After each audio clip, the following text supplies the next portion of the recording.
And so again, we are here for Ephemeral Editions, and this is Dear Esther from Rob Briscoe and the Chinese Room. So, what is this game about?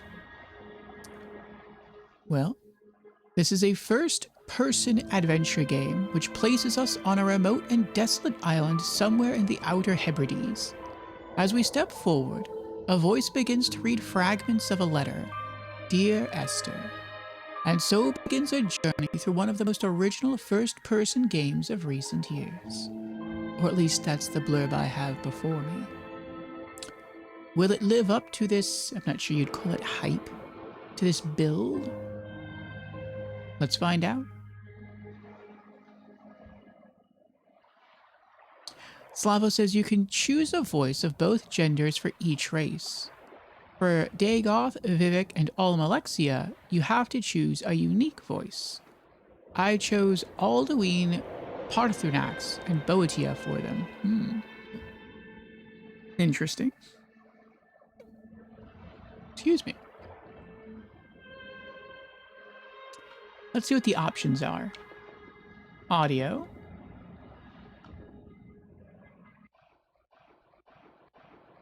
Yeah, we're only rocking 2 speakers here. I like closed captions. Video.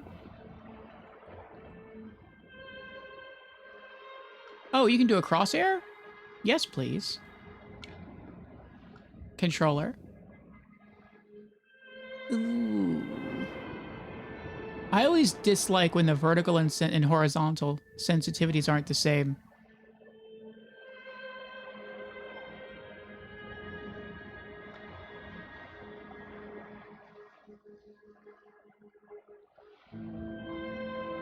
I wonder what the arrows are for. I haven't changed any of the settings. It looks like those are the recommended settings? I don't know. But they were different.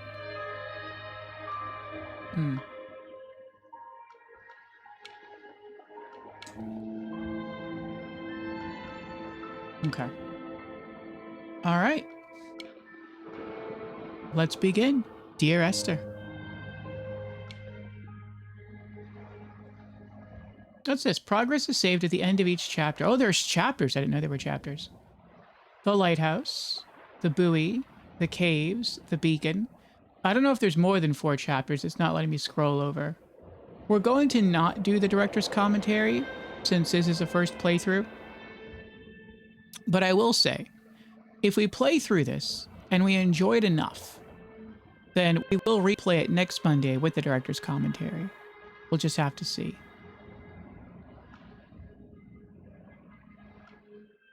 All right, Chapter 1, The Lighthouse.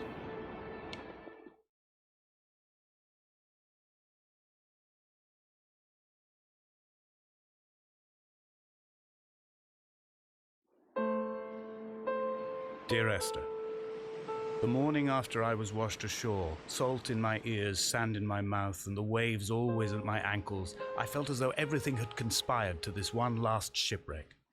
I remembered nothing but water, stones in my belly and my shoes, threatening to drag me under to where only the most listless of creatures swim.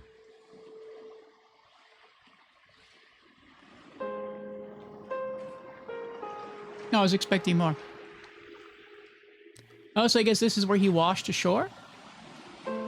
Roughly?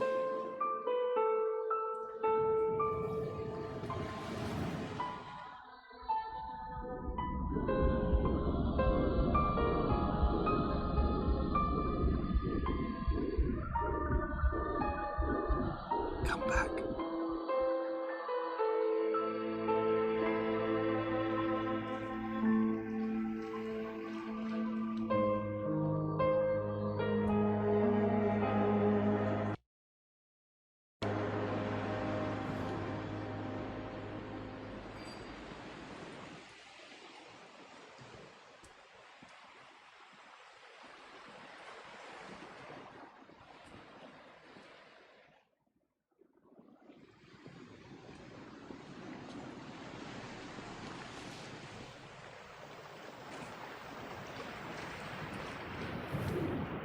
We have a little boat.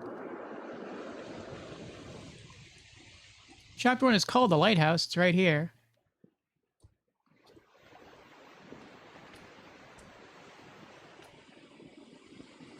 Usually when I'm surprised you can move so fast. It doesn't feel like you should be able to move this fast. I feel like the movement speed should be like this. But, yeah, it's quite a bit faster than I thought it would be. Oh, you can use the D-pad, too. That's unique. That's very unique. Usually with games, they don't let you use the D-pad to walk. It's just the analog sticks, and the D-pad buttons are set to different actions. I guess there's not a lot to do here in terms of control. Oh, we got a flashlight. Some paint. Guessing these are the water heaters.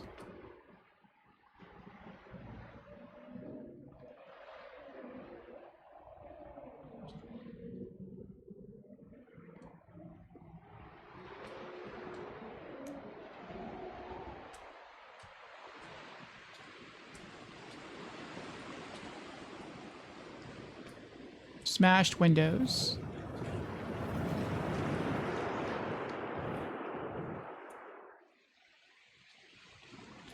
Broken boats.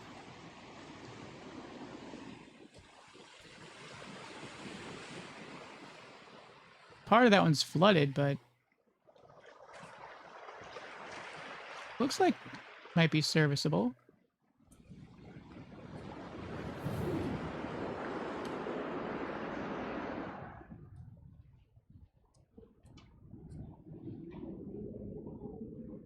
I think the bathroom could do with a bit of cleaning.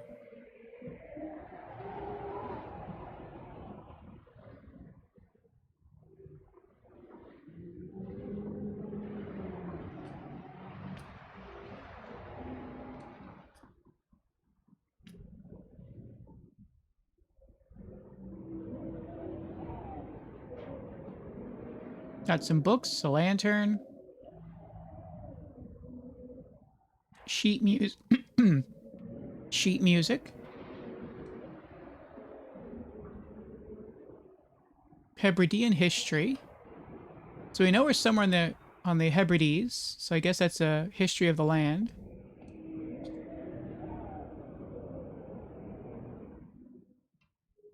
Well, if I hold down X, it zooms in.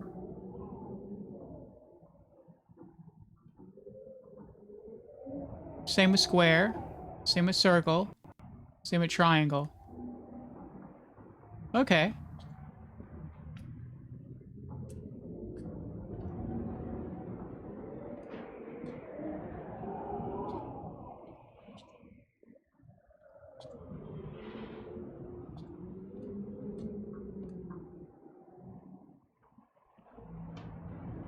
We got a chemical formula here.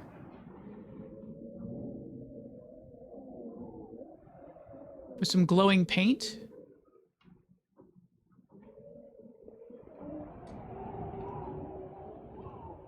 I'm guessing either this is the door that leads up to the lighthouse, or maybe the entrance is outside.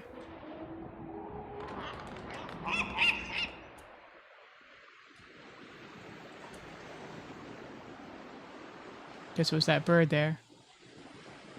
I don't know a lot about this game, other than it's a first-person adventure game. And then at times there's reading. We can go up, or we can go straight. It looks like this road eventually ends, so let's go this way. I always like to try to be as thorough as I can when exploring.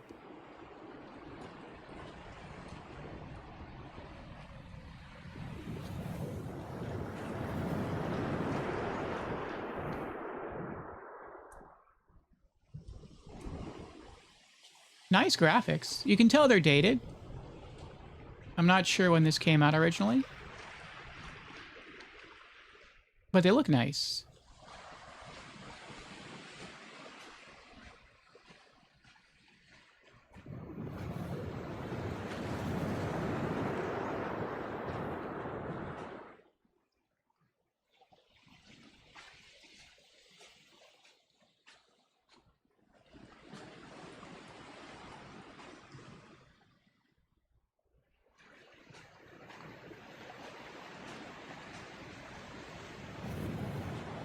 I'm not sure what all this wire stuff is. Maybe there's like crab traps or lobster traps?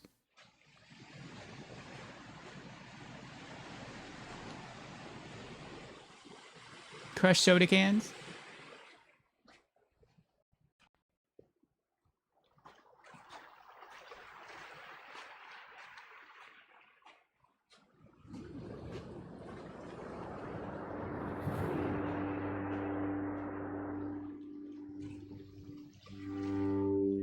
Games has started my new medal, 300 plus miles to complete it. I have plans of driving to the actual place and staying there for a few days. So I'd like to take a picture of the medal at the place once I've earned and received it. Nice, Dame, nice. There was once talk of a wind farm out here, away from the rage and the intolerance of the masses. The sea, they said, is too rough for the turbines to stand. They clearly never came here to experience the becalming for themselves. Personally, I would have supported it. Turbines would be a fitting contemporary refuge for a hermit. The revolution and the permanence.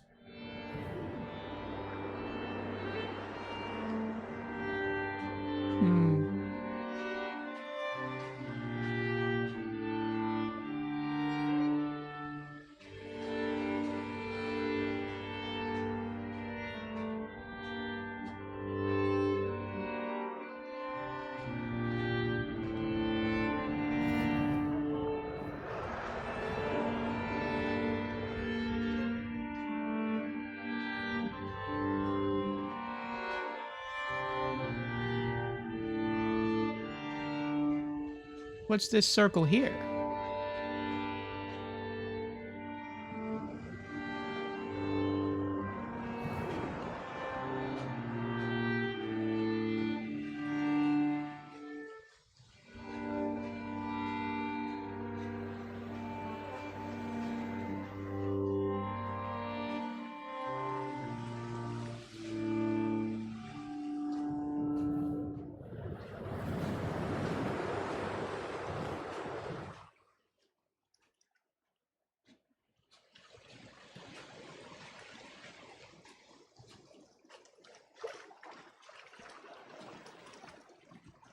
I have found the ship's manifest, crumpled and waterlogged under a stash of paint cans.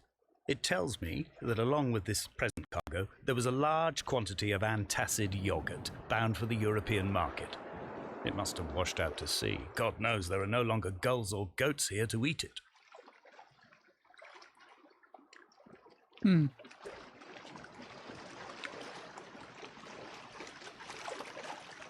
that's right. It did dead end.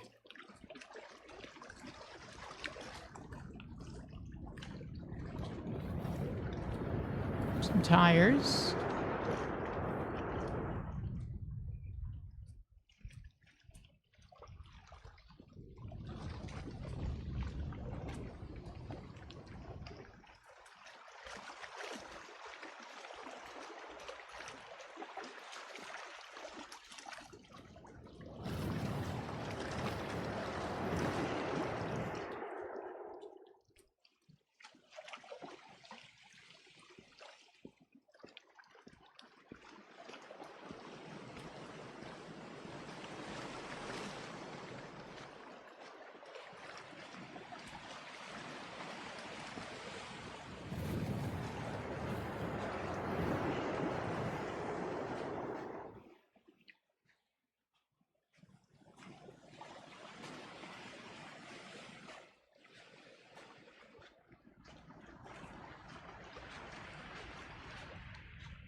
Dames is up early tomorrow, delivery and errands.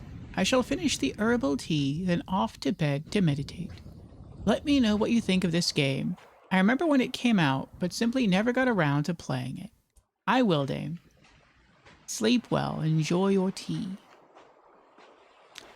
Yes, I've always been a big fan of adventure games, and so once I heard that this was one of the better ones, I had to give it a try.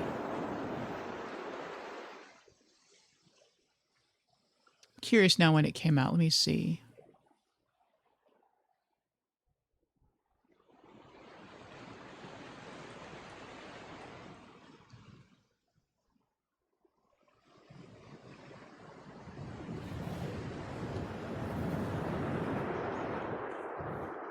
So this game came out interesting on Valentine's Day back in the year 2012. So this is a 14-year-old game.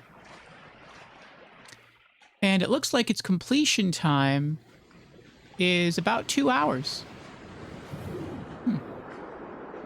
Well, with a completion time that short, I'm guessing this is only 4 chapters long. Maybe about half an hour per chapter. Dear Esther Landmark Edition has been remade with the Unity engine. Oh, so it was actually remade. Featuring a full audio remaster and the addition of a brand new director's commentary mode, allowing players to explore the island and learn what inspired the game and how it was crafted by the Chinese Room and Rob Briscoe. Interesting, interesting. Well, again, if we get into this enough and we want to experience it again, we will with the director's commentary, but we shall see. But yeah, I can imagine in 2012 these graphics were pretty astounding. I can still remember being wowed by Myst on DOS. And I feel like that had similar graphics to this, only this has better graphics. You can freely move instead of just point and teleport places. And vegetation moves. It like wafts with the wind. Alright, let's try the upper trail.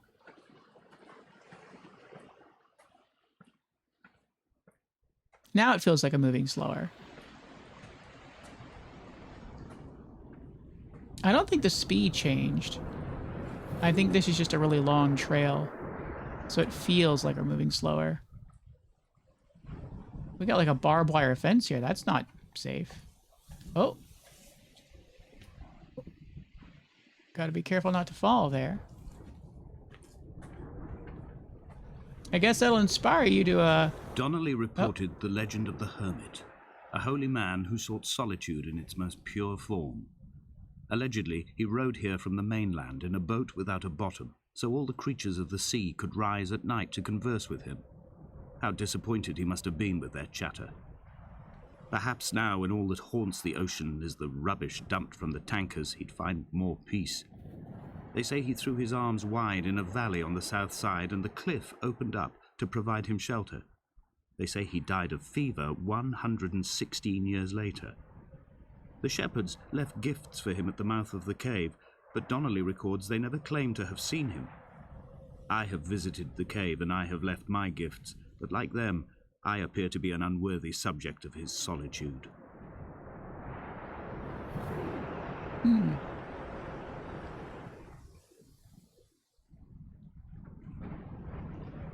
Well, I was going to say this barbed wire fencing here do a pretty good job to inspire you to be careful not to fall down the cliff.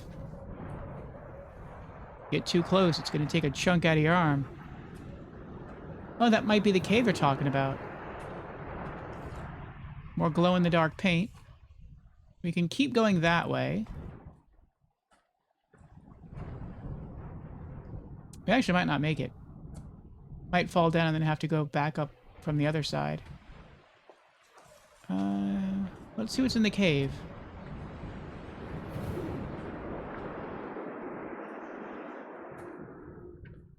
Oh, it doesn't dead end. Well, then if it doesn't dead end, I want to see what's on the other side. See if we can make it to the other side.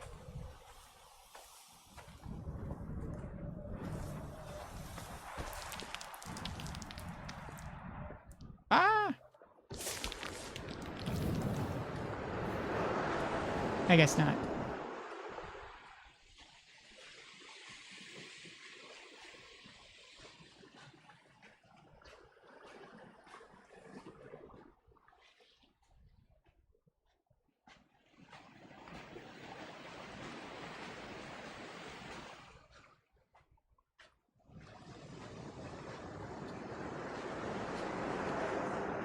I wonder who we're playing as. I mean, it sounds like we're reading from the letter of this guy addressed to a woman named Esther. So are we Esther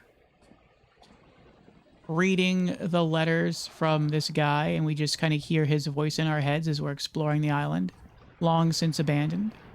Or are we playing as the guy and the letter that he's writing, he's sort of actively composing, or we're sort of experiencing the parts of the game where that inspired him to write that part of the note?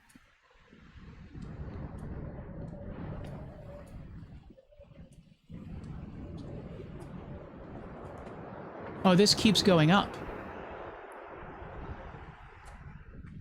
So this does continue the path. Well, in that case, I want to go through the cave.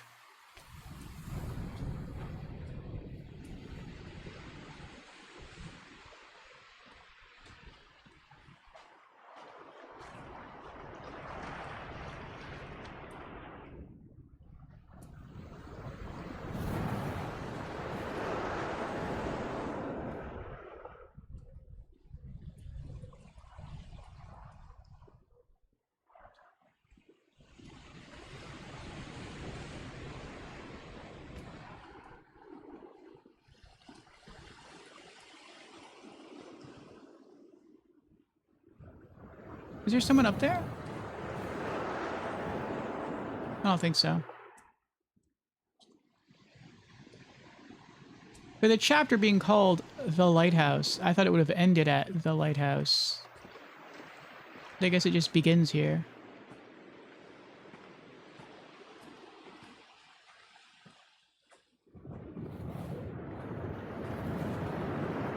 Maybe it ends once you get over there where the light's shining. Maybe that's like the new lighthouse. That's like the old lighthouse.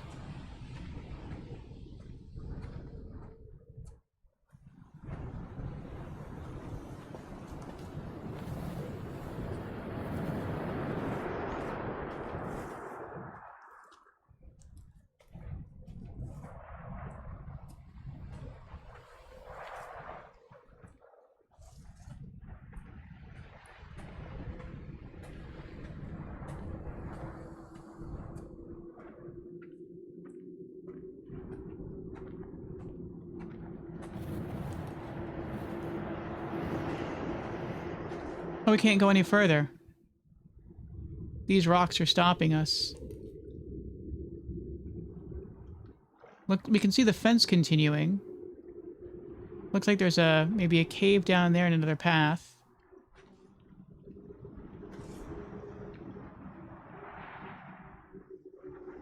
It also looks like maybe there's two more paths.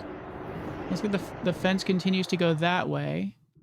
But then it also looks like maybe the fence goes down here. Hmm.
I wonder if this is based off a real place. I mean, I know the Hebrides are real, but like, I wonder if this specific island is based off a real place. If someone was actually here and then made the game island look just like the real island.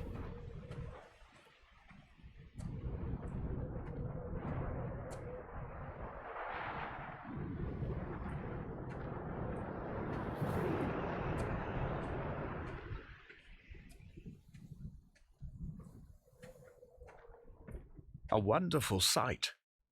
The moon cresting the junction between the cliff path and the stone circle. It cast a shadow of the ridge across the beach, all the world as if you had signed your name in untidy handwriting.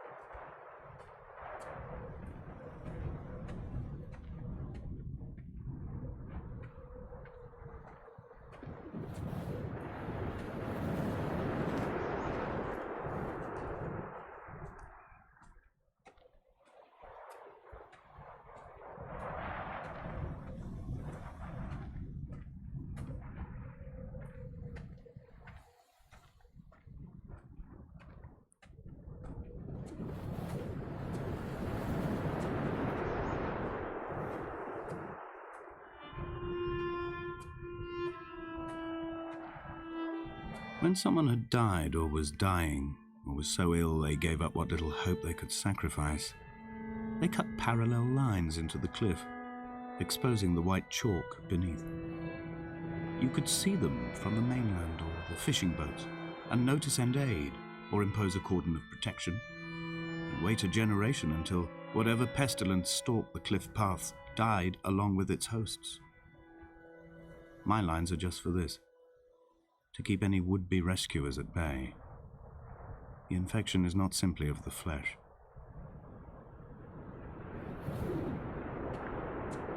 So I guess our character didn't want people to talk to him or to visit him.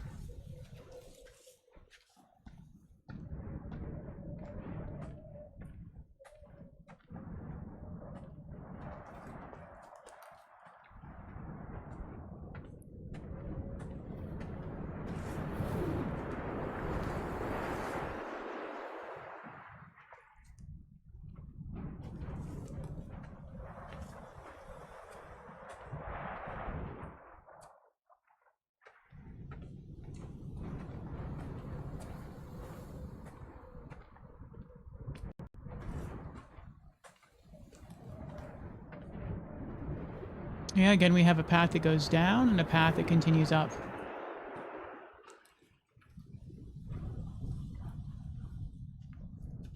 Looks like the path that goes down can go that way.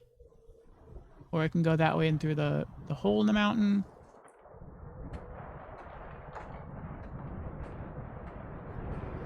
We are not like Lot's wife, you and I. We feel no particular need to turn back. There's nothing to be seen if we did. No tired old man parting the cliffs with his arms. No gifts or Bibles laid out on the sand for the taking. No tides turning or the shrieking gulls overhead. The bones of the hermit are no longer laid out for the taking. I have stolen them away to the guts of this island, where the passages all run to black, and where we can light each other's faces by their strange luminescence.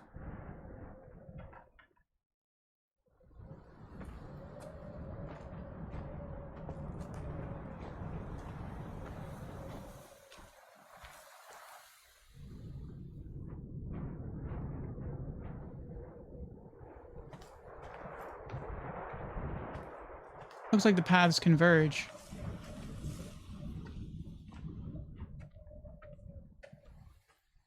Oh, but then this one goes that way.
So both roads go down. It's the same path, it's just...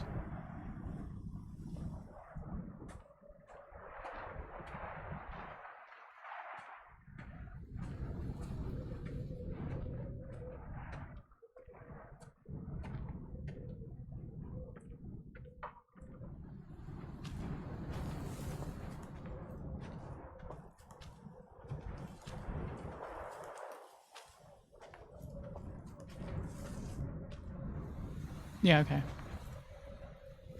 It's the same path, it just splits apart but then comes back together again.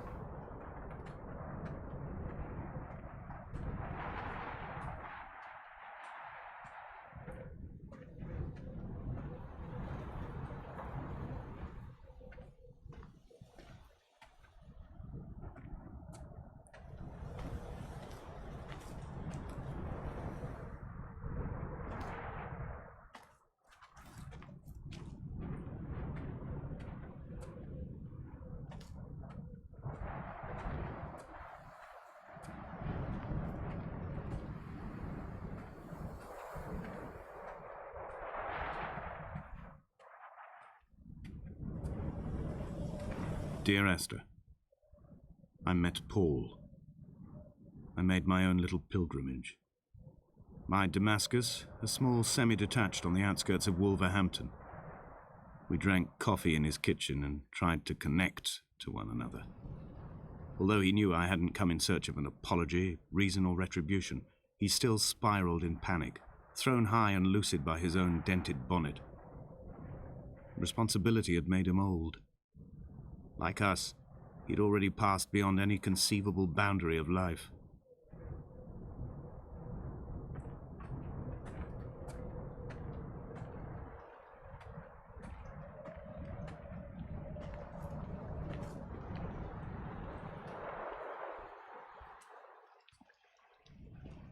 Point of no return.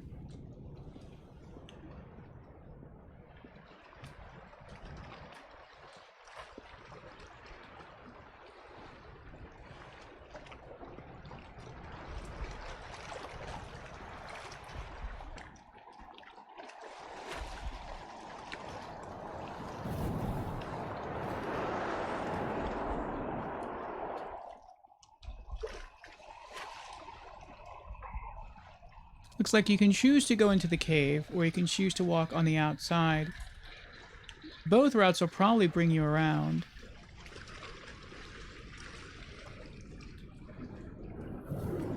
I would leave you presents outside your retreat, in this interim space between cliff and beach. I would leave you loaves and fishes, but the fish stocks have been depleted and I've run out of bread. I would row you back to your homeland in a bottomless boat, but I fear we would both be driven mad by the chatter of the sea creatures.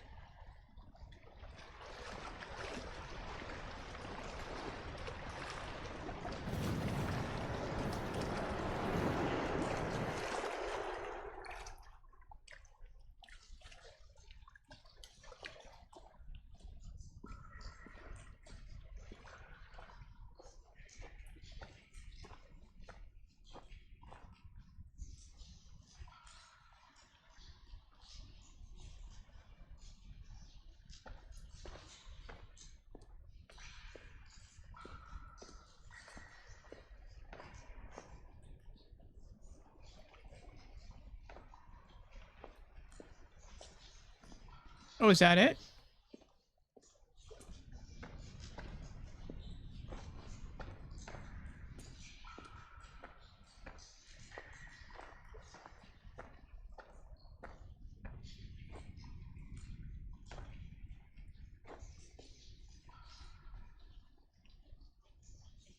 Luminous Paint Premium Plus.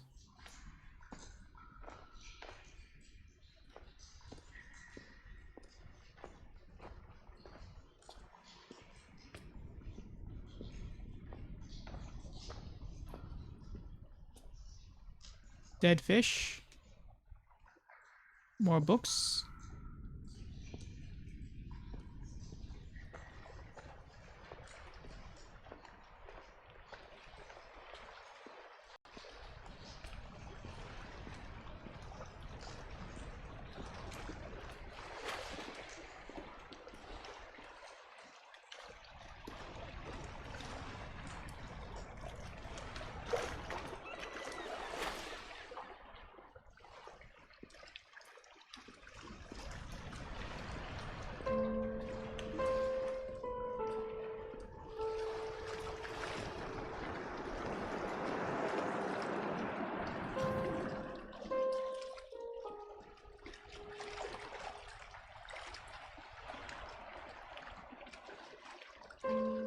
I don't think I'm gonna be able to get down there to the boat. Or the back side of the lighthouse.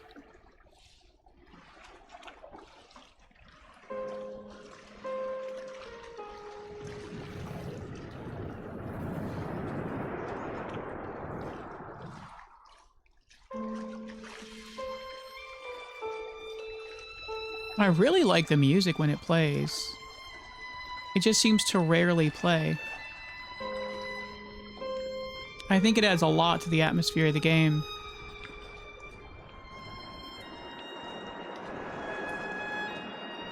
It makes the overall experience feel very calming.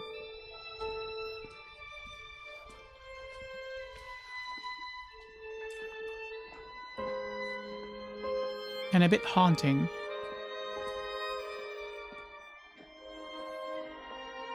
It's like the feeling you get when you complete Outlast.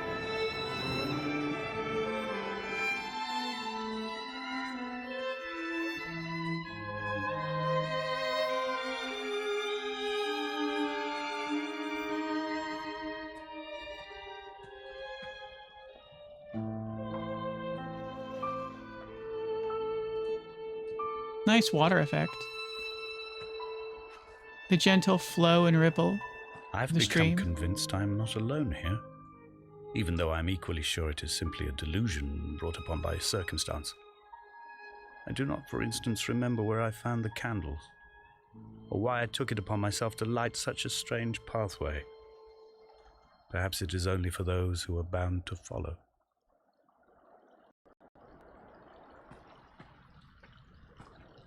I don't really know what he's talking about, though. Sometimes it seems like he reads a part of the letter that in no way pertains to anything I'm looking at. Like, he didn't comment on the boat. I don't know if he even commented on the lighthouse. Or the paint. But he just commented on, like, candles and lighting a path, and there are no candles that I see. Unless candles is metaphorical for something else.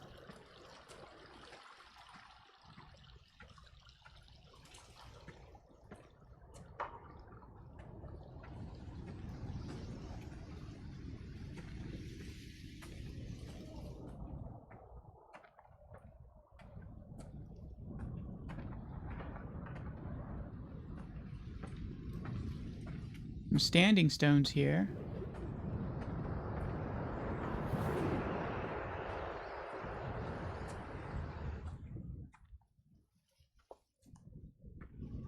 So if I'm right, if we go too far this way, we're going to fall.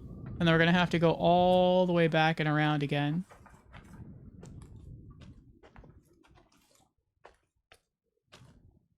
Yep.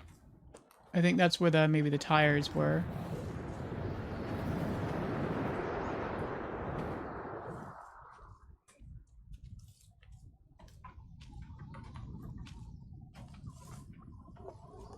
We can go that way. I don't know what's there.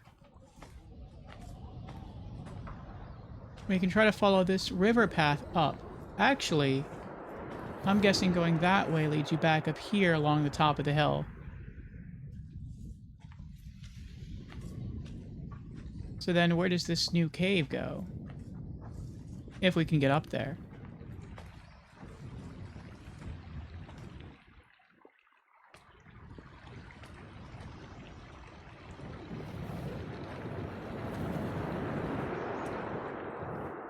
It doesn't look like the game's gonna let us up there.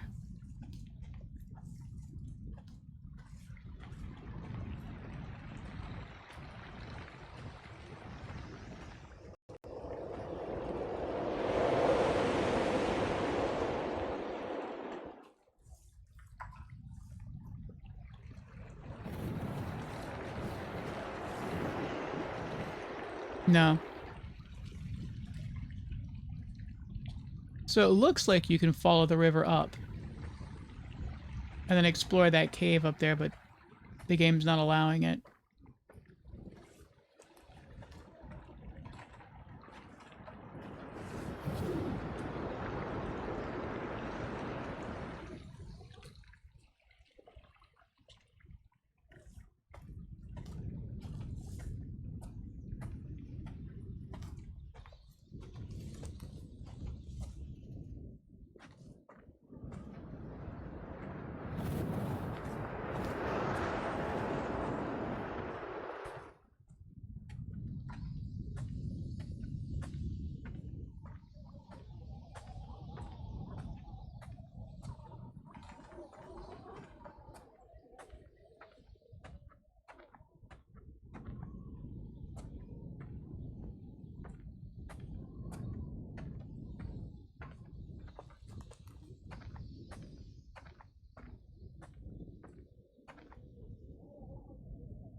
Another point of no return.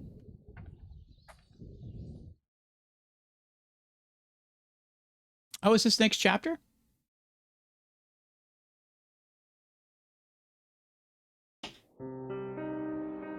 Dear Esther, I have now driven the stretch of the M5 between Exeter and Bristol over 21 times. But although I have all the reports and all the witnesses, and have cross-referenced them within a millimetre using my ordnance survey maps, I simply cannot find the location. You'd think there would be marks to serve as some evidence. It's somewhere between the turn-off for Sanford and the welcome brake services, but although I can always see it in my rear-view mirror, I have as yet been unable to pull ashore.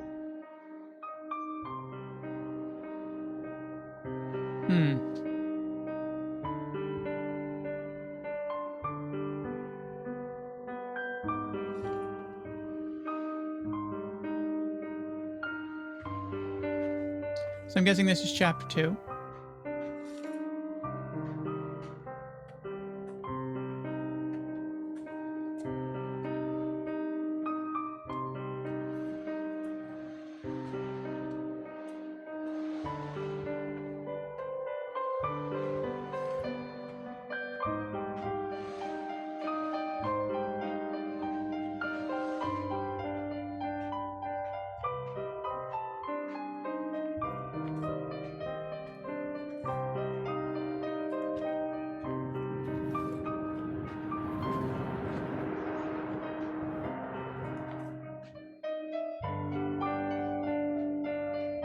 Looks like a ship graveyard.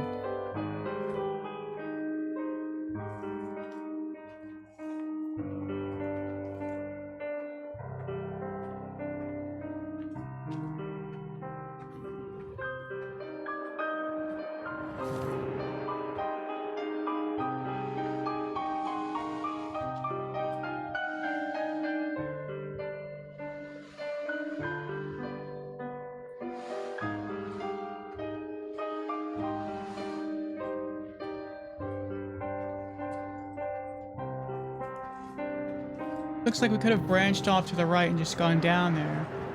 If we stick to this path, it doesn't look like it goes back up. It looks like it goes back down that way. So it appears this game gives the illusion of choice, but all roads eventually lead to the same destination. What was that? Is that a person there? You see when I turn the camera to the right? There's like a dark shadowy figure to the right of the screen that's moving. But then when I center the camera, it disappears.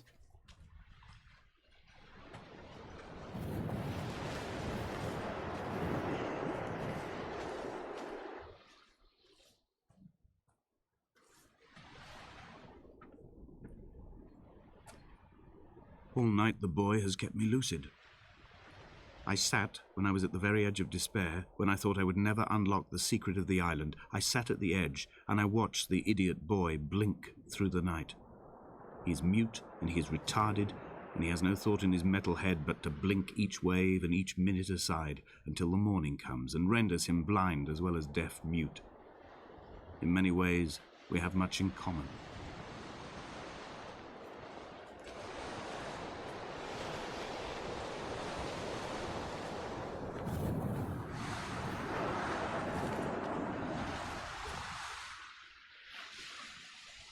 This is where it dead ends. So it's a buoy.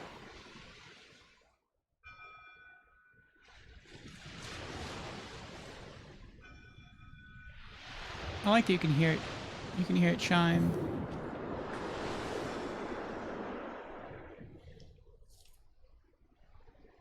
What does that say?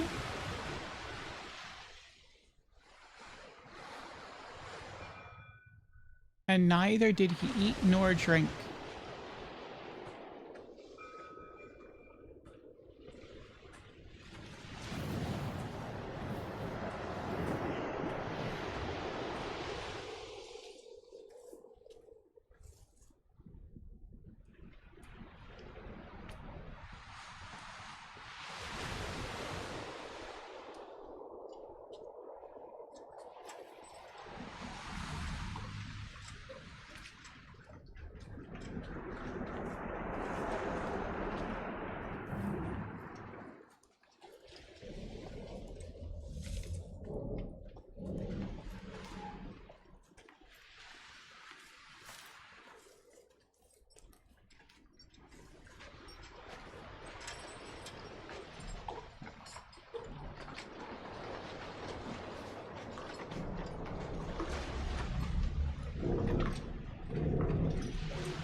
Looks like maybe there's some cans of luminescent paint out here. I guess that's what someone used to paint the message on the side of the ship. And then they took some of the tins of paint with them to go paint inside the cave and elsewhere.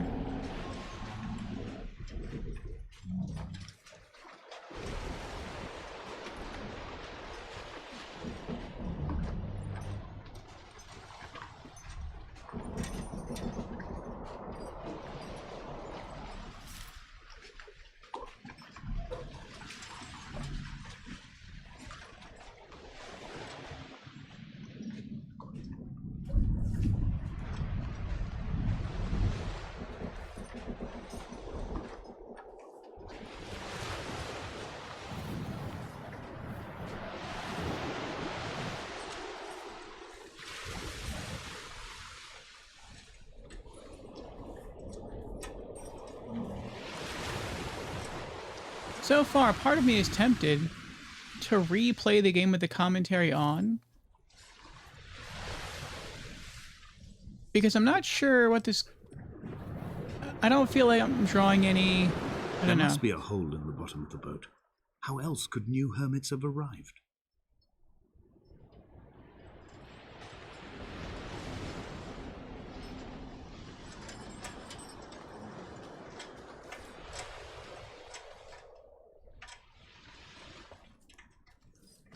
Now I'm beginning to think he might be a little mad. Because what he's saying doesn't make sense. It seems like at times he references something in the past. Like him driving between certain locations where he seems more grounded. And then he shifts to talking about the island. And it seems like his mind is in the clouds. Like he's bouncing back and forth between coherence. I had kidney stones and you visited me in the hospital. After the operation, when I was still half submerged in anesthetic, your outline and your speech both blurred. Now my stones have grown into an island and made their escape, and you have been rendered opaque by the car of a drunk.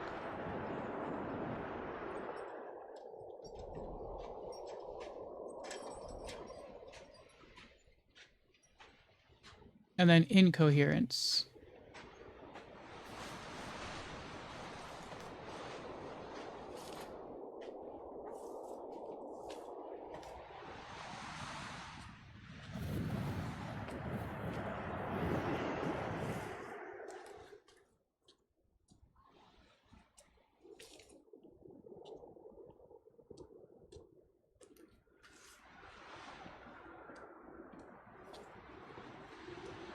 When I first looked into the shaft, I swear I felt the stones in my stomach shift in recognition.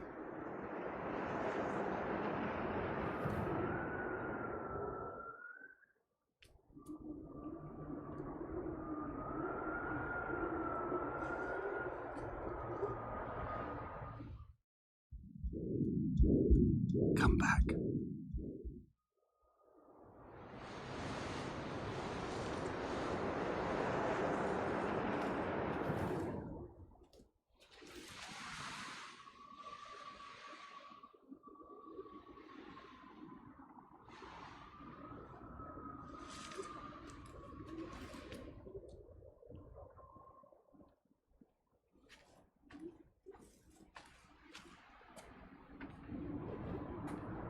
It shifted me, I was here.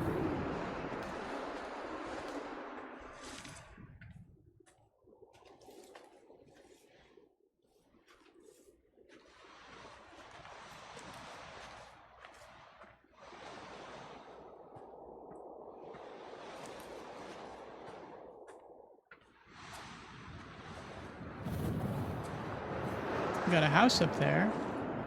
Actually, looks like we got a house there too.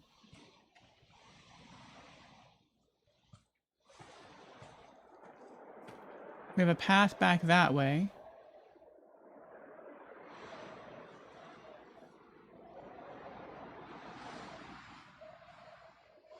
I'm gonna guess if you go that way, it either dead ends or it takes you up on that hill and then that takes you back along that path.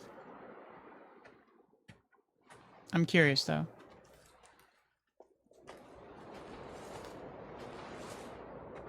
Maybe something really bad happened to him. Or maybe he did something really bad. Like, he mentioned that the woman's presence was sort of rendered irrelevant by a drunk trunk. I mean, that just could be babbling. Or maybe he killed someone. Maybe he killed Esther. Maybe he was drunk and he drove and he hit her and he killed her and he felt so horrified that he just exiled himself from his own home and he just came to this island to live. But he still misses her and thinks about her, and so he writes her letters that I guess he never sends.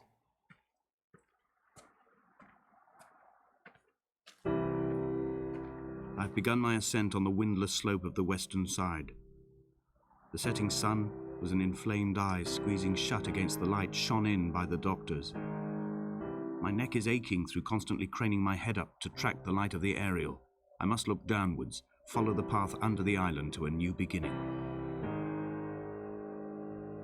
And when we fell into that hole, you did see a light down there, a golden glowing light. Maybe that's what he's hinting at?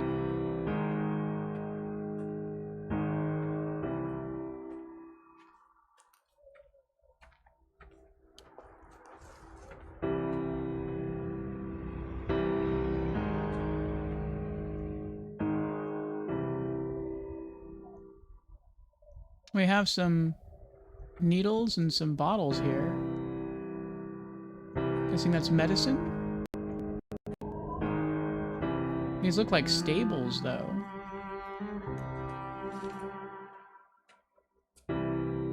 This looks like it used to be farmland.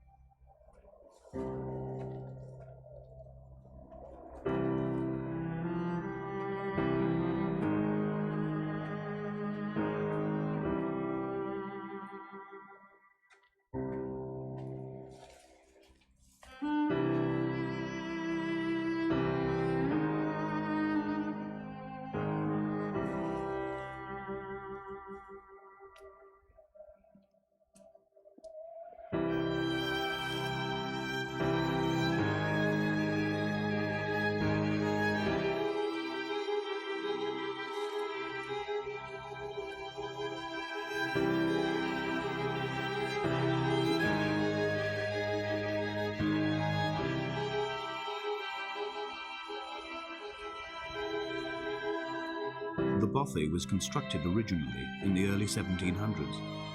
By then, shepherding had formalized into a career. The first habitual shepherd was a man called Jakobsen, from a lineage of migratory Scandinavians. He was not considered a man of breeding by the mainlanders. He came here every summer whilst building the bothy, hoping eventually that becoming a man of property would secure him a wife and a lineage. Donnelly records that it did not work. He caught some disease from his malcontented goats and died 2 years after completing it. There was no one to carve white lines into the cliff for him, either. Aww.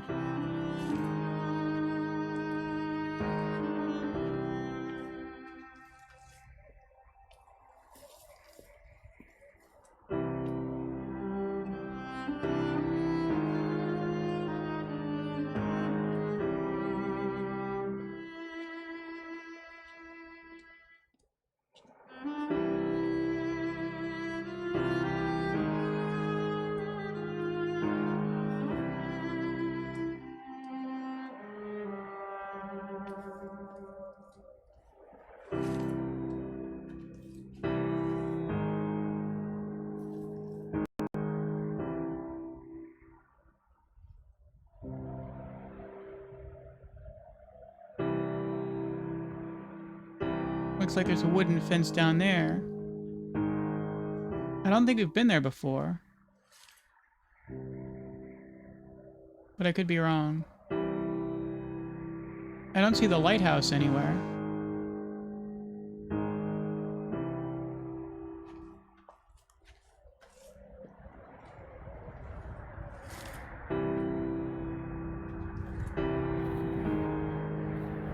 Looks like we could drop down there. Maybe if we do, that's chapter 3.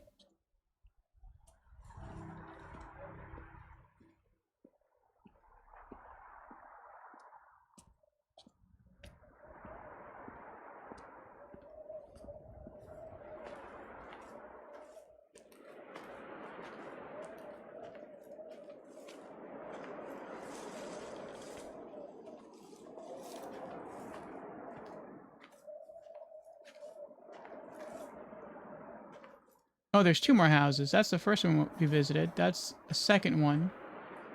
That's a third one.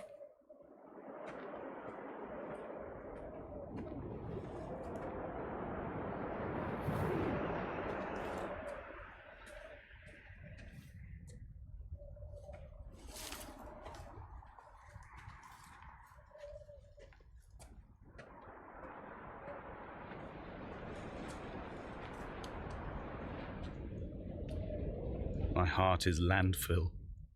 These false dawns waking into the still never light. I sweat for you in the small hours and wrap my blankets into a mass. I have always heard the waves break on these lost shores, always the gulls forgotten. I can lift this bottle to my ear, and all there ever is for me is this Hebridean music.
Oh, there's a light down there.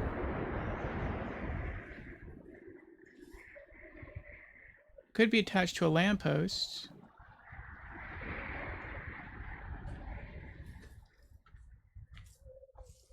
Hey, Cenas. Welcome in. How you doing? Enjoying this game? In some respects. I'm liking that it feels very easy. It's very slow paced. I like looking around the environments. But it is a bit of a mystery as to what the game is about.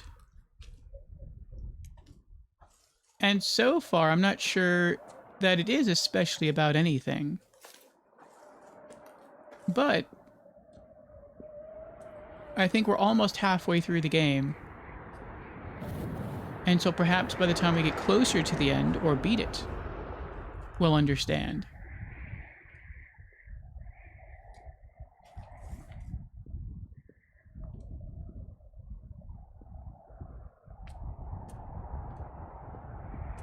I think the game has 4 chapters. And we're currently in chapter 2. And according to the website howlongtobeat.com, this game should be about 2 hours long.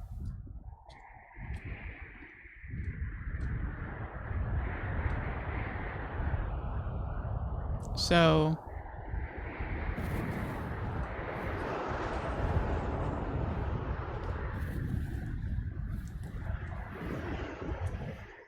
What to make of Donnelly, the laudanum and the syphilis? It is clearly not how he began, but I've been unable to discover if the former was a result of his visiting the island or the force that drove him here. For the syphilis, a drunk driver smashing his insides into a pulp as he stumbled these paths, I can only offer my empathy. We're all victims of our age. My disease is the internal combustion engine and the cheap fermentation of yeast.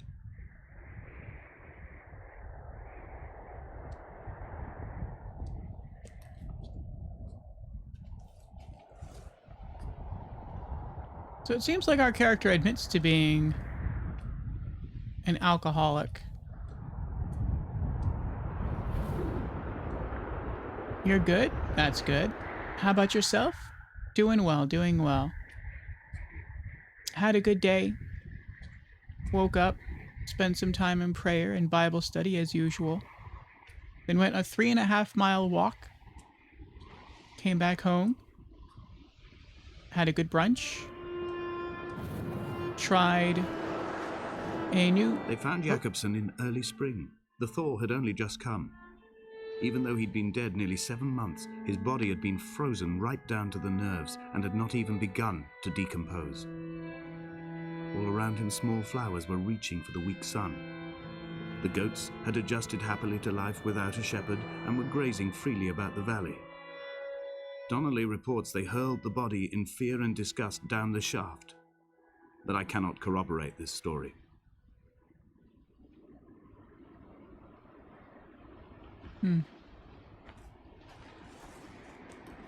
I tried out a new protein flavor, new protein powder flavor. Usually I have one called vanilla milkshake. And I still have some left, but I was running low, so I decided to get a new batch. And with that new batch, to make it a new flavor. I'm reserving the rest of the vanilla because I have some recipes coming up. I like cooking a different recipe every weekend. And some of those recipes specifically call for a vanilla protein powder.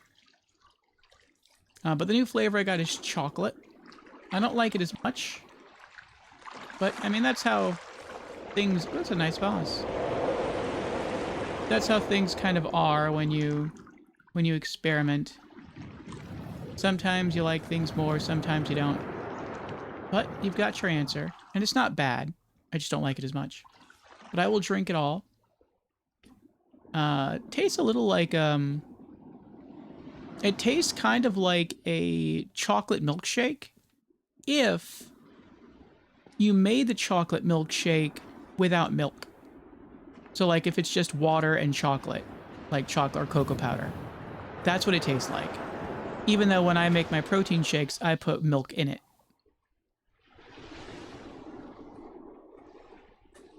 And then it has sort of like a bit of a weird malted milk aftertaste. I think they're called milk duds. I'm gonna have to look that up. What is a milk dud? I don't know if I'm thinking of the right candy.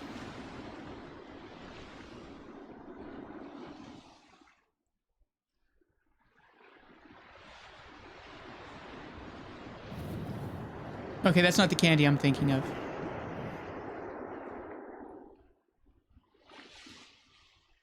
Milk duds are chocolate and caramel. That's not what I'm talking about.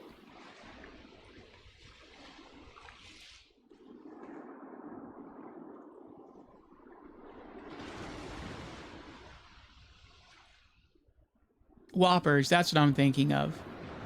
Whoppers original malted milk balls.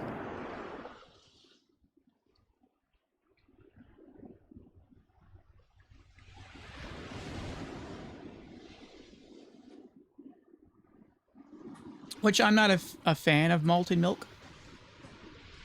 My father used to love malted milk, the Whopper candies. Those were his favorite candies. But never really was big on that. It's probably because when he grew up, he drank a lot of Ovaltine. And Ovaltine is basically malted milk. So for him, I guess it was a combination of flavor and nostalgia. But I never really drank a lot of chocolate milk when I was young. Well, actually, I kind of did. But it was more like Yoo-hoo. And Yoo-hoo's not malted.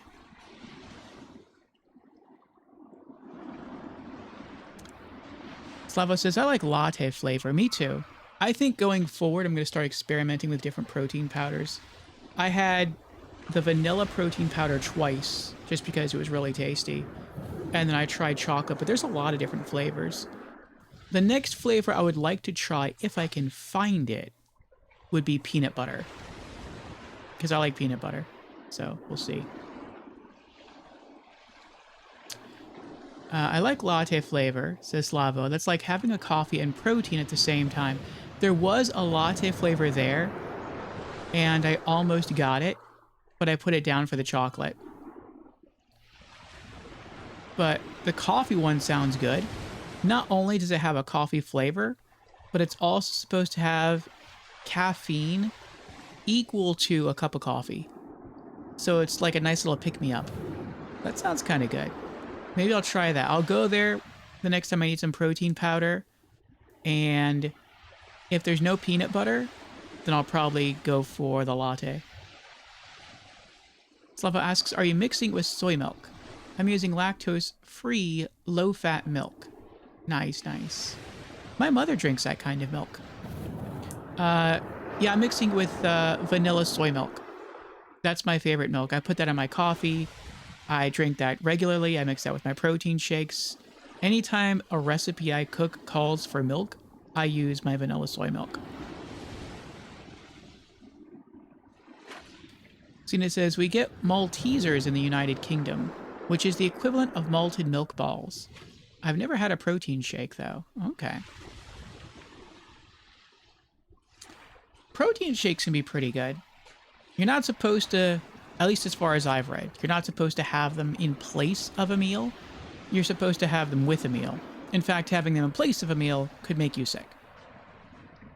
Because it's a lot of protein, well, relatively a lot of protein, released in your system with nothing to buffer it, and so it could make you a little nauseous.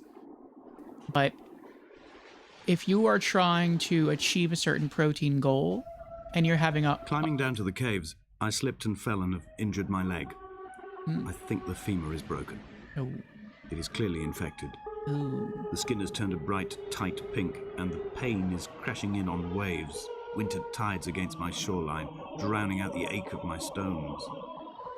I struggled back to the bothy to rest, but it has become clear that there is only one way this is likely to end. The medical supplies I looted from the trawler have suddenly found their purpose. They will keep me lucid for my final ascent. Oh. I guess those are the needles and the medicine balls we saw earlier, because he made his way back up to the bothy. I'm guessing a bothy is like a... If anyone knows what a bothy is, feel free to tell me. But I guess a bothy is like a house that was up on the cliff. So he was using that to treat himself.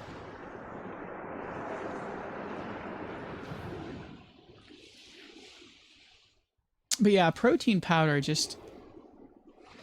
just a powder you mix with water or milk.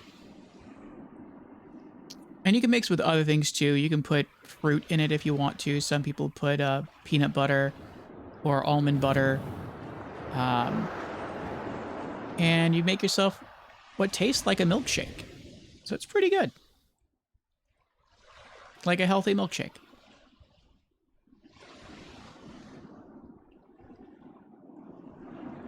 Ah. Cenas says, a bothy is like a shack for hikers, usually on a mountain. Okay. Thank you, Cenas.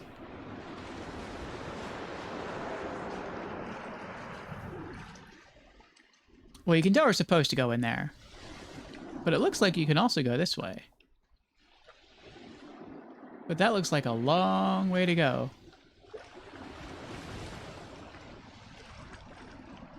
I'm gonna go that way, though.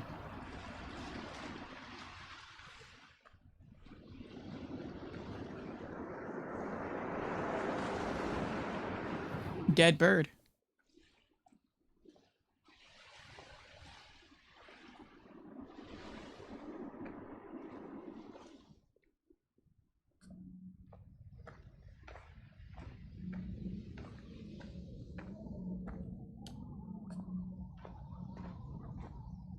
I like that when it gets dark enough, your character flicks on a light, like a flashlight. Alright, looks like this dead ends. Which is fine. Maybe this is where the guy fell down. But there's another book. Hebridean History. That's another copy of the same book we found. There's a lot of books down here. Some maps.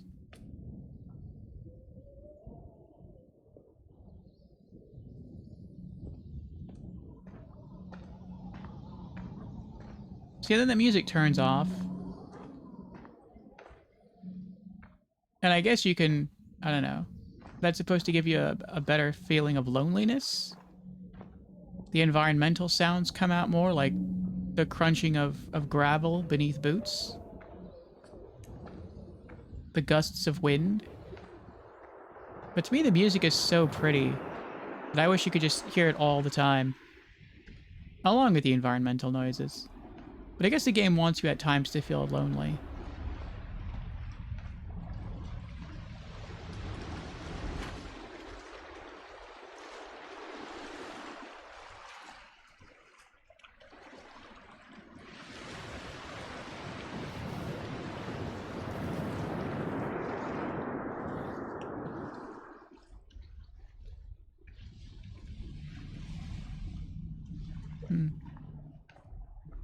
This is some glitchery rock. Looks like this is a different material. Almost like you could mine it for metal.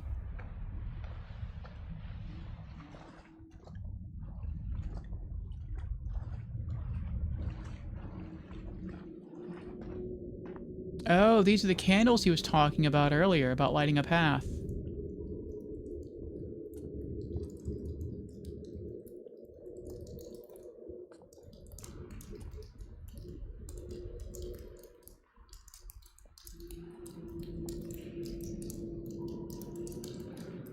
I'm gonna guess down this hole is chapter 3.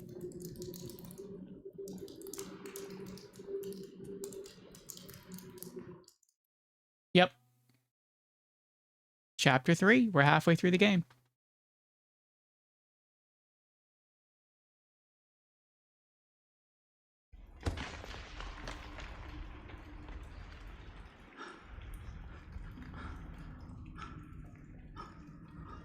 From here, this last time, I have understood there is no turning back. The torch is failing along with my resolve. And hear the singing of the sea creatures from the passages above me, and they are promising the return of the gulls.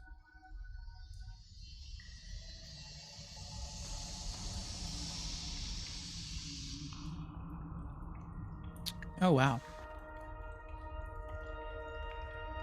So he fell through here. This is pretty.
Nice texture work.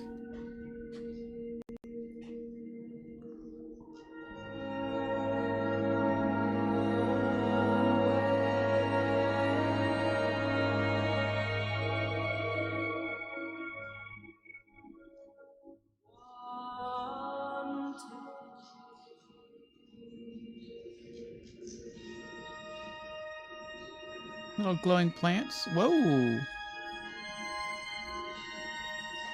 Like something just lifted me up.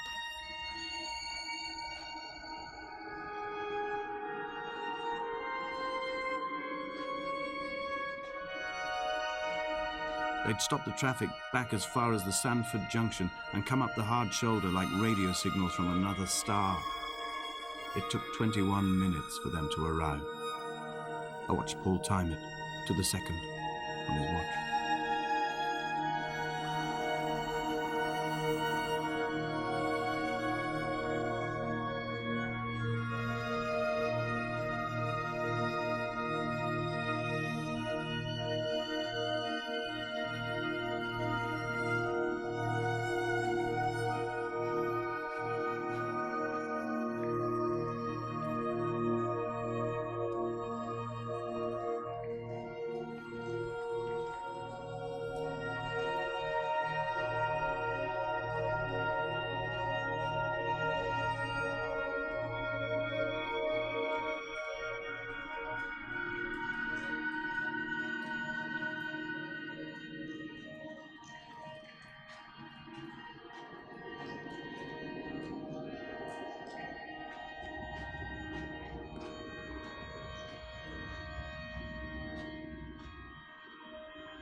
This can't be chapter 4. It looks like you can drop down there and live, but there's no other path?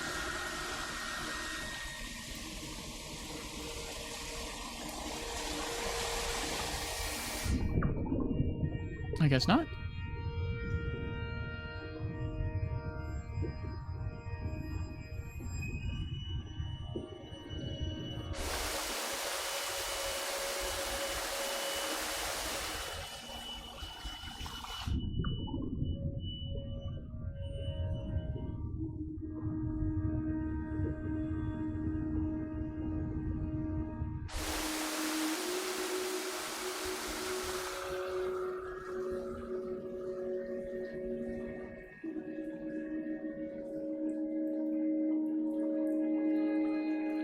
If you can get internet out here, and this for fresh water, this would be kind of a cool place to live.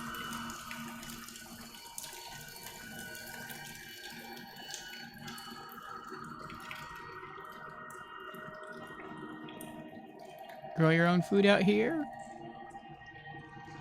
Hopefully grow a decent supply of trees out here. Used for heating.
It seems like the character's mind is jumping between points in the past and points in the future.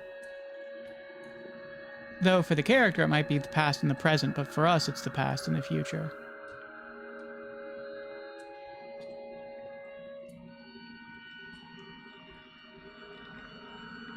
Or a character can auto-crouch.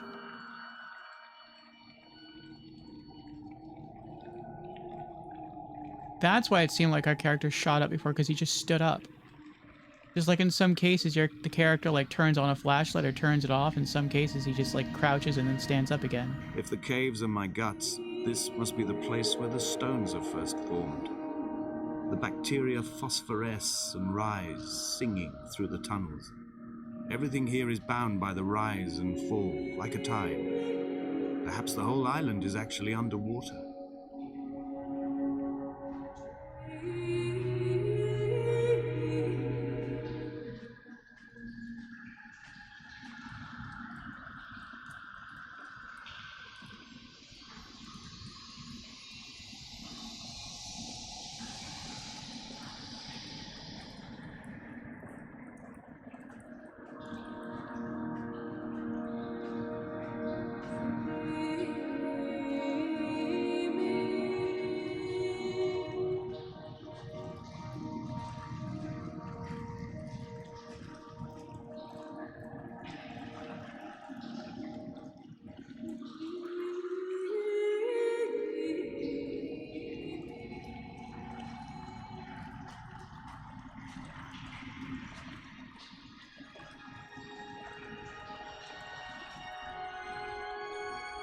Looks like we're supposed to go maybe up and around and out.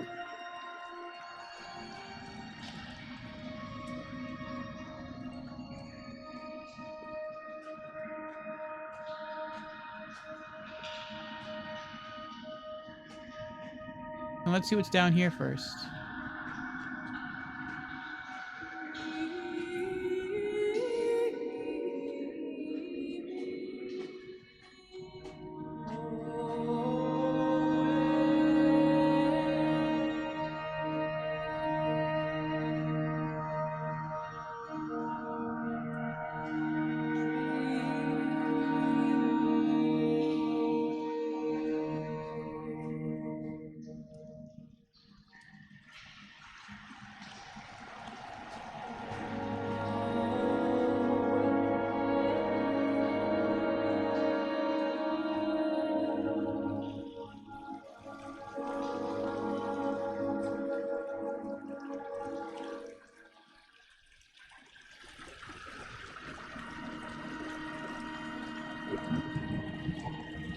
There's a tide pushing me away. I like that's cool. Oh, this helps me travel a lot faster.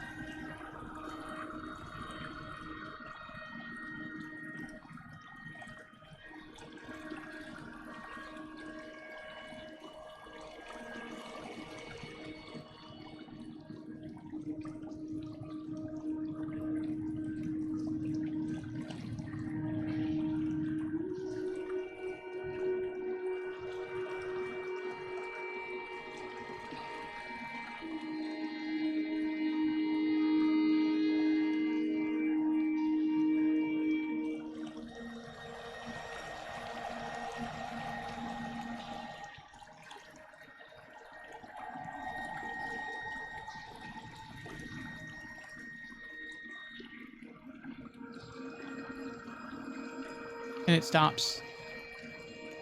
Oh, they're paper boats. That's kind of cool.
I feel like this game could do with a remake.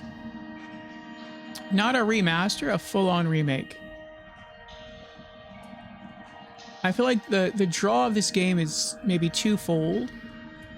One is the story, but the story is like a distant second because it's very difficult to understand, and I'm a story person, and it's difficult to understand. And like I said earlier, maybe by the time we complete the game, we'll understand it.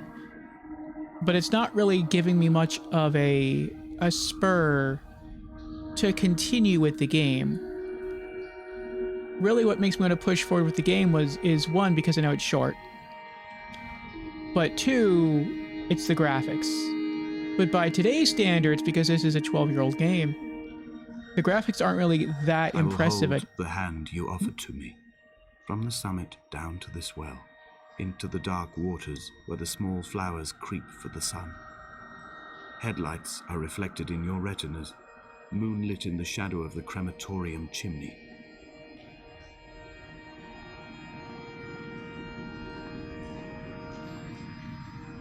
There's trees up there. But while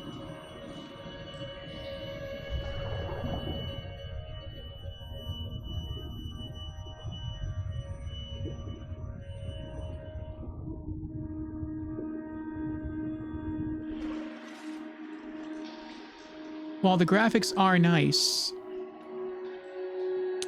they're not as impressive as they were 12 years ago or 14 years ago when this game was released.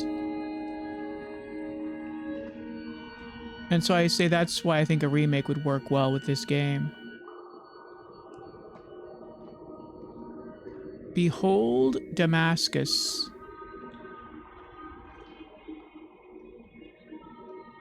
Is taken?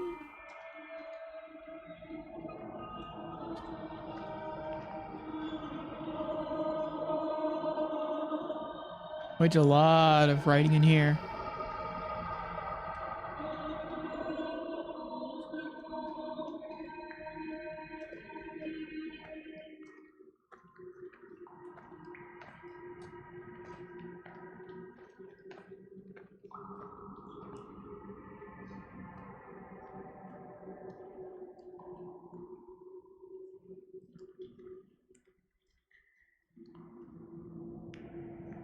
Away from being a city.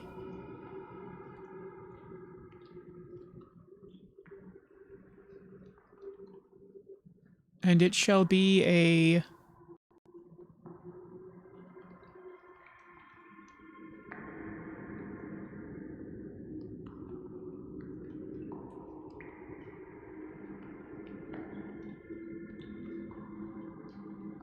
fungus?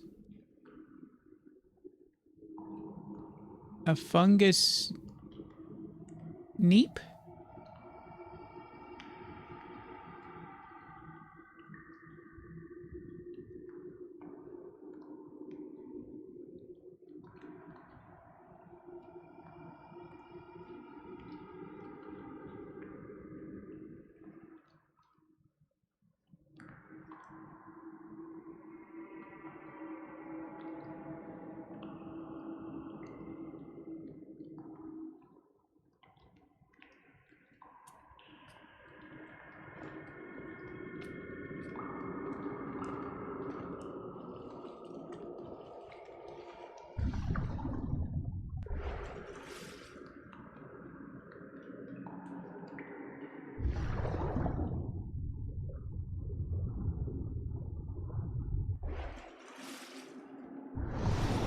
Ooh.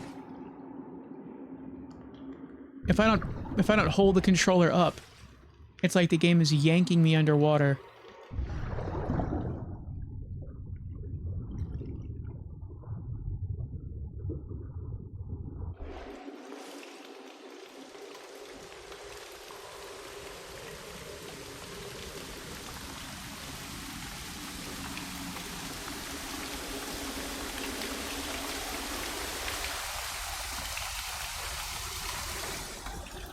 I feel like I'm not going to make it. Oh!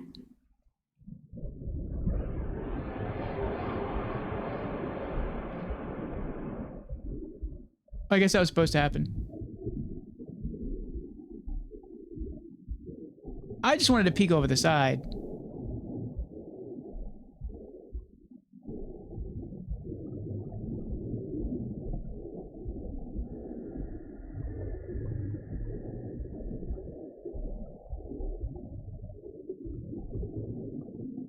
Hospital bed with coins, like people tossing coins in water to make a wish.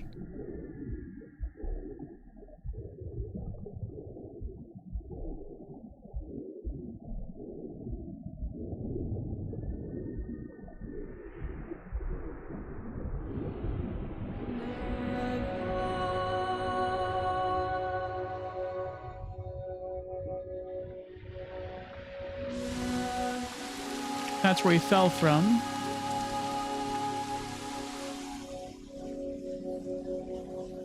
It didn't look like you could make it around to the other part of that path without slipping inside, though. It looked too narrow.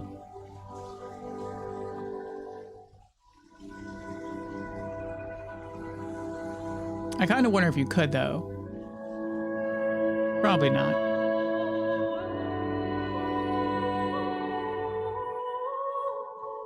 I would guess this game does not have multiple endings, but I mean, maybe I'm wrong.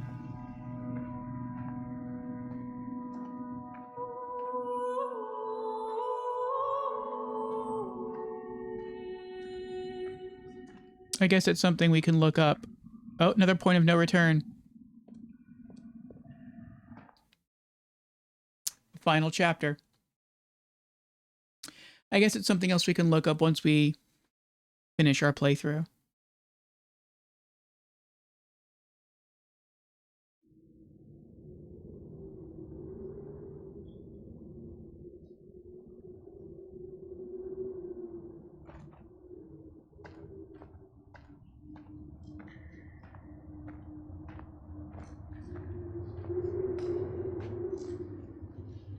It's nighttime now.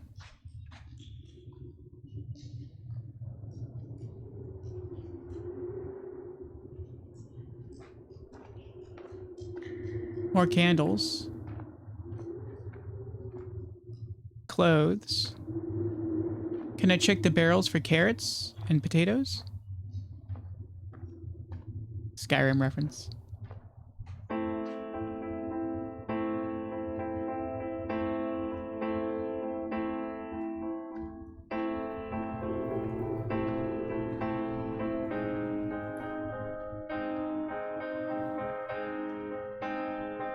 I sat here and watched two jets carve parallel white lines into the sky. They charted their course, and I followed them for 21 minutes until they turned off near Sanford and were lost. If I were a gull, I would abandon my nest and join them. I would starve my brain of oxygen and suffer delusions of transcendence. I would tear the bottom from my boat and sail across the motorways until I reached this island once again.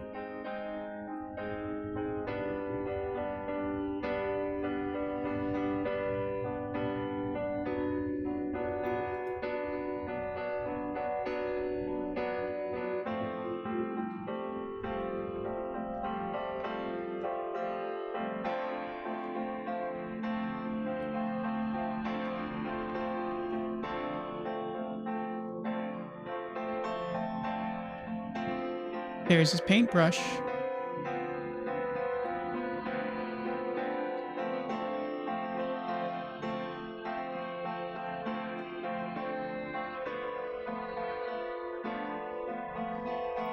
I guess we're going there to that shack on the hill.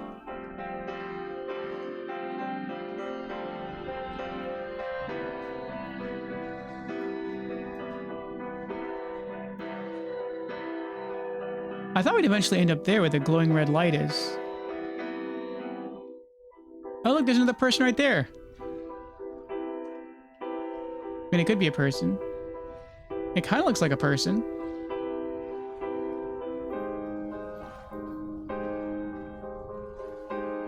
Right there.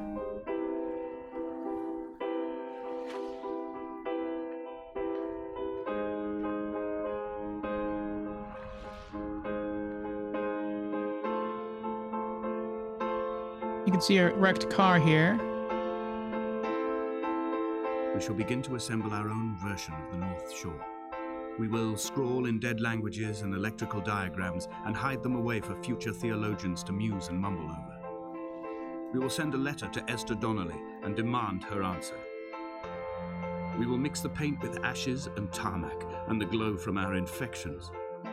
We will paint a moon over the Sanford Junction and blue lights falling like stars along the hard shoulder.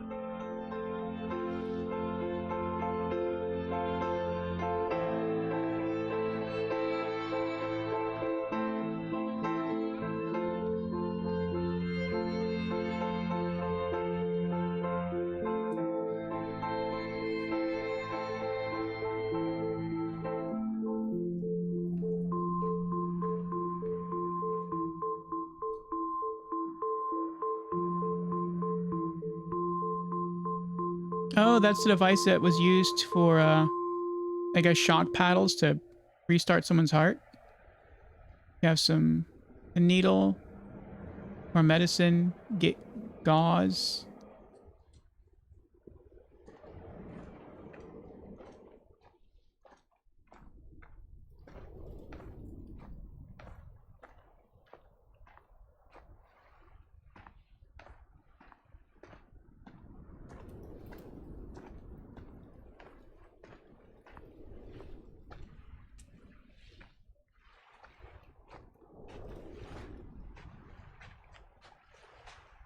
Guessing you're supposed to go that way.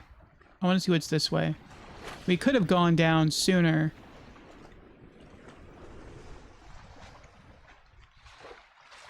See, now the music turns back off, and it would have been nice to have it on this whole time.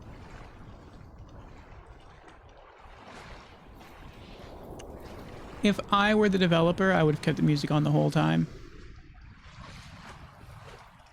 Maybe at times I would have lowered the volume here and there.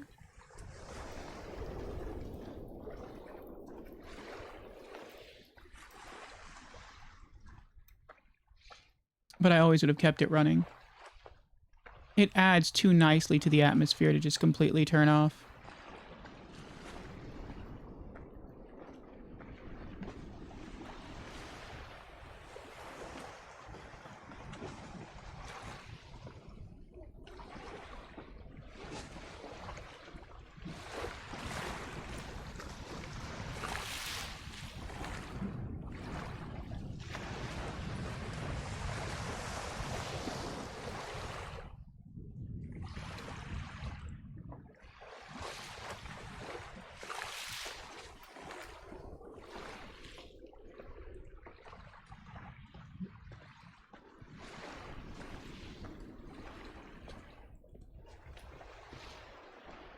Looks like maybe that's the last thing he painted.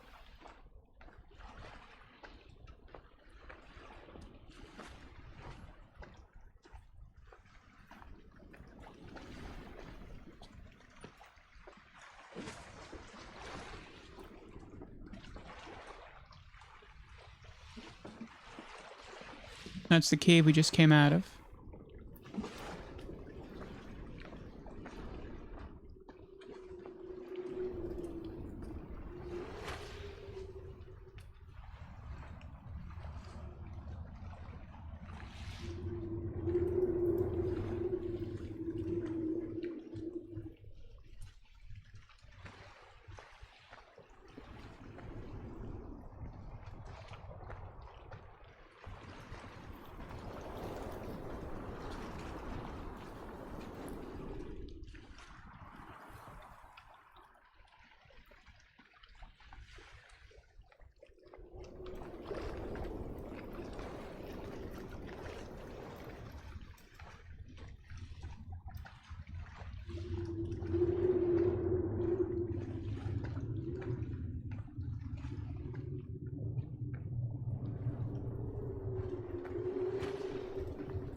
The person's still up there.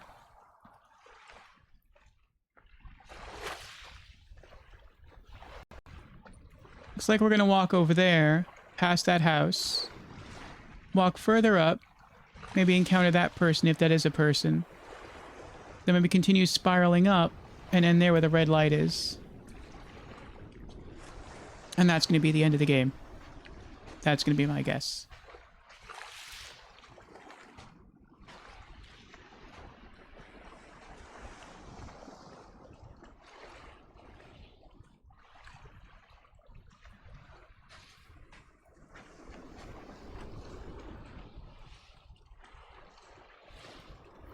Oh, but as we get closer to the cliff, the person disappears.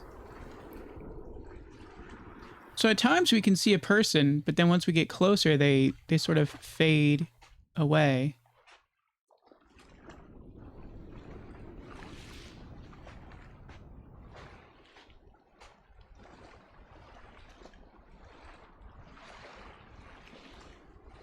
No, it looks like he actually painted a lot of stuff here. You can see on the side, there's a lot of stuff on the side of the mountain right there.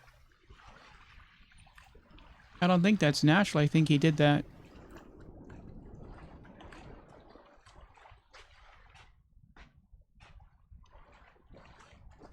Looks like you can go that way. Or you can go... Oh, this is a dead end in here.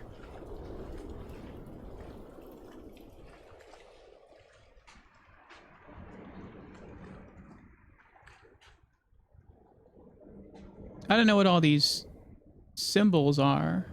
They look like chemical symbols. But I don't know enough about chemistry to know what those symbols represent. I'm guessing that's Esther.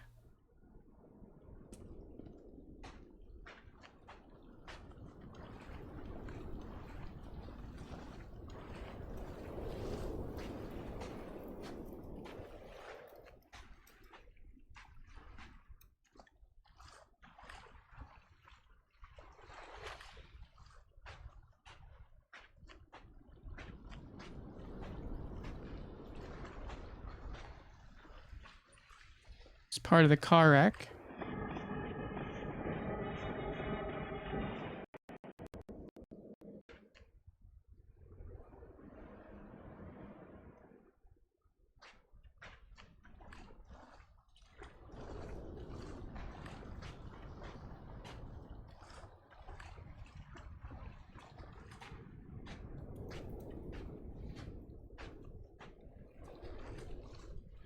There were chemical diagrams on the posters on the walls on the waiting room. It seemed appropriate at the time. Still life abstractions of the processes which had already begun to break down your nerves and your muscles in the next room. I crammed diazepam as I once crammed for chemistry examinations. I am revising my options for a long and happy life.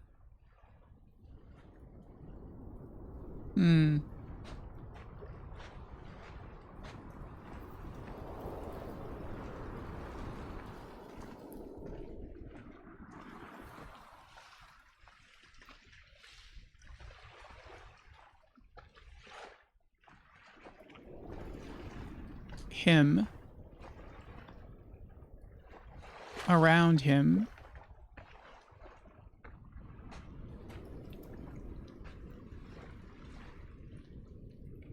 I'm not sure what that word's supposed to be.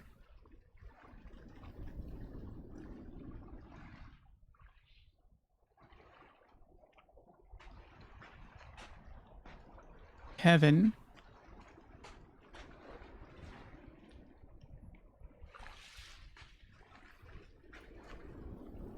Maybe alone? Heaven alone around him?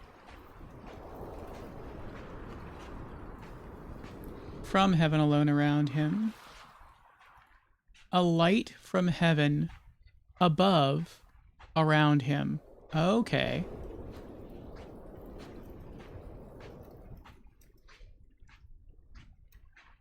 Looks like there's a little path that could have curved to the left there. We can't get down there now. But you can see where it would have gone. We could drop down there from here and go that way. Looks like it would just curve around. From here, I can see my armada. I collected all the letters I'd ever meant to send to you, if I'd have ever made it to the mainland, but had instead collected at the bottom of my rucksack, and I spread them out along the lost beach. Then I took each and every one, and I folded them into boats. I folded you into the creases, and then, as the sun was setting, I set the fleet to sail. Shattered into 21 pieces, I consigned you to the Atlantic, and I sat here until I'd watched all of you sink. Those are the paper boats we saw earlier. Yeah, the other path would have just taken us around to here. Oh, there's more of the boats.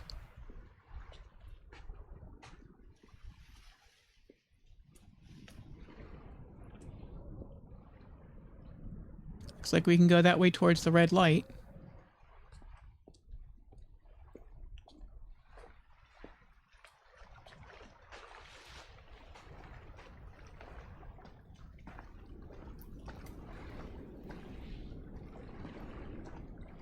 All of his letters.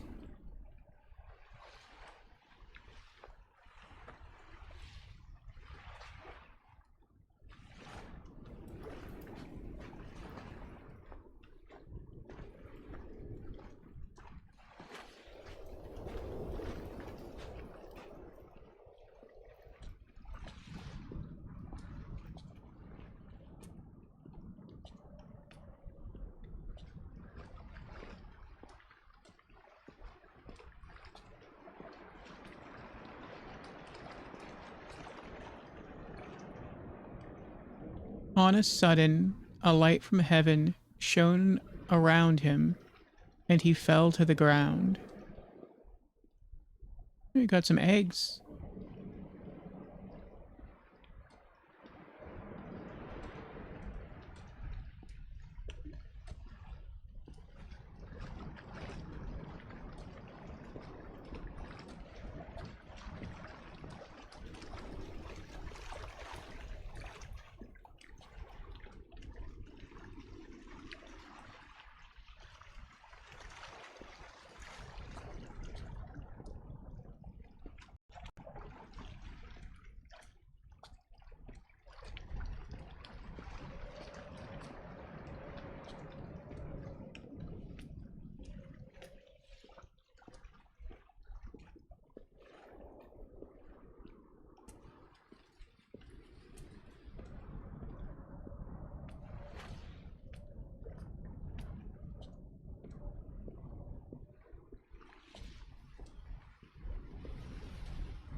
When Paul keeled over dead on the road to Damascus, they resuscitated him by hitting him in the chest with stones gathered by the roadside.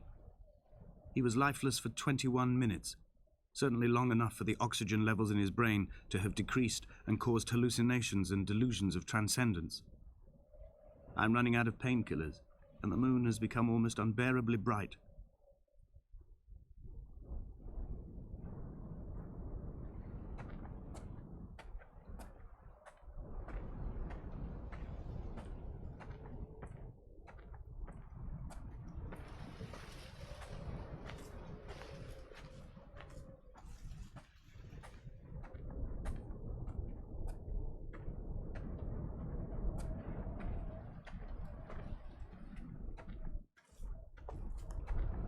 There's the person again.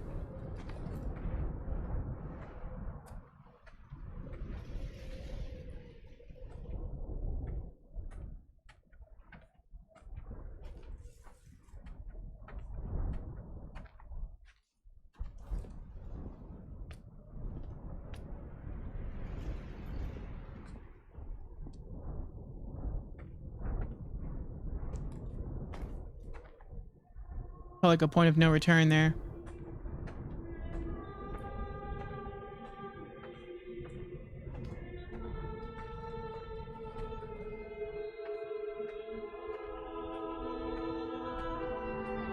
begun my voyage in a paper boat without a bottom. I will fly to the moon in it. I've been folded along a crease in time, a weakness in the sheet of life. Now you've settled on the opposite side of the paper to me. I can see your traces in the ink that soaks through the fiber, the pulped vegetation. When we become waterlogged and the cage disintegrates, we will intermingle. When this paper aeroplane leaves the cliff edge and carves parallel vapor trails in the dark, we will come together.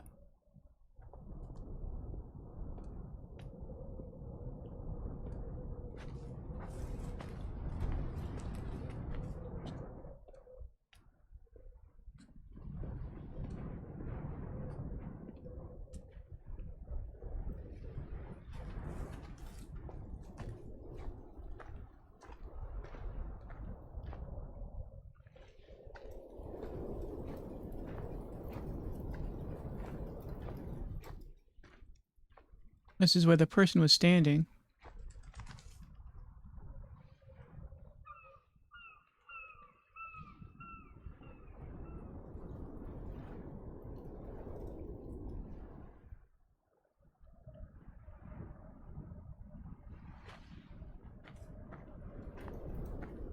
And as he was proceeding on his journey,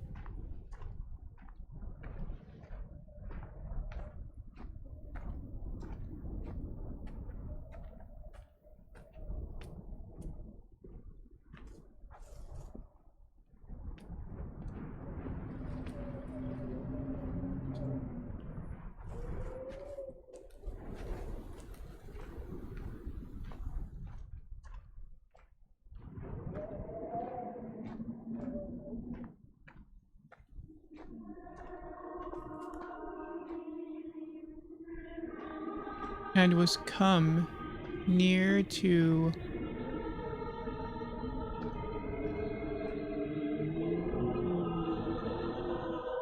something. Looks like it says, oh, is that Damascus? I think it's Damascus. I think it's telling the story backwards now of Paul going to Damascus.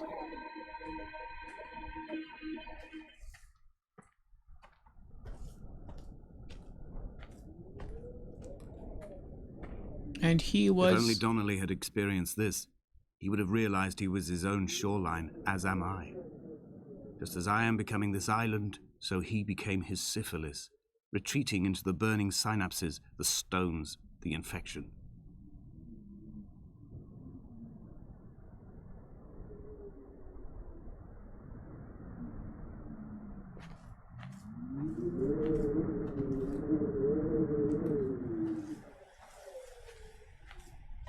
And he was 3 days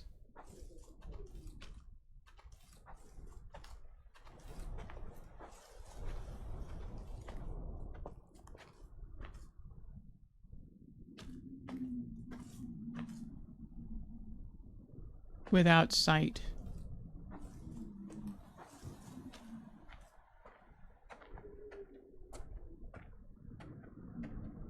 And neither did he eat nor drink. Yeah, this is the story of Saul on his way to Damascus.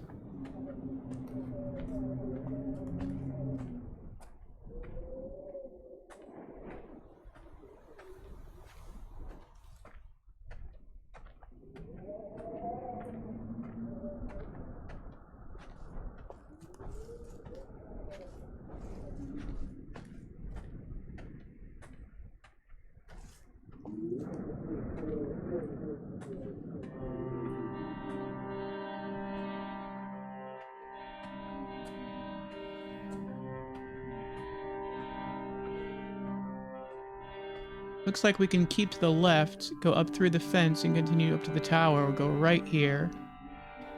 Check out this house. There are headlights reflected in these retinas. Too long in the tunnels of my island without a bottom. The sea creatures have risen to the surface, but the gulls are not here to carry them back to their nests. I've become fixed, open and staring, an eye turned on itself. I've become an infected leg whose tracking lines form a perfect map of the junctions of the M5. I will take the exit at mid-thigh and plummet to my Esther.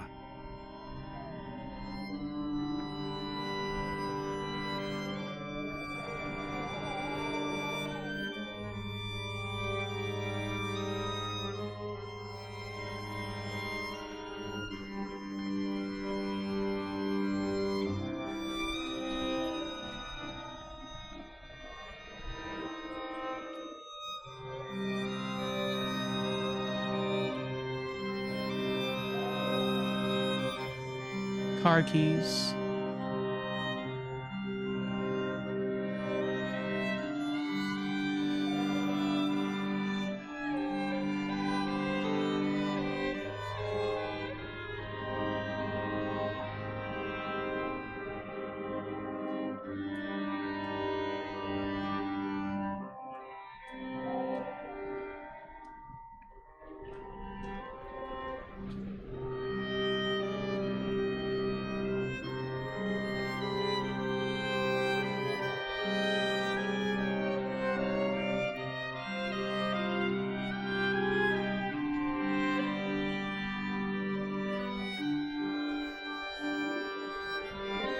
And it came to pass that as I made my journey,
A gull perched on a spent bonnet, sideways, whilst the sirens fell through the middle distance and the metal moaned in grief about us. I'm about this night in walking, old bread and gull bones, old Donnelly at the bar gripping his drink, old Esther walking with our children, old Paul as ever, old Paul. He shakes and he shivers and he turns off his lights alone.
I am the Ariel.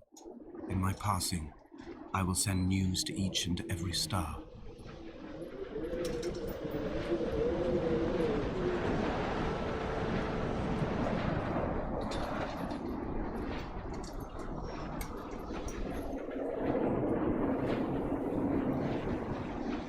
Dear Esther, I have burnt my belongings, my books, this death certificate. Mine will be written all across this island. Who was Jakobsen? Who remembers him? Donnelly has written of him, but who was Donnelly? Who remembers him? I have painted, carved, hewn, scored into this space all that I could draw from him. There will be another to these shores to remember me. I will rise from the ocean like an island without bottom, come together like a stone, become an aerial, a beacon, that they will not forget you. We have always been drawn here. One day the gulls will return and nest in our bones and our history. I will look to my left and see Esther Donnelly flying beside me.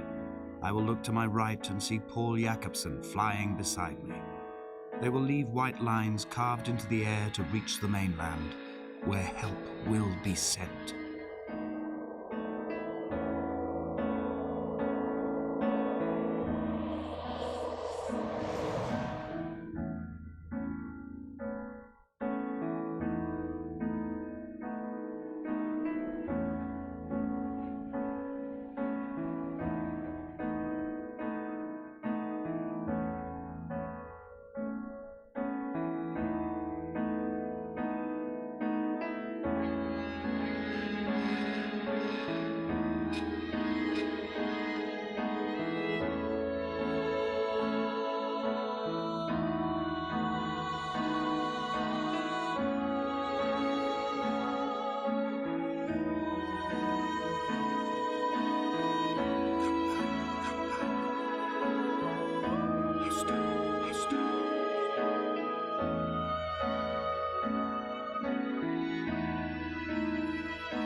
I feel like I'm gonna have to replay the game to understand more of it. Was Esther's last name Donnelly?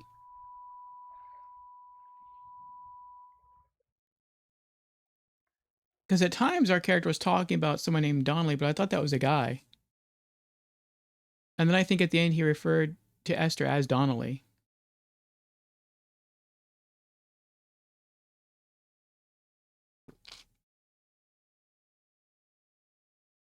Well, we did it. We completed the game.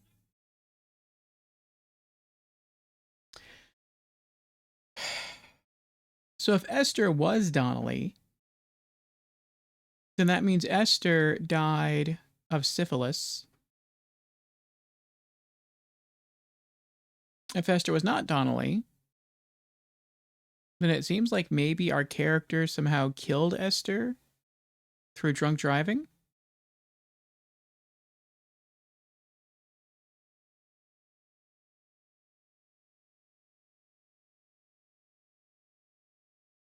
Or maybe Esther died of syphilis.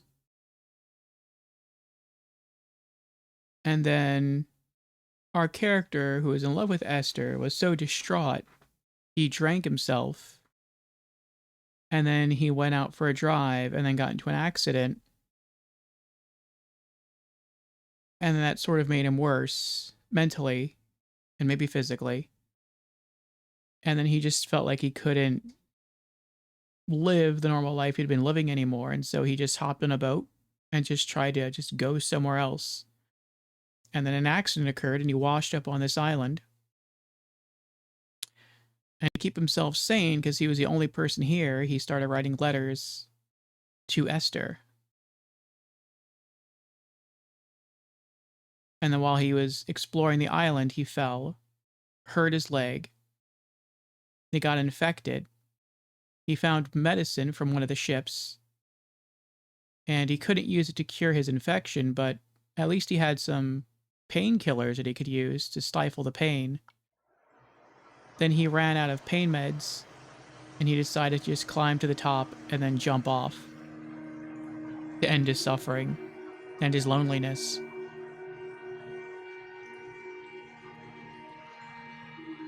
That's what it seems like happened. All right, we've completed the game. We've been going now for about 2 hours and 20 minutes. I think what I'm going to do is we're going to play it again.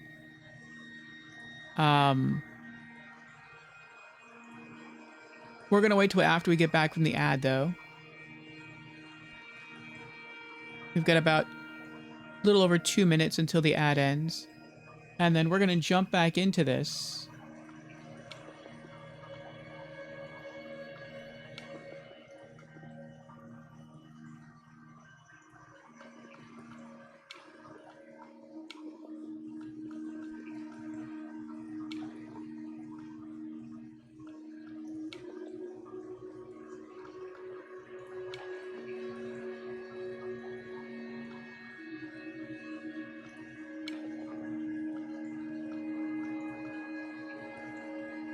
Only we're going to play with the commentary. Maybe the commentary will give us more info about the game and tell us if we were correct in any of our guesses regarding the game.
Another few seconds.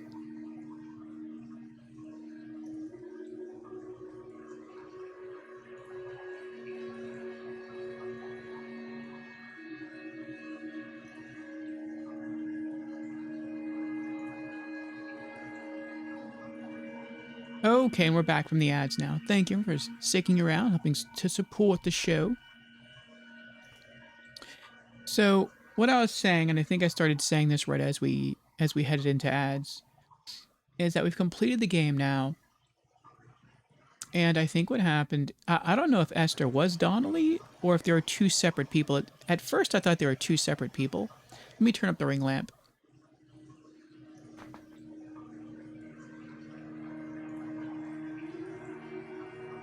At first, I thought there were two separate people, but then right at the very end of the game, I thought he called Esther Donnelly. Like Donnelly was Esther's last name. That's what it sounded like. And so I'm not really sure if Esther and Donnelly were the same person, then it sounds like maybe Esther died of syphilis. And maybe our character was so distraught that, because I guess he was in love with Esther, apparently Esther had kids. The character in Esther had kids. Maybe our character was so distraught at losing Esther that he just started becoming an alcoholic. He started drinking, and then he got into a car accident. And then he was just like, he couldn't do it anymore. He couldn't live the same life that he was living. And maybe he just hopped on a boat and just went out somewhere. Not necessarily on his own. Though I think he said something about being on a rowboat. I don't know. But apparently he washed ashore onto this island. And then he explored the island and eventually had an accident where he fell off a cliff, hurt his leg. The leg got infected. He pulled medical supplies. He salvaged medical supplies from one of the wrecked ships he found on the island. And he couldn't cure the infection, but at least he found some painkillers that he could use to stifle the pain while the infection slowly killed him. Eventually, he started to run low on painkillers, and so he decided that he was just going to kill himself to sort of rejoin Esther. And that's what it comes off as. Now, if Esther and Donnelly were the same person, or I'm sorry, if they were different people, then maybe Donnelly? Then I'm not really sure. But I think he called Esther Donnelly. So if that's the case, we'll see. But like I said, we're going to replay the game.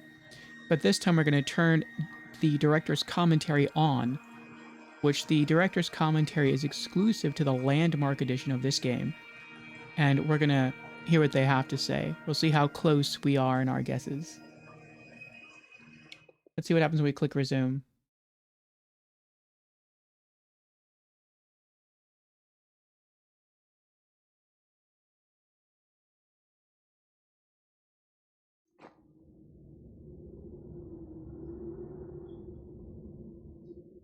Okay, so when you click resume, you resume from the beginning of the last chapter of the game.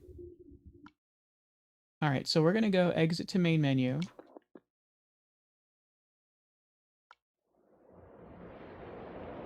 Start. The lighthouse, the buoy, the caves, the beacon. Turn on director's commentary. And yeah, we're going to go through it one more time and see what happens.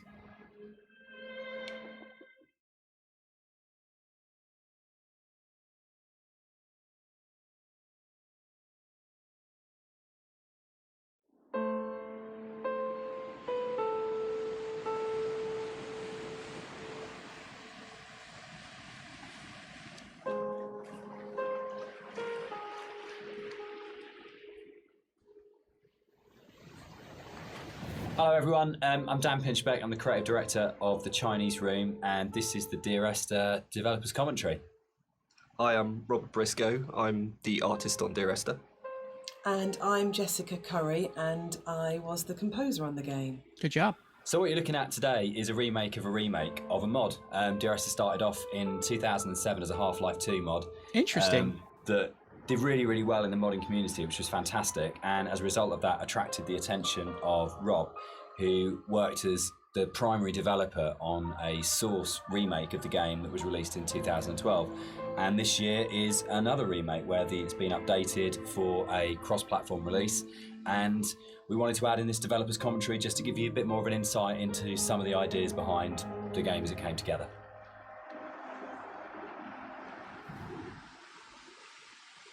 Very cool. Well, thank you.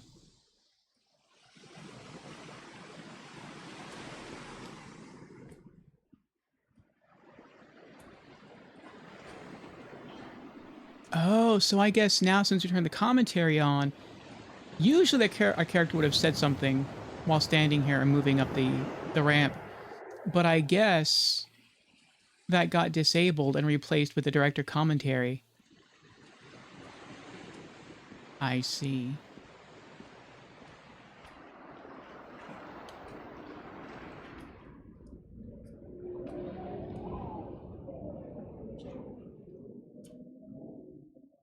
So you'll see around you in a lot of the environments, there's a lot of detail ingrained into everything. One of the things that I wanted to do with Dear Esther is bring the visuals up to the same kind of level of detail that Dan and Jess had put into the other areas of the game. So all of the history and the kind of hidden pieces of story that are intertwined with the VOs and the music and stuff, I kind of wanted to bring some of that into the environments. So if you look around you, you'll see that there's a lot of interesting bits and pieces, a piece of paper with someone's name on it, a photograph, an ultrasound. All of these little bits and pieces are kind of layered in to just kind of bring another aspect of the story into the game. And also, they're actually randomized, so every time you play, you'll see something different lying around. And this is just to build on this idea that everybody has a unique experience and a unique interpretation of the story. Interesting. What you come across in the game, little bits and pieces are randomized. We saw the ultrasound.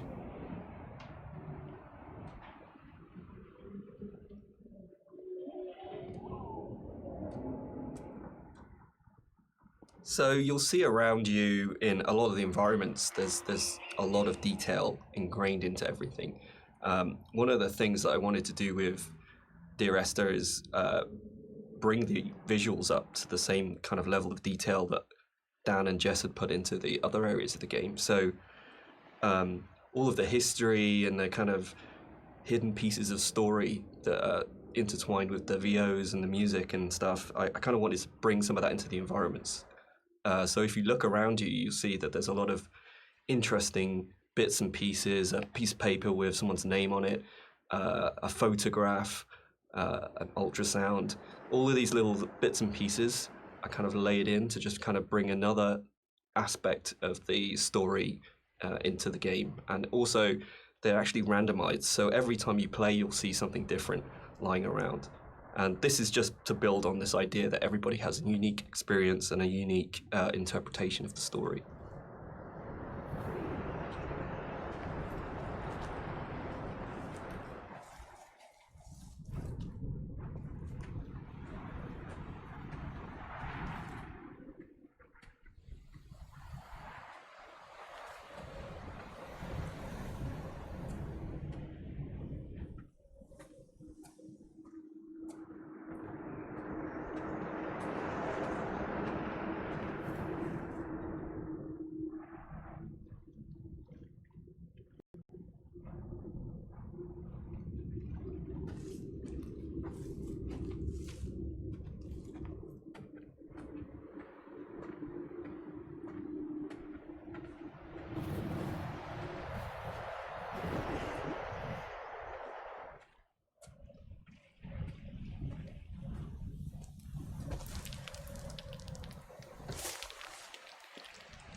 I like that if the paper is white, you can tell you've already interacted with it. If it's orange, you haven't.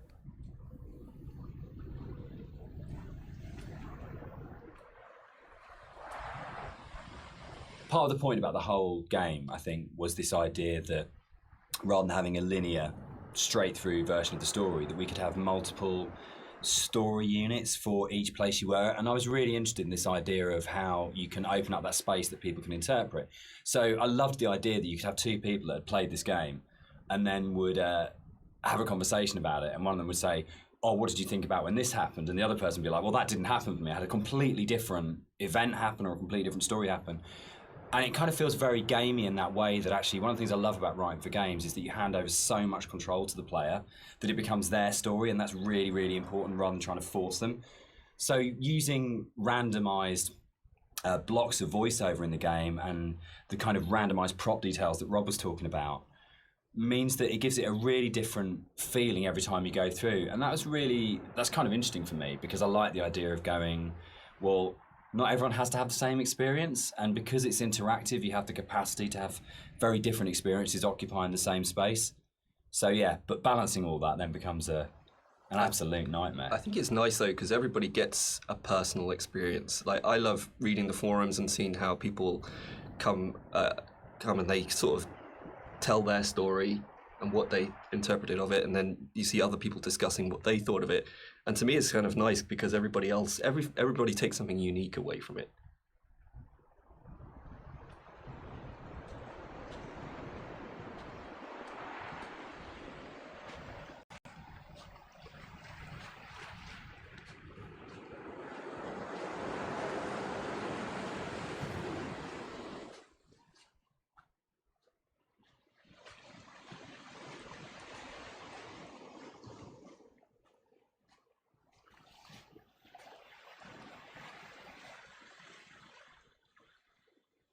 When I wrote the music for the mod of Dear Esther, there was absolutely no budget whatsoever for live players, so all the music was sampled.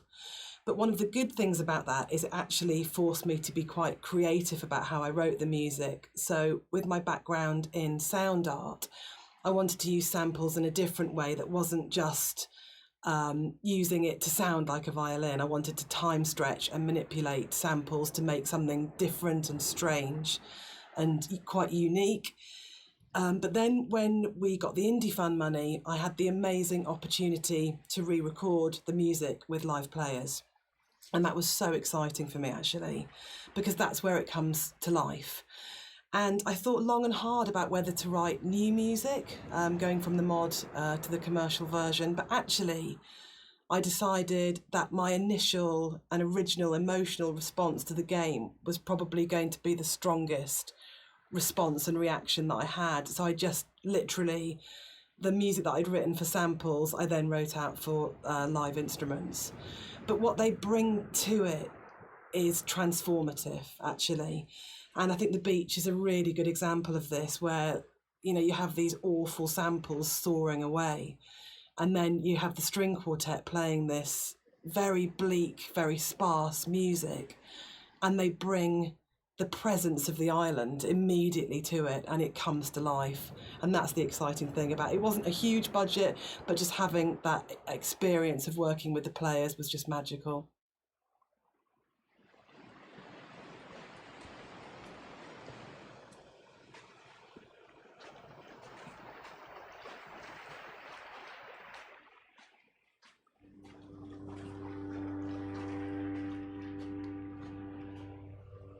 Oh, you can hear a foghorn. Briefly. I think I didn't know about Everything about Esther for me is a dream. The landscape is not an island, it's the dream of an island. The music is like music that you wake up because you've heard in your sleep, but you're not conscious of hearing it. And the language and the story was supposed to be like that as well. It didn't matter the sense it made, it was more about the kind of the shapes it created, if that makes sense. So that the words would were like being in water, like listening to something underwater. It'd be this very dreamlike, symbolic, poetic thing. And it always frustrated me in games with game writing. This has really changed quite a lot. There was never any space for poetic language. It's very exposition-y, very descriptive, very direct. And you'd have like art and audio would have these amazing creative spaces they could explore. But when it came down to actually writing, you just had to basically go into the room, describe the character, tell the player what to do. And it just seemed like the most boring thing you could do with words in a game. And why couldn't a writer have the same artistic freedom as a visual artist or an audio designer or a musician, in terms of being able to say, isn't this just about creating this kind of emotional tone, this emotional space? And it's really, I still love that about the game. And it's one of the things I love so much about Nigel's voiceover, is it has this really odd, disconnected, kind of dreamlike quality to it, where you might finish the game and not actually understand anything that happened, but you'd been carried along in the flow of it. And without any kind of sarcasm at all, I get into trouble saying things like this. The same design principle applies as this to Halo. It's 30 seconds of fun, or 30 seconds of depressing engagement, I guess, in our case.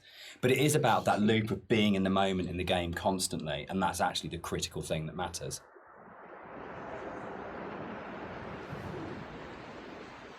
So even the voiceovers, to a degree, were randomized. That's why it seemed like it was sometimes bouncing between past and present.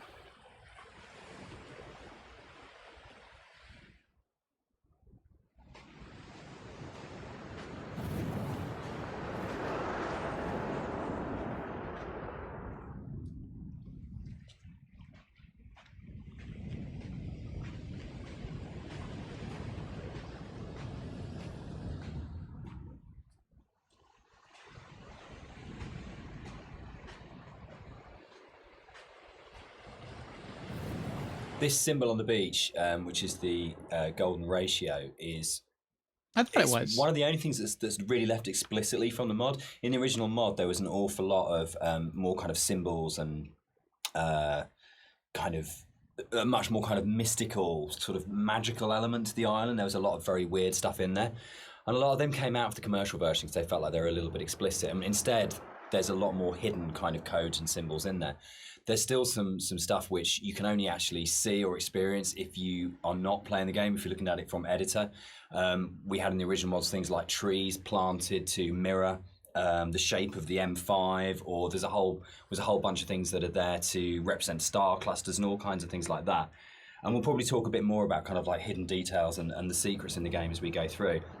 But that was really interesting for us in terms of the design of it, of going, you've got your kind of your conscious, explicit play experience, but games are always constantly manipulating your mood and your feelings and the decisions you're making. And so really trying to create a space that had all of these kind of subliminals in it was a really interesting thing that we wanted to do, both with the original, and then I think it got lifted up into a much more sophisticated version when we went to the commercial, because Rob was able to bring that sort of level of artistry to the visuals that really got that kind of sense of hidden meaning in there. And that was really important, given how kind of complex and symbol heavy and poetic the story is, where a lot of it doesn't actually make any sense, but it's about kind of leaving you with these, I guess, like the half-life of ideas and thoughts that you can't quite shake that stay with you. So we really were trying to get that blend of how music, story and visuals could all create that really sort of uncanny structure that you wouldn't necessarily be able to define properly, but you knew it kind of had a meaning that was staying with you.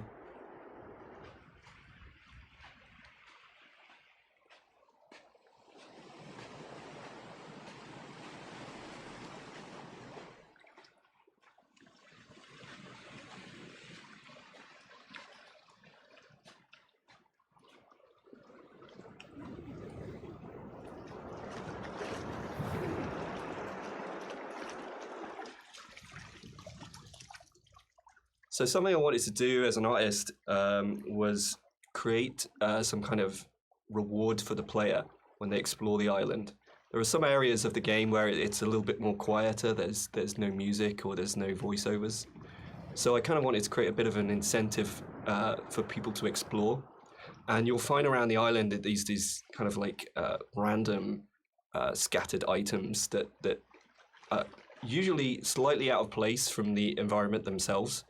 But in another aspect, they actually bring a little bit of story to the island itself, usually to the island or to the actual protagonists or you know, the characters that surround it. So you'll find that around the island these little props and stuff. Just keep your eye out for it if you're exploring.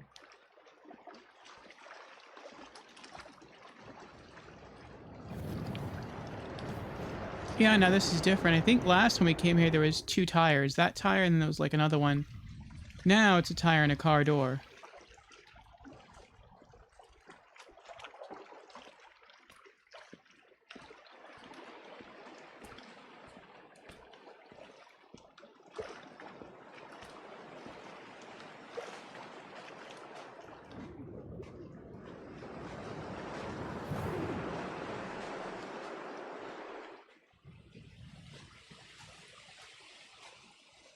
I think something else that would have been nice for this, for a second playthrough of the game, that you could enable, the player could enable as an option besides, or in addition to, director commentary, would have been a run feature. So like if you just want to run through and just hear the director's commentary as you explore, then you should be able to move a lot faster.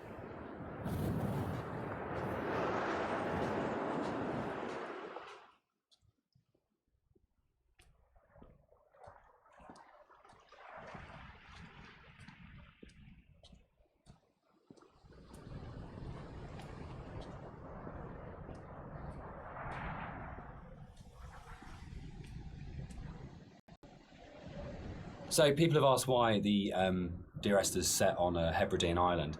What's really interesting about this is one of those times when your kind of aspirations as an artist and the practical realities kind of dovetail. We knew that we had to have some way of limiting the player from disappearing off the play space. And when we made the original, it was a mod. And because it was a Half-Life 2 mod, you kind of had Eastern European city, spaceship, or blasted, desolate landscape with your 3 options if you didn't want to start making any other assets.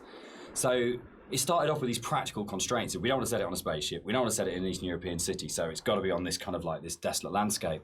And we want to limit the player. So an island seems like a natural choice. And it's really interesting how you start from that. And we had this big lump of clay on a table that we were carving out paths and things to annoying the cleaners and things like that. And Jess and I were talking, and Jess started making sort of snippets of music to kind of go in there. And then all of a sudden we just went, oh, that's the story. Oh, that's what happened here. But it really started, I think, from the place. And when we started looking at photographs of Boré, we started going and reading some of the history behind it. Suddenly that was it. And it just was really, really naturally became, this is the place, this is what happened here, this is how it feels. And then everything else kind of coalesced around that. Yeah, I think as an artist, it made my job a lot easier because those islands are so kind of like, the environment is kind of hostile. You're out there in the Hebrides. You've got this kind of like inclement weather. You've got cold, rain, snow. It's a very kind of it can be a very depressing place to be at times, but it's also at the same time very beautiful. And it's this kind of like stark, bare landscape, but has this beautiful surroundings. So it's, in terms of art, I think it really helped me to portray a lot of the themes in Dear Esther. And there was a natural fit with the music as well. It suggested a musical style, which was really key, I think.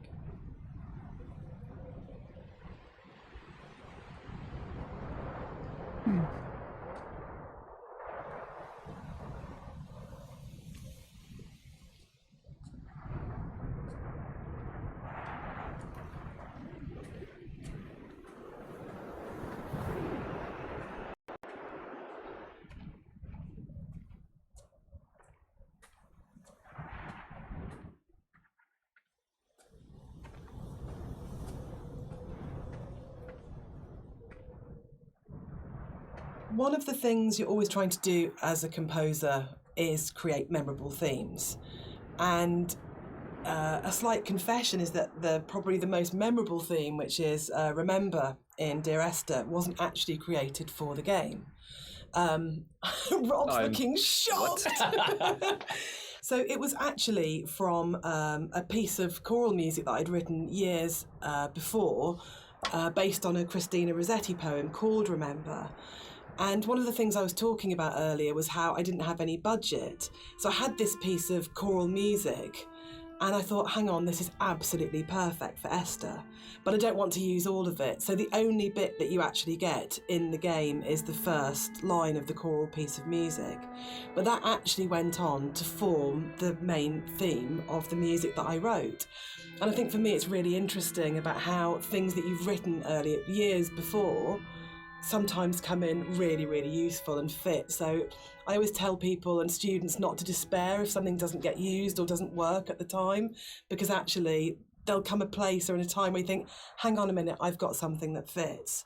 So in terms of that memorable theme, the Remember theme gets used in multitude of different ways during the game. And one of the things it does is helps you to identify the kind of psychic place that you're in the game. So the theme is played in lots of different ways, and actually you'll notice that as you go through the game, it becomes more and more broken and more manipulated and broken down as the player goes through the journey and as you're psychologically struggling to get to the end point in the game. So music's really, really useful for highlighting the psychological mood. And we talk a lot about psychogeography, which always sounds a bit pretentious, but actually I think it's really important to what the three of us did in the game. Yeah, absolutely. Dan, maybe you want to talk sort of like a bit the about core that. kind of idea about psychogeography. If you're not in the place you're in, is not the place you're in, or you create the place you're in. It's not just as you're here and then the landscape's out there, but you don't navigate like a city by street signs and by those kind of formal things. You navigate it by the things which are significant to you in the way that you've lived in that space. And I think that was really kind of key to, I think it's really central to how the fusion of art and story and music come together in Dear Esther, because it's not a place where we're going, right, we have to lead the player up here because it's a natural formation, and then you would naturally have a piece of music here because you come around a corner. But the story, music, and art all work around the idea of what's going on in the narrator's head at this point. How do we represent his emotional state relative to this landscape? And again, it's that idea of the game is it's a dream of a place. It's like the idea of it being a fever dream or a coma dream, which obviously ties in a lot with the kind of story, and we'll come back to in a lot more detail when we get to the caves a bit later on.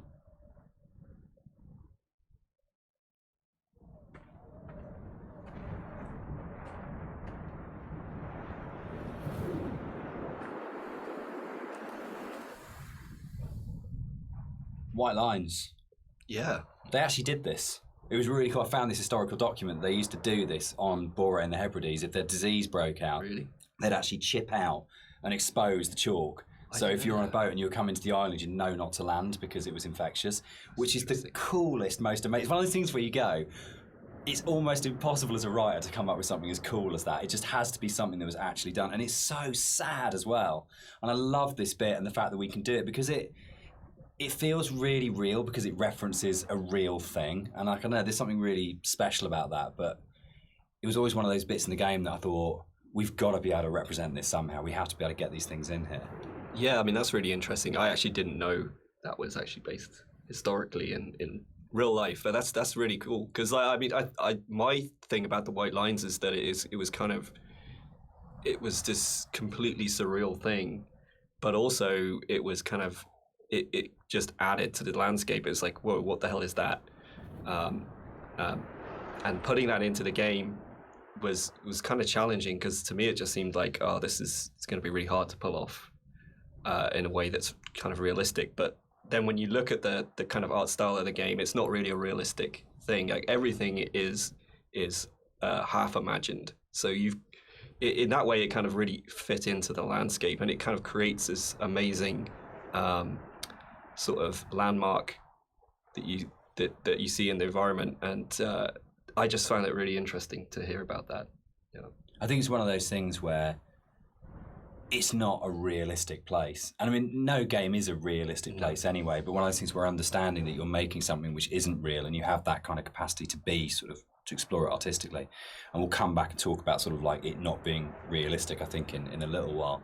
But that's really, really important because then you can say it's about what these things kind of represent or how they make you feel as a player, not about going, is this accurate? And I get really inspired by sort of doing a lot of research into kind of history and things like that with all of our games. Because you can just find those things that just kind of like speak to you. But it's amazing you can find that in like an 18th century book and go, that really speaks to me now, that has meaning now. And that's fascinating, I think. So the lines were a real thing. Both interesting and sad. And informative. I wonder if they're still used. I wonder if islands still do that.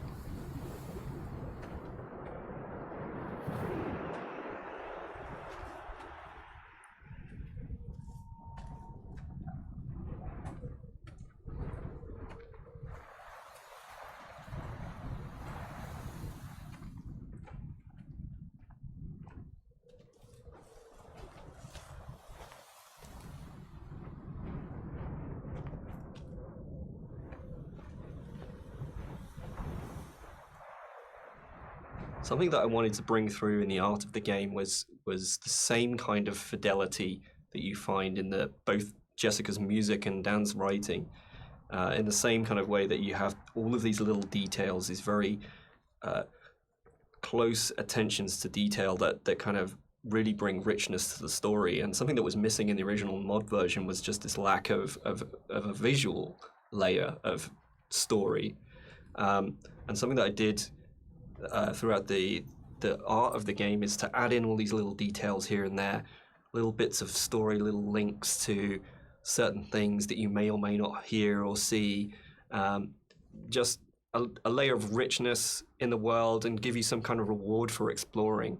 So keep your eye out as you look around.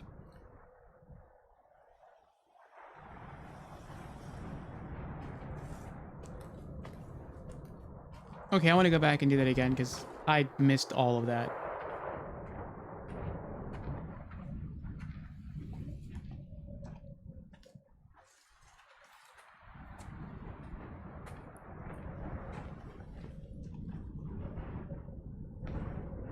something that I wanted to bring through in the art of the game was the same kind of fidelity that you find in both Jessica's music and Dan's writing. In the same kind of way that you have all of these little details, these very close attentions to detail that kind of really bring richness to the story. And something that was missing in the original mod version was just this lack of a visual layer of story. And something that I did throughout the art of the game is to add in all these little details here and there, little bits of story, little links to certain things that you may or may not hear or see, just a layer of richness in the world and give you some kind of reward for exploring. So keep your eye out as you look around.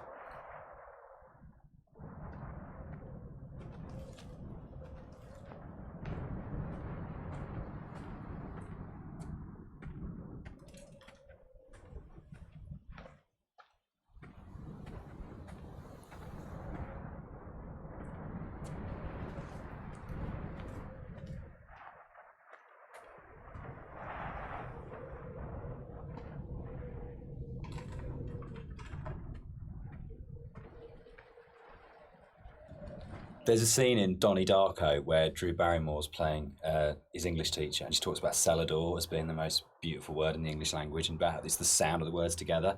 And Dear Esther actually comes from the introduction to From a Faith No More song, the Crab song on the first album, Introduce Yourself. And there's a point where I think it's Chuck at that point as the vocalist before Mike Patton just says Dear Esther, and it really lodged with me because the sound Dear Esther just has a really amazing sound to it. And I think when we started making it, and the idea of it being this series of letters to someone came through, it just came straight back out of going, that's just a really beautiful sounding combination of words. And I think that really sums up the whole approach to the writing in Dear Esther of what's the most beautiful combination of words and images we can put together, and to do it that way rather than writing a traditional plot as such. So yeah, Dear Esther, Faith No More and Doom, that's where it comes from.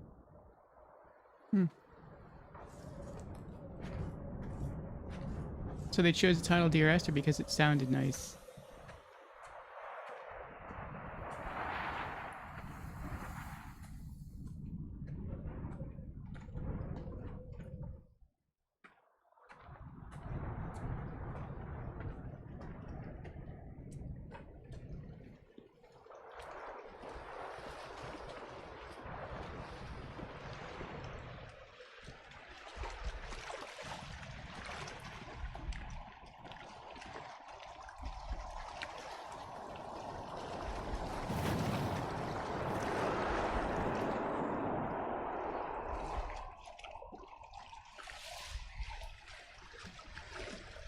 I think the central question to the entire experience for most people that have played it or are talking about it is this idea of, is the island real? Is what's going on a literal event of a man walking across a Scottish island, or is it a dream that he's had? Does the island even exist? And one of the things that we try to do with the writing is to constantly lull the player into a position where they got an understanding, they made a decision about what they thought was going on, and then to undercut it. So you never actually were able to settle on any one interpretation. And that was the challenge I set myself when I wrote the original mod, was can we put a story in a game that not only lends itself to multiple interpretations, but there is no stable interpretation. Every single interpretation you have will always have questions, and you'll never be able to fully trust what you think you understand about the game. So it's challenging, I think, for that result. It becomes quite a challenging kind of game story because of that, because you don't ever get that situation to go, I understand it now, I can walk away from this thing and it's all closed off and it's tidy. It was a very deliberate attempt to say, no matter where you think you are with this story, you're always questioning whether or not that's right.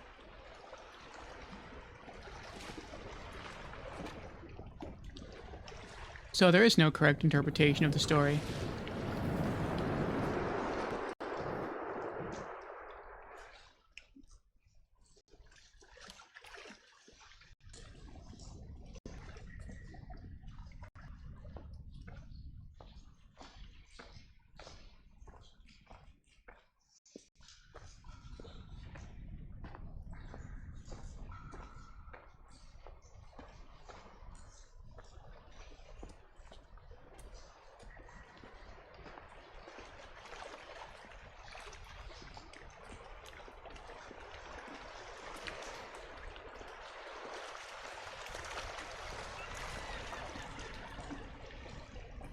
going to try to avoid that piece of paper so I don't activate it again.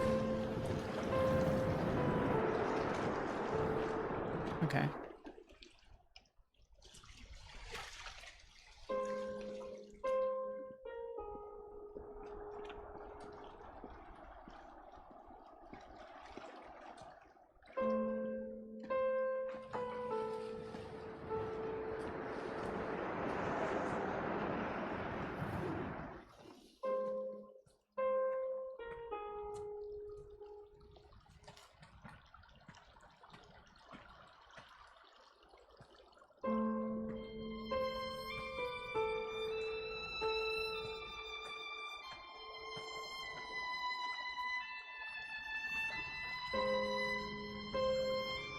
One of the things that's been most commented on with the audio and the music in Dear Esther is how sparse it is. And that was a really deliberate tactic. I wanted to leave room for the player to think and to dream and to wonder and to put their own interpretation into what was happening. I And I commented on think that the earlier. problem with so much modern media is how bombarded we are constantly. It's the kind of MTV, flash in your face, constant music. And Dan and I watch a lot of drama together, and that really is constant Endless, music. which is constantly telling you what you should feel, like really clearly, and it's like being kind of beaten up by the music sometimes. And when you read a lot of reviews of Dear Esther, a lot of people say they had this time to think and to interpret, and that was one of their favourite things, that they placed themselves so directly into the game, and it's their experience. And I think that's actually the greatest success of the game on all points, from the story to Rob's art to the music, is we all left space for the player to dream. I said earlier how I wish we could hear music at all times in the game. And I still wish we could. I said earlier how I kind of get what they were going with by doing that, where at times the player feels alone. And the environmental sounds stand out more, like...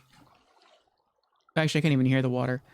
But when you're on the beach, you can hear the water more. You can hear the cawing of gulls. You can hear the blowing of the wind. But I would have preferred to just hear the music the entire time. And maybe if you're at a point in the game where they want those environmental sounds to stand out more, they could have quieted the music, or maybe increased the volume of the environment, or done a mixture of those two things. And that would have appealed to me more. And that's just because the music is so pretty.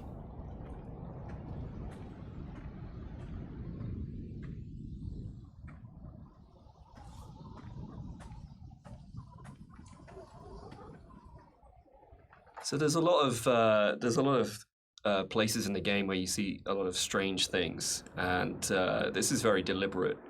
One of the things we wanted to do is just kind of like not spoon feed the player every little piece of story. We kind of just, some things are literally just in there to just kind of let you think and let you decide on whatever you want to bring to the story yourself.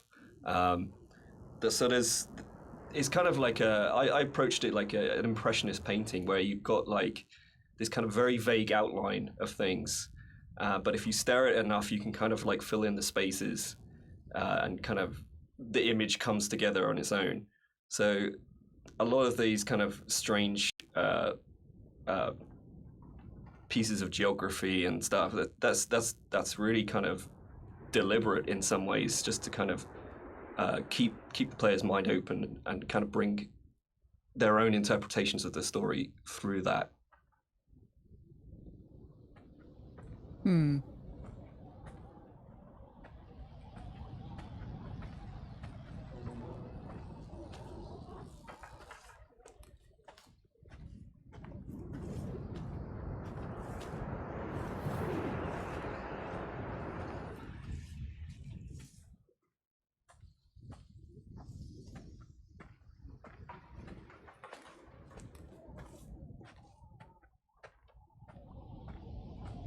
And here comes the end to chapter 1.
When I was originally thinking about how to write the music for the game, I suddenly realised that you don't see anybody in the game, and the most important character as such is the island itself.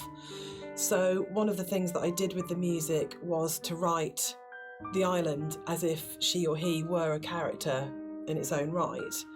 And that's really important, I think, that you're going through this space and actually it's completely devoid of people, but the music in a way populates the island, and that the voice of the island speaks to you through the music. Which is interesting, because I think that's really come on in terms of later games we've done, that sowed the seeds for the way in which we approach music in Rapture, where it was very specifically the voice of characters. A Machine for Pigs as well, where the music was about being Lily's voice in the game, Lily's representation of the game. So it's interesting how, looking back on Esther, a lot of those kind of ideas were tried out here that then came on to take other forms in stuff we've done since. So these people also worked on BioShock and Amnesia? I could definitely see bits of this carried over into Amnesia.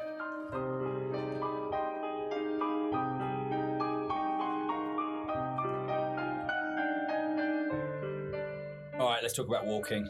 Let's do it. We're gonna address the elephant in the room, the very, very slow-moving elephant in the room. So this might be a longer conversation because it kind of fits with that. So Esther was the first of the what are now called walking simulators, and it was really interesting that for us it didn't feel that weird to have a game that was slower than normal, where actually there was lots of time to just walk around and think and look at things. And it was amazing at the time how this was seen as completely revolutionary, and it's really interesting, and it's amazing to see how many other games have kind of like taken it on board. For me, it came from, I didn't see it as being odd to have a game where very little happened, where you thought about what you were doing. For me, it was kind of interesting that you could play some of the best moments in Doom are the bits where nothing's happening and you're just doing it, or System Shock, or those games that I absolutely love. Those quiet moments were the really powerful ones. But Esther is definitely slower than a lot of games, and I think that's actually why it's lasted. I think if we did have moments where we went, should it be faster, should we put a sprint button in, but I'm so pleased that we kind of held our nerve and went, no, just as like in real life, I don't run everywhere because that would be weird. It's okay to have a game where you don't run everywhere, and actually it is a bit weird to run everywhere, but if you're going to do that, then you've got to support it in other ways. And I think the music was a really powerful way of supporting that change of pace. What's really funny for me though, Dan, is that shamefully I'd never played a game before I worked on Dear Esther. So I didn't realise that all games weren't like this, which is now looking back really naive. But I didn't realise that games didn't have, always have, this slow pace, and I thought there were lots of meditative games out there, and that actually wasn't really the case at the time, and that's exploded since. But in terms of the music, supporting that pace that you'd set emotionally felt really important. So if you listen to the music, actually the BPM is at a very slow walking speed, And it just almost, I mean, there's a lot of things now that say it's called entrainment, that it slows your heartbeat, or it can speed up your heartbeat when you listen to music. And actually, I think what the Esther music does really successfully is it makes you almost accept, and more than accept, that speed. You actually start to feel that's the pace of your journey. And that I really like that about the music, actually. It just, yeah, it makes you just comfortable with that pace too. I think it just eases you into it. You feel relaxed.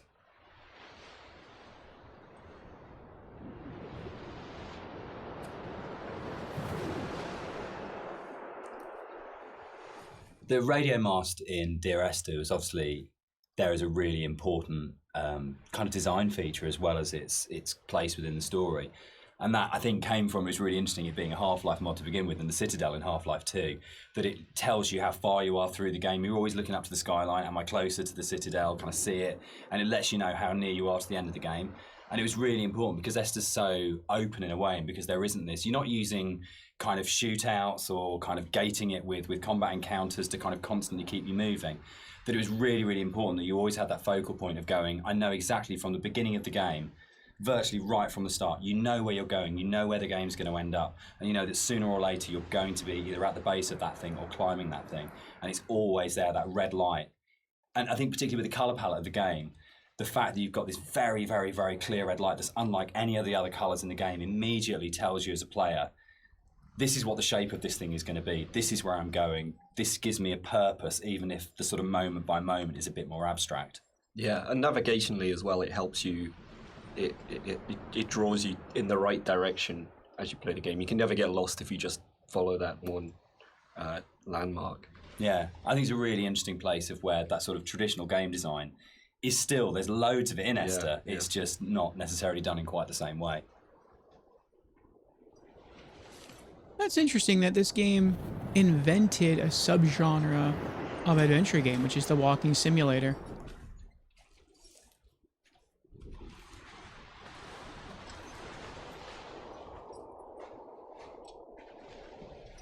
So something you'll notice as you look around the environment is, from a distance you see the landscape. It's kind of a beautiful place in some ways, but something I wanted to bring to the game was that there's this second layer beneath the surface. Whereas if you look at things closely, you see that the actual island itself is very polluted. It's kind of very rotten.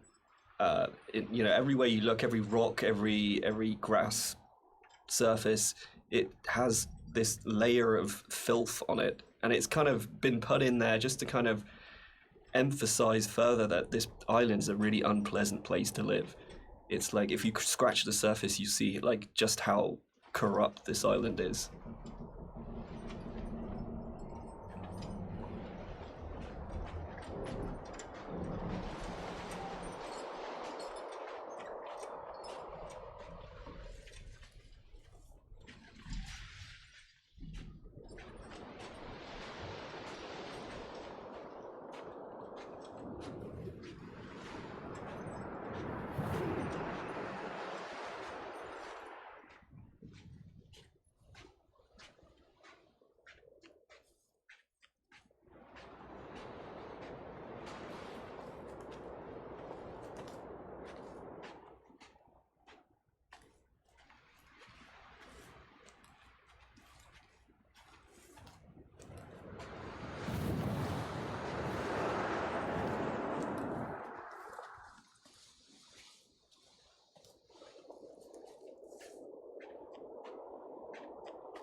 we cast and did all the voice direction for Esther ourselves for the mod, and it was basically Jess and I on a casting website, just listening to people's show reels and finding what's the voice of this thing. And there was never any question about Nigel. I think we heard his show reel for the first time around. It's probably been listened to sort of 30 or 40 actors. And we started listening to his show reel and just both looked at each other and went, that's it, that's him. And it was amazing when Nigel came in, we had, I think, a day and a half to do the whole thing. And he just did that amazing thing that really, really great actors did. If he just walked in, got in front of the microphone, and more or less did the entire thing in one take. And we did hardly any retakes on anything. It just felt like his instinct for the character in the game was so strong that he just, without virtually any direction, just came in and just got it. And one of the hardest things with the voiceover that we did was when we went from the mod, which had 3 potential narrative units per queue, to 4 potential narrative units per queue, was not only finding new bits of writing that kind of complemented and played off what was there in the original mod, but for Nigel to come back in, nearly 5 years later, and to just re-find that voice in exactly the same way and deliver it in a way that fitted in and complemented it was a real testament to his ability as an actor, I think.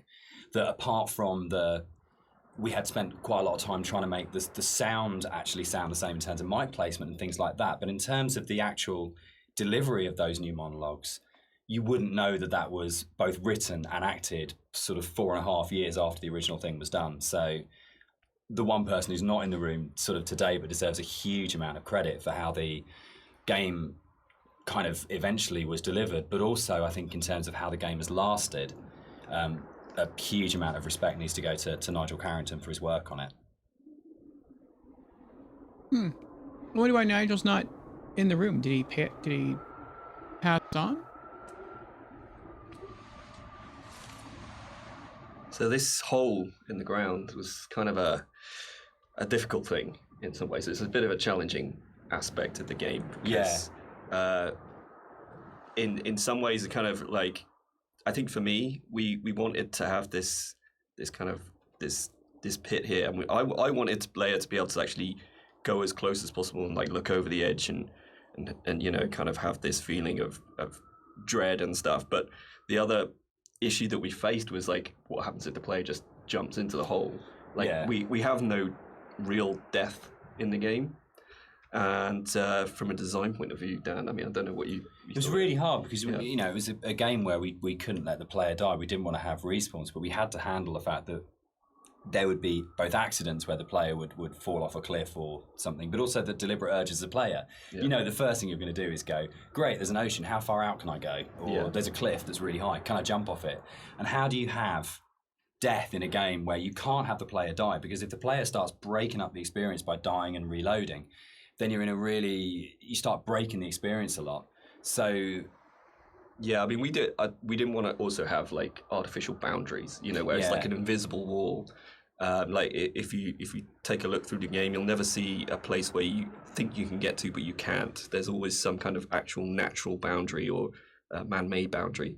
So yeah, that was the other thing. We didn't really want to create this invisible wall around this thing. So it kind of, the whole drove the way in which that sort of the very weird audio visual, probably one of the most dreamlike bits in the game, where if you do die and you get the kind of the heartbeat and the strange flashes of visuals. And I think in a lot of ways, if we hadn't had the hole there and we hadn't had a place where we go, right, players will jump in this hole, we have to start from that basis, they will throw themselves down this hole, it kind of gave us the impetus to really, really focus on it. And I think the stuff like the drowning deaths and the cliff deaths are strong because the hole was there. And I'm not sure if the hole hadn't been there, whether or not we'd have arrived at that way of handling it, which I'm really proud of. I think it's a really incredibly creative, interesting way of handling a player going out of bounds and of actually being able to reset the game when the player's basically done something you ideally wouldn't want them to do.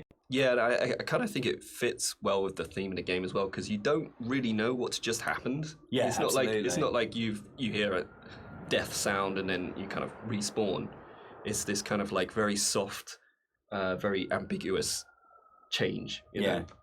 There was a point in the original mod where if you died, it would do the whole Half-Life major fracture detected. It's always brought a really good tone to the game. Yeah.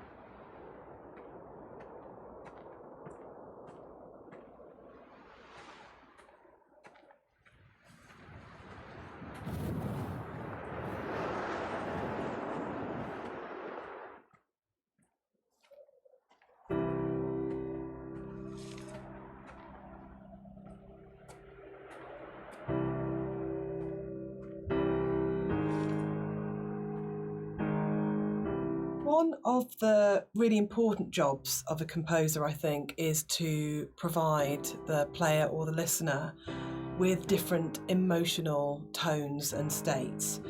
And up until this point in the game, the music has been very sparse, very intimate, and very isolating in a way.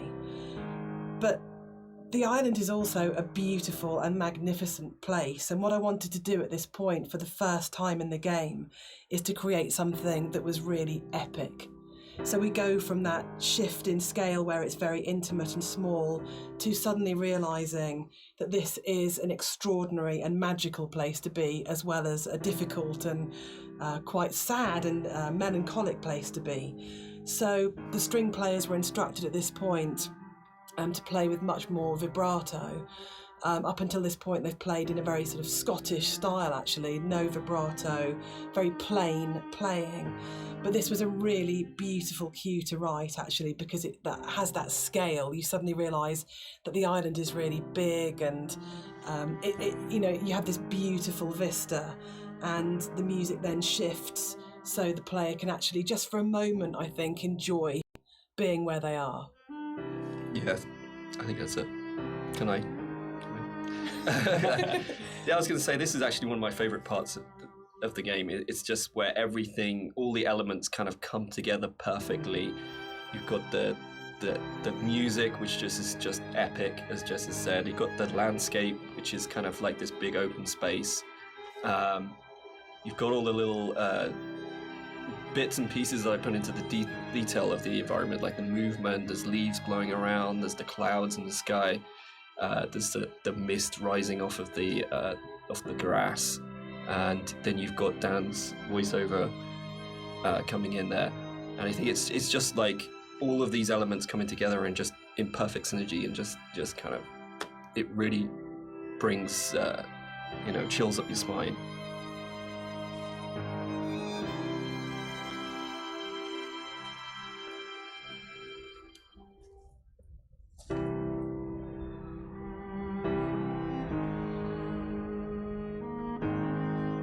This time the medicine bottles aren't here. The needles are still here. The syringes are still here.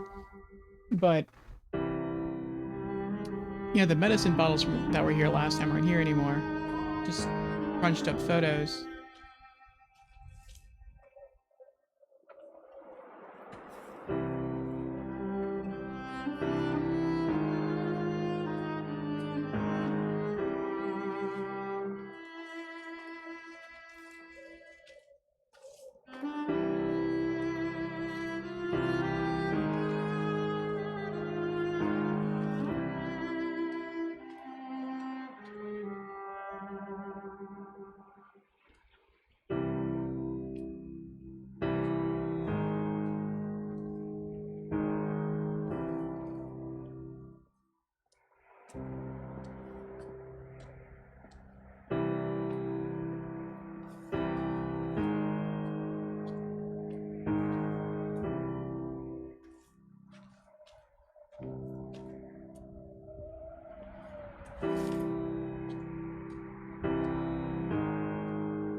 Inside the bothy, there is a randomised chance that you can find an ultrasound picture on the table, and I think it's the one instance of randomisation in the game that is like the pinnacle of it, because the idea that Esther was pregnant when she died changes everything emotionally about how you understand the story.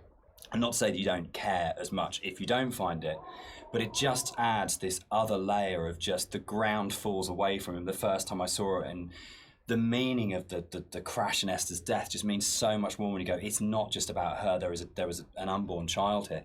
And I think that's where the randomisation just hits its absolute peak, because it's one tiny detail that may or may not be there. But if it's there, it's going to fundamentally change the way you feel about the entire thing. And that's the strength that the randomisation elements in Esther kind of provide, that you go, you're likely kind of feeling about the story and your understanding about the story can be changed so absolutely by the occurrence or not of one tiny little prop detail. And that's something which, those moments I think are what make it really, really special. So it's for me, it's almost like the most important prop in the game, because when it happens, it's so profound. Yeah, and it's again, it's just something that makes each playthrough more personal, I think. This is what I love reading about, people finding these things and going, holy shit, I've just found this one thing that's going to change it. That's changed my interpretation completely. Yeah, absolutely.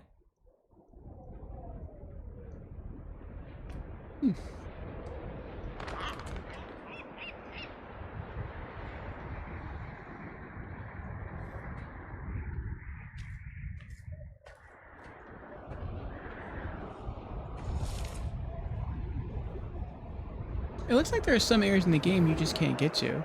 Like, we can see there's a cave over there, but we can never get there. So as you leave the bothy and the seagull takes off, that's the one jump scare in the game, which is kind of interesting, because when we made it, we kind of had to, we kind of called it a ghost story, but there was no intention really. We kind of wanted this dreamy, hallucinatory type thing. But when it came out, people started coming back and saying, this game is absolutely terrifying. I was really, really frightened. And that was really amazing. And I think it's because nothing happens. We're so trained in games to go, there's stimulus all the time, that if nothing happens, you're waiting for something to happen.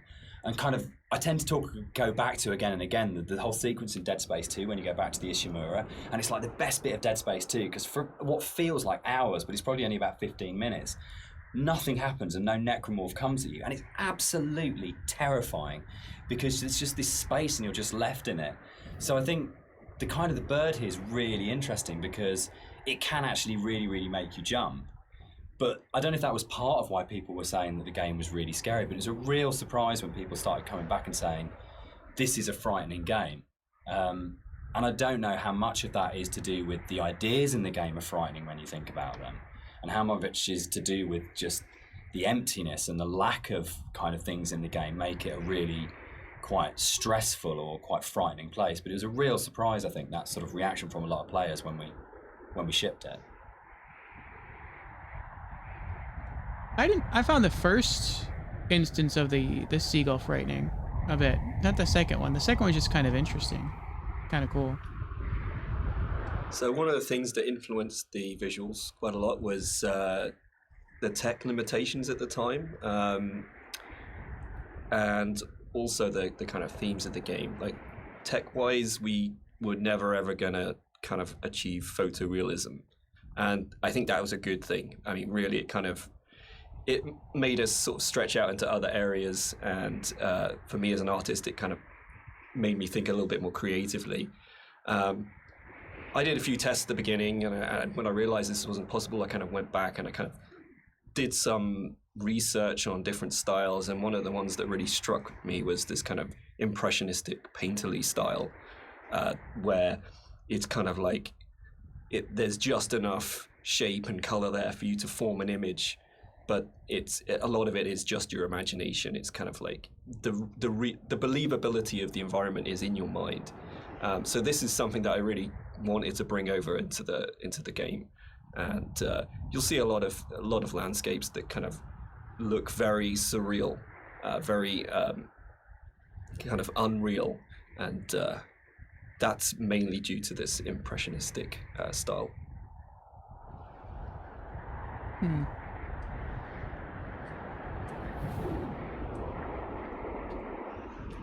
We should probably talk about some of the inspirations behind it. I'm on a strict you don't talk about Stalker kind of thing going on here. But when Rob and I started talking, I think one of the first things that we kind of discovered was how much we're both obsessed with Stalker. Yeah. And I think that was one of the major things behind it in terms of when people talk about game inspirations. I mean, for me, there's a lot of FPS stuff in there, Doom, System Shock, but I think Stalker probably more than anything else. And Roadside Picnic, the Strugatsky novel that Stalker's based on, of the idea of this incredible space that you didn't understand, that's simultaneously beautiful and threatening. And I think sort of Tarkovsky's kind of films kind of play into that as well, particularly his version of Stalker, that you want to have this place that you feel rather than think about. And for me, that was like really kind of core to all of the inspirations for the game, was this is a space that is about feeling, not thinking. Yeah, I think the movies in particular, I think I hadn't watched the movies. I'd read the book and I played the game, but when I watched the movie, it kind of all made sense. I didn't know there was a movie. Why I like the game so much and why I like the story. It's just like every shot is like a painting. It's like every shot has its story to tell. There's very little dialogue in the actual movie itself. There's just these long, lingering shots, and each shot is amazingly beautiful, and in its kind of desolation. And for me, that was like a huge influence, like trying to bring some of that through into the environments.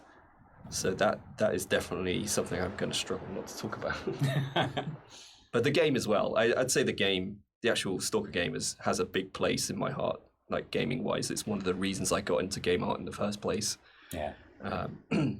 So that to me is a big part of it too. I've never played any of the Stalker games. I saw my streamer friend Questing Couch, I think, stream a bit through one of them, and it looked interesting. I'd wanna try out that series, perhaps once I get my gaming PC. And Lady Neelafar is here. Welcome in, lady. How are you doing? Oh, with the mage love emotes and the tree emotes. And lady is also on a massive 50 stream streak. Thank you, lady, very much for the 50 stream streak, for the consistency there. I appreciate you. And for those who don't know, let us give our streamer friend, Lady Neelafar, a quick shout out.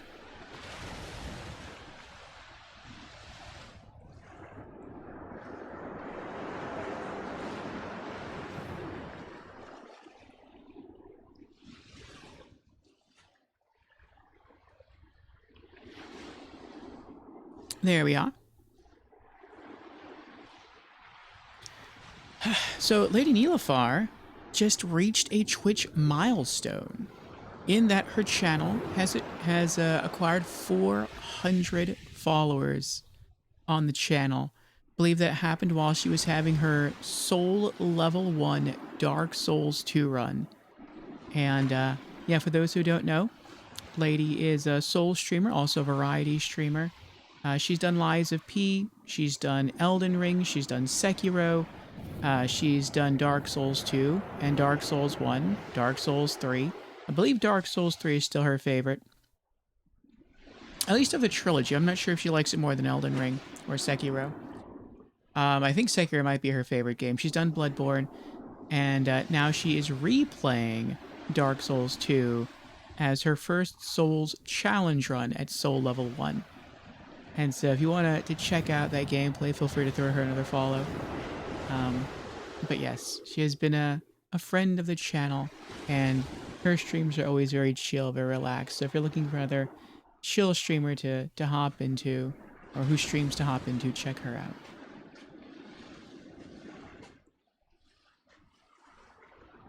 One of the more interesting and challenging things to do in the visual side of things is to kind of create an emotional connection with the player. With the music, it's very strong, and the dialogue can kind of help you to feel what the character's feeling, but to kind of really create an atmosphere and to create emotion, it's very difficult. So I designed a few things very subtly within the environment to kind of plant imagery into your mind and kind of make you feel certain things.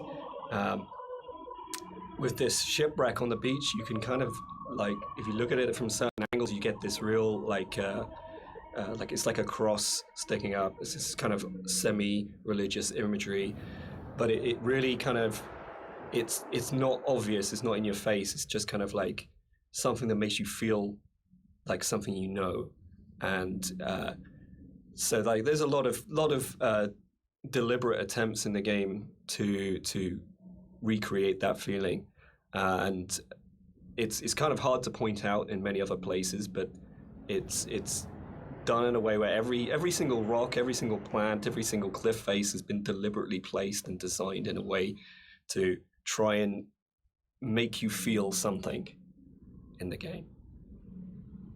It's pretty incredible. Yes, how are you doing tonight, lady? So we've already completed this game, lady. I think we completed in about 2 hours and 20 minutes. And we talked a bit about it, a bit about our interpretation of what unfolded, because there's no clear interpretation of the game as it turns out. There is no canonical interpretation of the game. I don't think this case was here before. Maybe it was.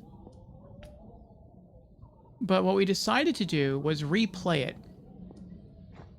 This is the what's called the Landmark edition of the game. And one thing that separates the Landmark edition from the base version of the game is I think they used a different graphics engine, but also it has the director's commentary. And so you're getting commentary from the story writer, from the artist, and from the composer at different times. And so we're just sort of replaying it. It's quite a short experience. Takes about 2 hours to get through. There's only 4 chapters to the game. This is chapter 2, and I think we're nearing the end of chapter 2. And as you walk across, where you would typically hear dialogue from the protagonist of this game, you instead hear dialogue from its creators, from the directors. And so we're just sort of getting their take on inspirations for this game from them. This is another of my favourite bits in the game, where you come along the edge of the sort of gully and you find hundreds of books, and it's one of the first times where most explicitly there's the suggestion that nothing you're seeing is real, because there's just no way that this can exist, and it's a really amazing, uncanny moment. But it works, I think, for me, because you just go, I don't understand it, but it's lodged somewhere in my head and I can't get rid of it and I can't unsee this. And I think for me, like in terms of my influences from books, I mean, there's the obvious sort of stuff like with Burroughs, Cut Up and things like that going on.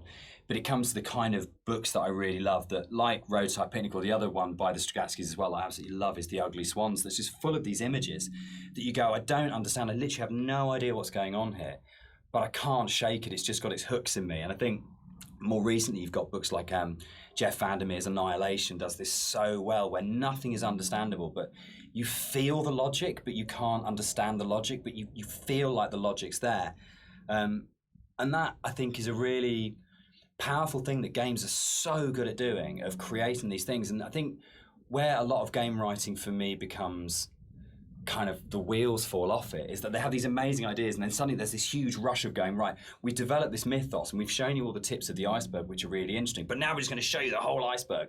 And actually that's never that satisfactory as a player, because it robs the mystery. And I think the best game writing is those kind of moments where you go, I feel like there's something just outside the edge of my vision or just on the edge of my hearing, but it's the confidence to go, that's it, that's all you get, and the rest of it is up to your imagination. And I think it does loop back to games like Stalker. I think Skyrim at its best does it so well, where you just have these moments where you think, I want to know, but it's going to be down to my imagination to draw those things. And the player's imagination is the most powerful thing you've got in your design kit. There is nothing you can put on screen, there is nothing you can do with audio, there's nothing you can do with dialogue that will ever be as powerful as the player's own imagination. So if you oversell the idea and oversell the image, what you're actually doing is you're kind of not only robbing the player of the opportunity to invest in the game, but you're also fundamentally opting for a weaker tool than what the player can bring to the experience themselves. Skyrim reference. How about that?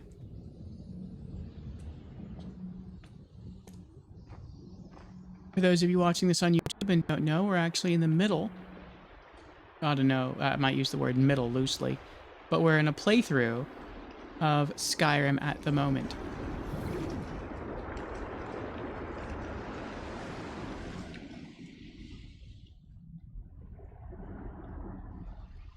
One of the really important images in the game is the radio mast, and the soundscapes that I wrote for the game are really tied into this idea.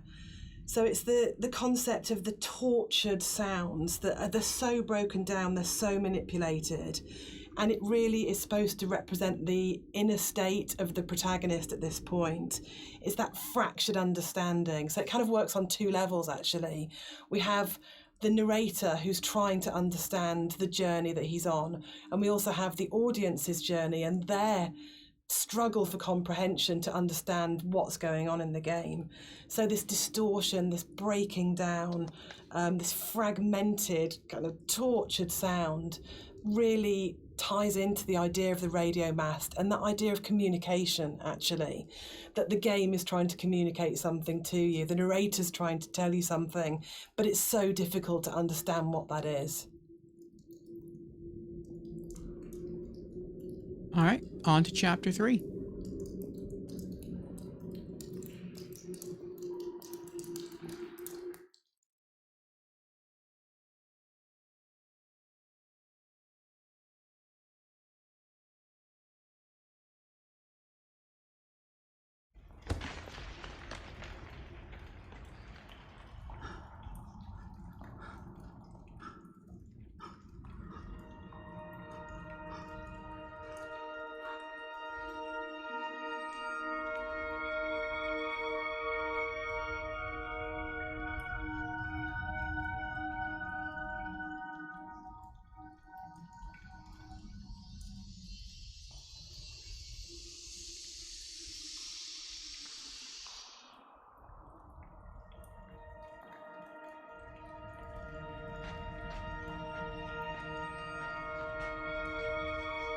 The caves in the game are really interesting because it's a very tonal shift within the whole visual look of the game. It's kind of like this more organic, more surreal, dreamlike landscape compared to what you're used to before this point. It's we kind of used the visuals and this kind of unreal theme very subtly, but here it's kind of at the forefront. And it's, to me, has kind of been designed as this kind of journey through the inner self, through the body, and it's really designed to be a very different experience compared to the rest of the game. Fan is here. Welcome in, Fan. How you doing? Fan asks, have you played Hellblade 2? There's a cave sequence into the game that filled me with so much dread. Such a good game. No, not yet. In fact, we haven't played through the first Hellblade game, though I do own it.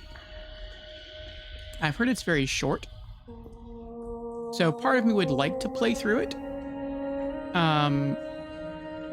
I don't know how short it is. I don't know if it would be something that could qualify for an Ephemeral Editions game where the experience is supposed to be 4 hours or less. I've been told that the second game, Hellblade 2, is also very short. Though I don't own a platform capable of experiencing Hellblade 2 yet. And I'd probably like to hold off, or maybe I'd want to hold off on streaming Hellblade 1 until we are able to also stream Hellblade 2. But they are games I definitely want to play and stream.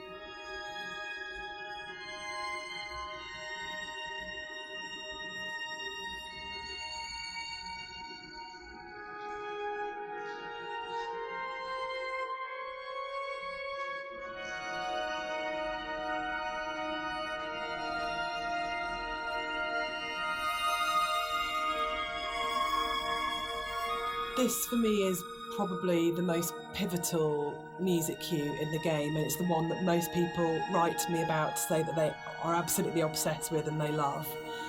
It's the only music cue that has singing, it has a female voice, and I think that's a really important shift for me, that you've gone from this beautiful string music, but it's quite abstract, into what is effectively a song, and with lyrics, so you're actually explicitly saying something as a composer at this point.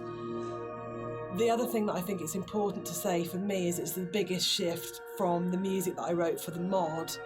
It's the same music, but the act of having it sung by an amazing singer. I sang it on the original and it's really bad, and Clara Sanabras re-recorded it, and it's what good actors do, it's what Nigel Carrington did, it's what good musicians do, and they take something that you've created and they just shove it up into the next level and make something that's good into something really extraordinary. And also for me, I think it's a point where the environment art and the music just meld so beautifully and so seamlessly into one. I mean, on a personal level, I've played the game hundreds of times now, and I still enter the caves and I look at Rob's work and I'm just absolutely overawed, just gobsmacked by its beauty. And I just think it's a really magical moment in gaming for me, actually. I know that probably sounds really dramatic, but I just think it absolutely hits something where everything just works together. And the music is so dreamlike. You know, Rob has talked about the journey through the body, and I think that's absolutely, for me, the music becomes so organic and fluid and actually very feminine and female at that point. You're hearing the voice of his love.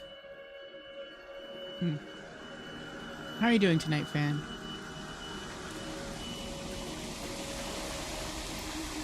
I just want to say that I think you can divide caves in games into pre and post Dear Esther. I think that it's just a way of breaking away from reality into saying what you can do with these spaces that actually makes them this incredibly, much more vividly colourful and much more kind of interpretative and look from it. And it's really interesting that I look at caves now in games and I find myself going, that's a very Rob Briscoe cave. And I think that's an amazing thing to have achieved. So I think it's one of those, it's great paying other people's work compliments. I enjoy that because you never feel like you're being big-headed about yourself, but I think it is, I think particularly it does come again down to that blend between the audio and visuals that just, it's a real high watermark. I kind of, it's one of the areas in all of the games we've made that I'm most proud of.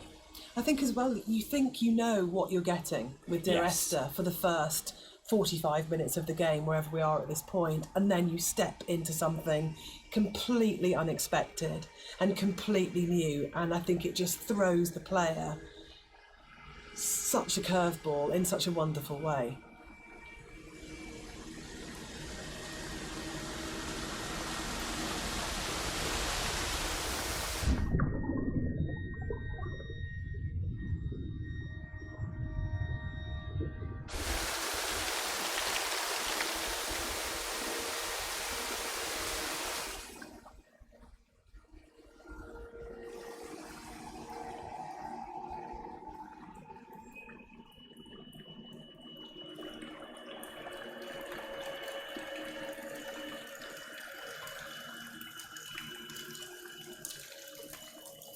I think when you're designing a game, it's very easy to get very locked into what the system can do.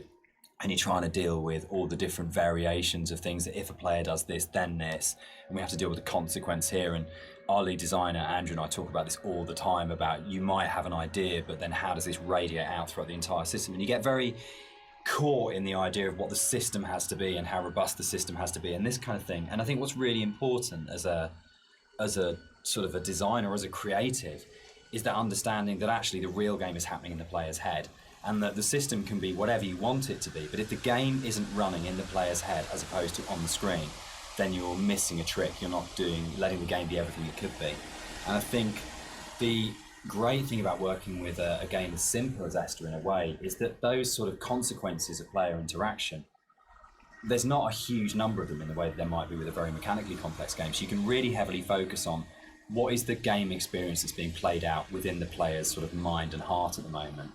And there are other, sort of, I know this is a kind of a a way of approaching game design that has become increasingly popular over the last few years. And like Journey was a really, really good example of that game company really focusing on what's the emotional experience of playing this game. I agree. But I think, again, it's probably one of the reasons why Esther has lasted as long as it has done, because it's not a mechanical exercise. It's an exercise in trying to inspire you as a player to have the deepest experience and the deepest engagement, and to really run the game in your own head rather than being something that you're sitting 6 feet away from, kind of interacting with. I hate interaction as a term for that. I think it becomes very cold and mechanical and systems driven.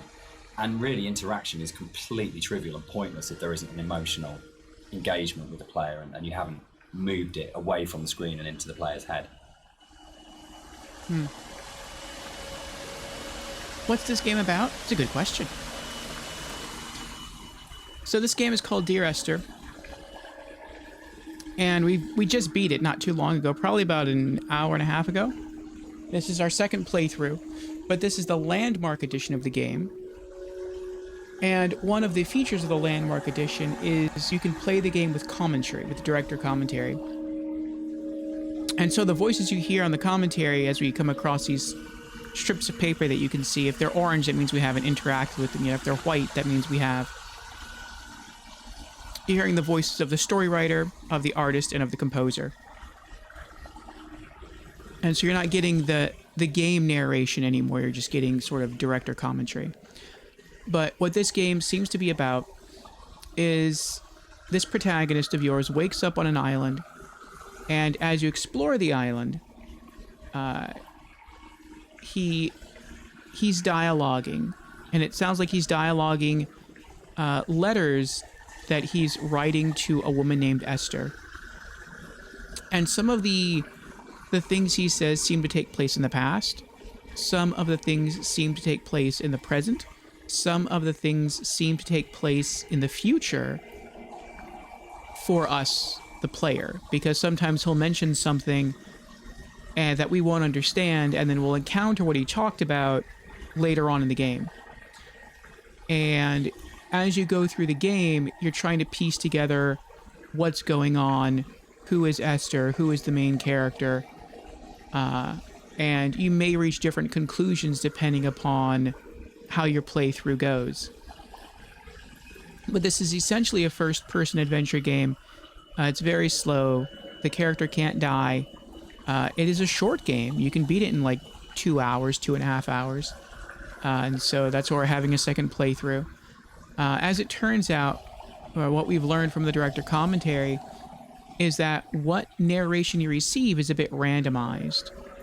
Maybe the bit at the very beginning and the bits at the very end are the same, but it seems like the bits you get in the middle are randomized, and also there are small items or story clues you can find in the game which are also randomized.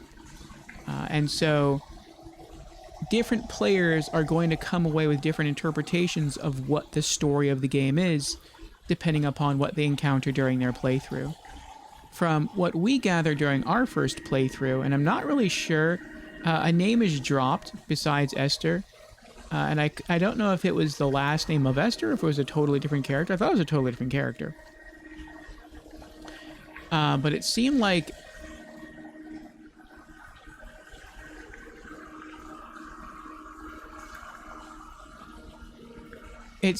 maybe our protagonist... I couldn't tell if our protagonist was an alcoholic, and that somehow led to the death of his wife, or if his wife died and that's what made him an alcoholic. And then it seemed that the protagonist just couldn't stand to live the life he had been living, which seemed to be like a city life, a regular city life in somewhere in the United Kingdom. And he just decided to leave. He just hopped on a boat, whether that boat was literally a rowboat or whether it was some sort of passenger ship, and set out to sea to just maybe take a one-way trip to wherever that boat was going. And then on the way, something happened, and he washed up on shore of this island. And he begins to explore the island. And as he explores, he eventually falls off a cliff and injures his leg. and his leg gets infected. And so he wanders the island trying to learn what to do. He finds some wrecked ships, and he investigates the ships, and he salvages some medical supplies. Unfortunately, there's no medical supplies available to, it seems, cure his infection. However, there are painkillers. And so he starts to give himself painkillers. And as he's doing this, he continues to sort of narrate these thoughts to Esther. And as you play through the game, it seems like maybe Esther is dead. And he's just sort of like writing these letters, not only in his head, but at times you can actually see his actual letters. And so he's sort of like composing himself to his, I guess, his lost love. And then towards the end of the game, he mentions that he's running out of painkillers. He knows that he's dying from his infection. There's nothing he can really do. And so he just climbs to the top of a tall tower, which you'll eventually see. And then he casts himself down onto the island. But before he hits, he sort of becomes a seagull, and that sort of flies away. And so that's sort of like his mind being released from the shackles of his mortality, hoping to be rejoined with his love, Esther. And so it's sort of a somber, emotional tale, but you really do have to kind of piece it together.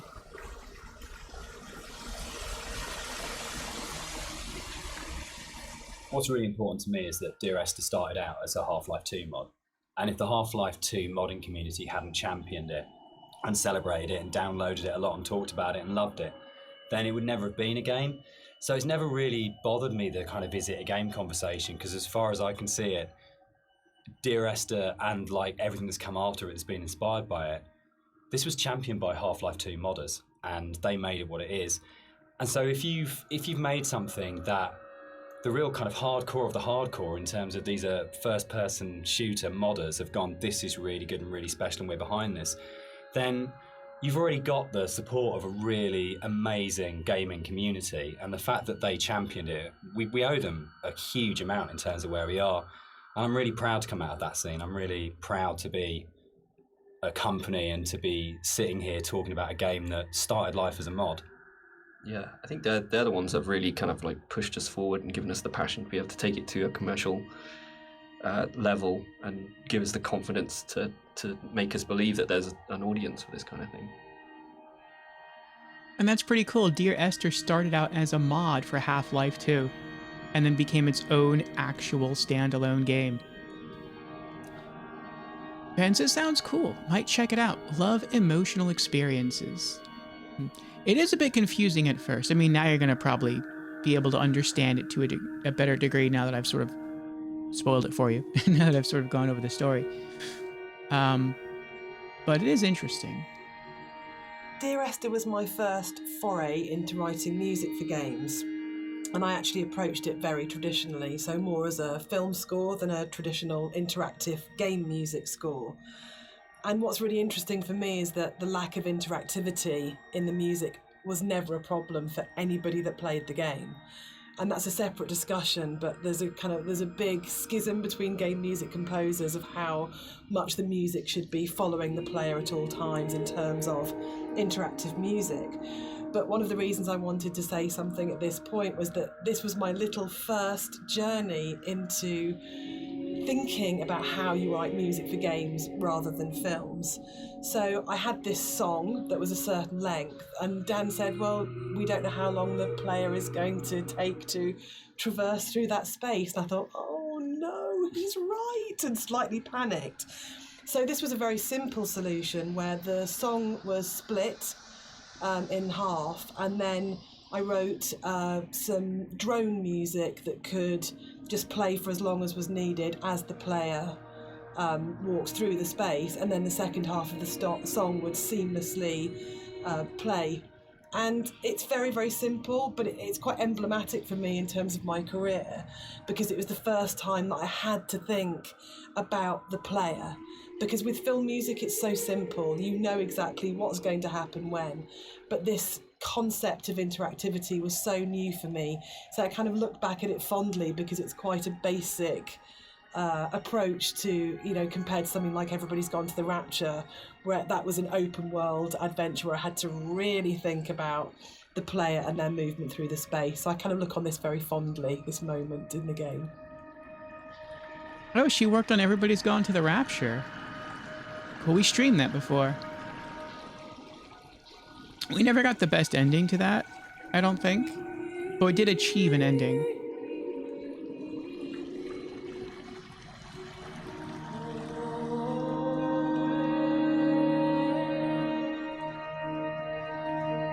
And yeah, we're big fans of emotional experiences here on the channel.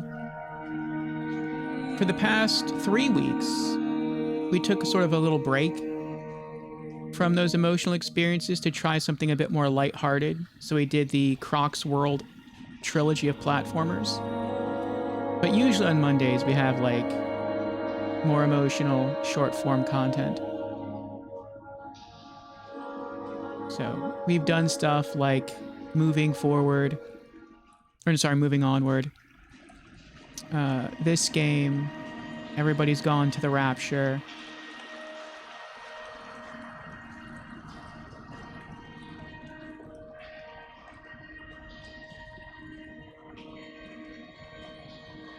Clocker.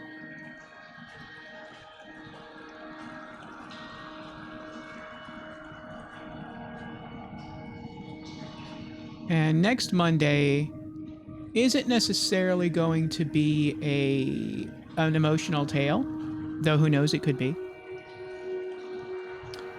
But it's going to be a point-and-click adventure, which I do love my point-and-clicks. And we'll get more into exactly what that's about at the end of this stream session.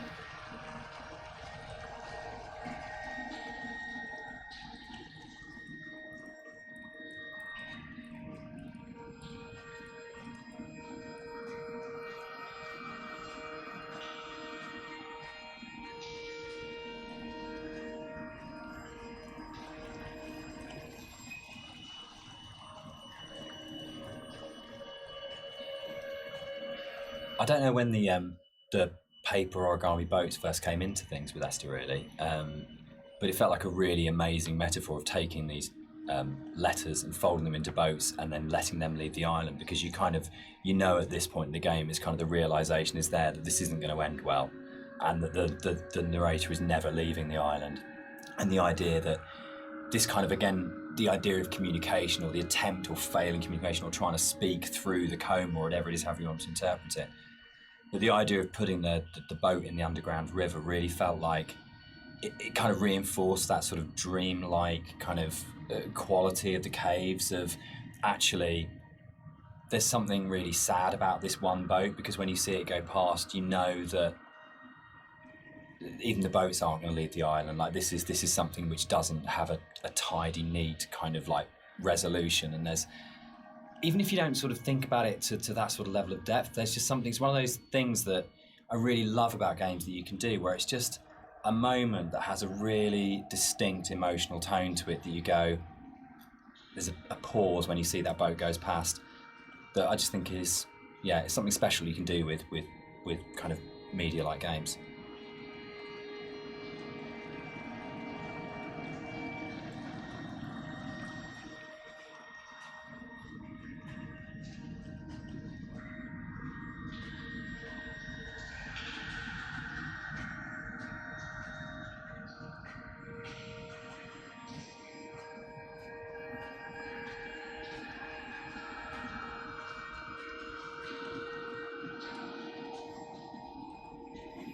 In a lot of ways, the caves were the hardest area of the game to actually write, because we knew we didn't want to have much voiceover in there. I think because of the strength of the music, and this goes right back to the original mod, we wanted that to be the voice and for it to be a chance for Esther to speak rather than the narrator.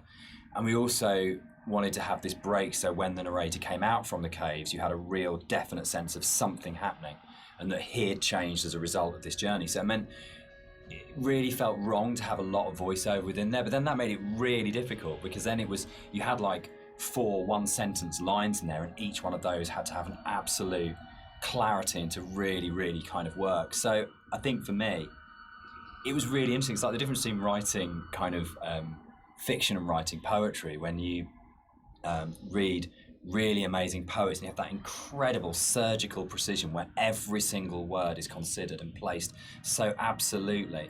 And rather than being able to kind of, because the narrator rambles quite naturally, you could kind of get into the flow of the narrator's ramble in other places in the level. And this was a real challenge because suddenly I was having to write like a poet of going, every single one of these words, every single cadence, every single sound has to be absolutely perfect, or it'll just feel like the narrator's voice is intruding on the rest of the experience. So it was, I think definitely the most challenging area of the game as a writer.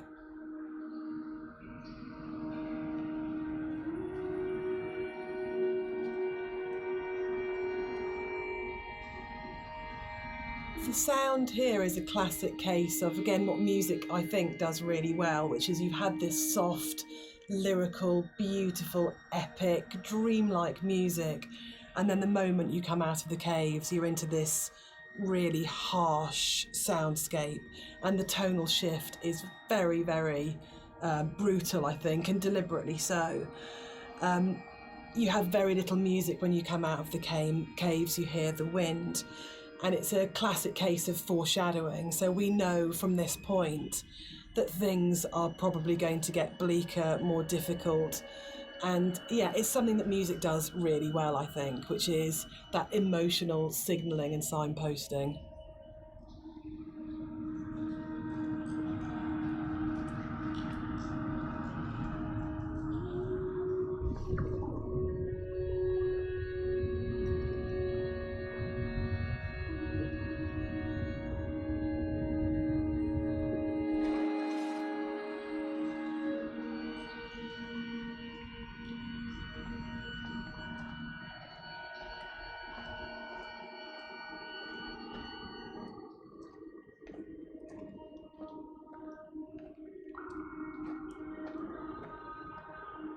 This whole area moved, didn't it? The original mod, this was a cave right at the beginning of the caves where everything was written, and it moved to the back end of the level, and we have this long corridor that's full of these kind of it's the point of high madness, I think, in the game, isn't it? Yeah, it's kind of just where you feel like you're losing the plot completely, both like visually and auditory, and you know, it's kind of like this really frenetic moment for me.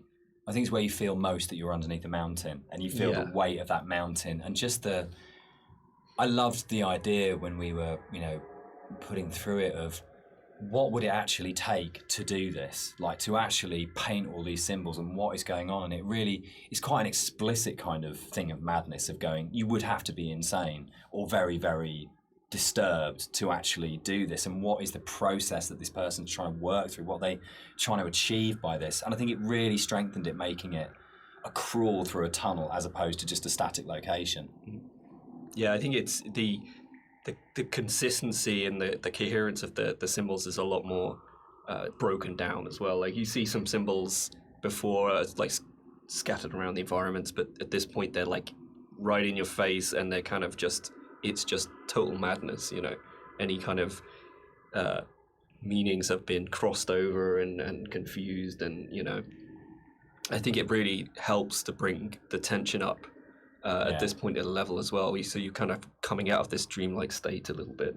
Yeah, you kind of know that you're getting towards the end of the serenity into something that's a bit more disturbed than that. Yeah.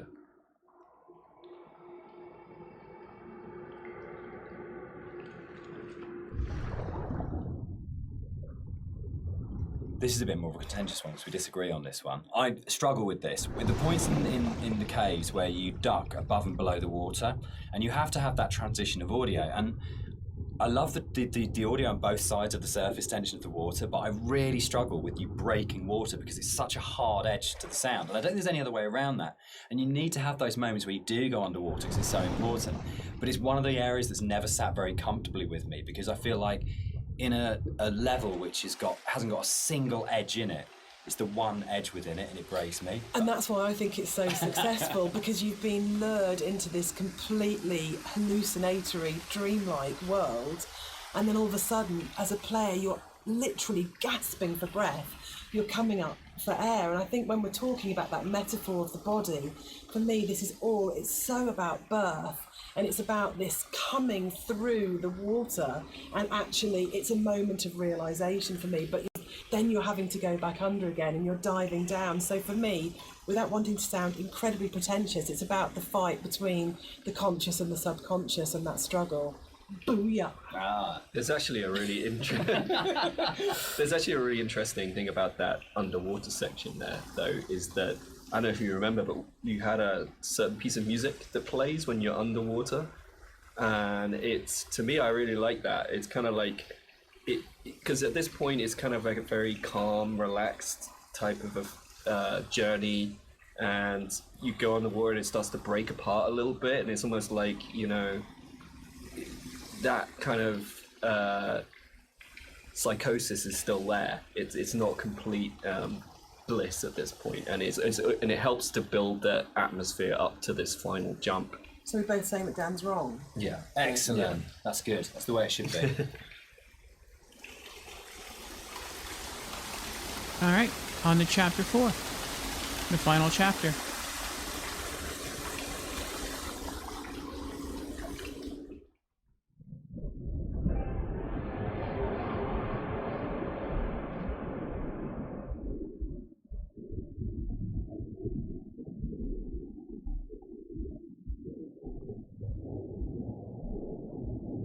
The motorway scene, the biggest new addition to between the mod and the commercial version. This didn't exist in the mod at all. It was a completely new thing. Yeah, it's I wasn't sure where the idea spawned from to have this scene, whether I just sort of went off or we discussed it, or I can't remember, you know. I can't remember. Can you remember? It just kind of appeared, didn't it? And then it was just this kind of, I think for me actually, I remember being some technical difficulty between the drop and then coming out at the end part, but it was like, it was the same thing that we dealt with in the past of like, how do we not kill the player? From a technical standpoint, I think it might have been something to do that, but it was also, you know, I can't remember where the whole thing came from. I think it's my favourite point in the whole game, actually. I think it's just it's quite shocking, and it's so surreal, and it's so beautiful. And from an audio point of view, you have that baby's heartbeat bringing us back to the idea of the ultrasound. Was Esther pregnant? And it's one of those moments that I think everything just kind of collates together, and it's so unexpected. Yeah, for me, it's like a moment of realization. Yes. It's like, it's, you know, it's coming to terms with something almost, you know. Whether or not what actually is going on at the moment is real, this did happen. There's kind of an absolute. I remember playtesting it, and I didn't know that the car can get switched out with a hospital gurney, and I must have played it. I was like 3 or 4 times into playtesting it. The first time it switched out and it was a gurney, and I really remember kind of sitting there and going, "Oh God, that's just," and really being just stopped in my tracks by it. And it's one of those weird things you get when you're making a game, that you know you'll never have those moments that a player does, where you know it all so well. It's really, really rare to be in a situation where you actually get a genuine, fresh player's eye view on what you're making. Yeah, I was always a bit worried that it was maybe a bit too literal.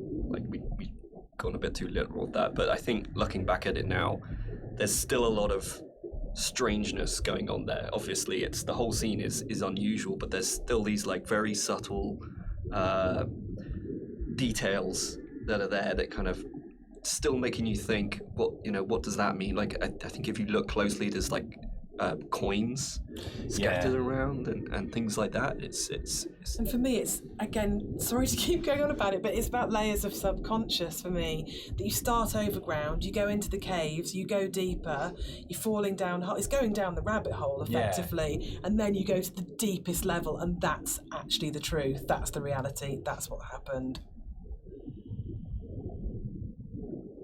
We never got to see the car. We've only ever seen the gurney here. With the coins.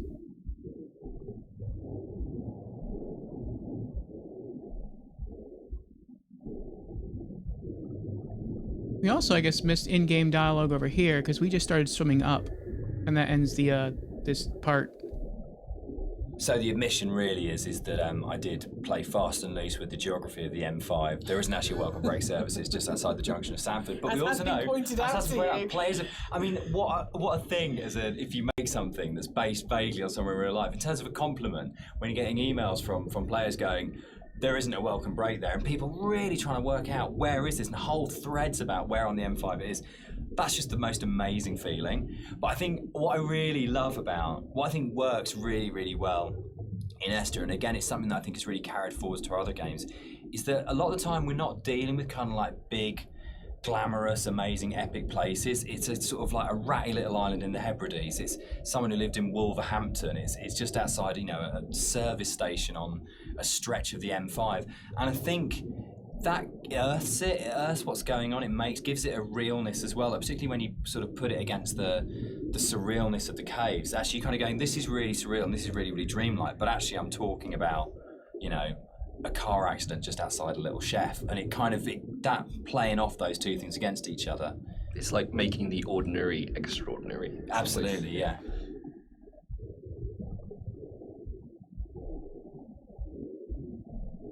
Oh, interesting. You're left down here just long enough to finish listening to all the dialogue, and then they pulled you out.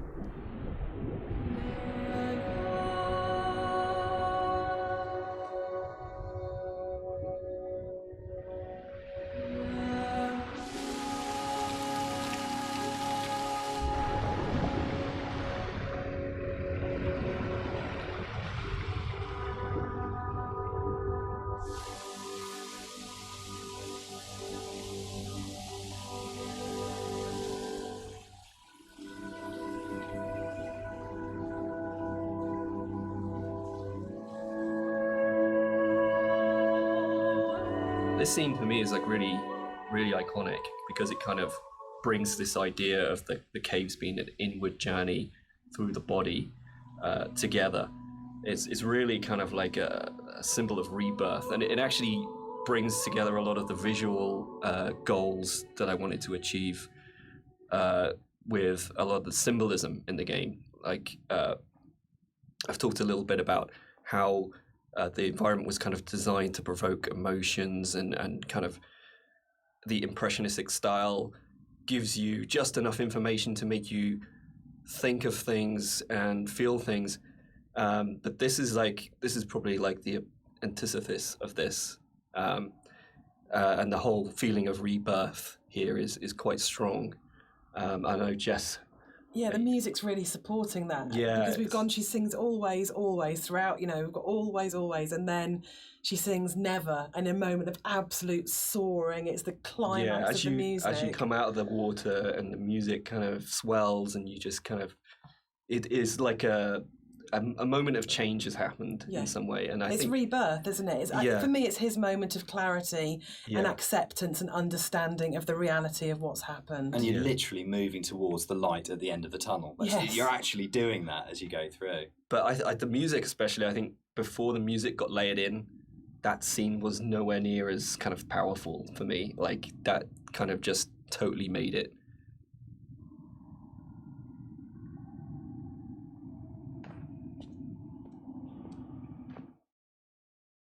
There we go. That's the final chapter we're entering into now.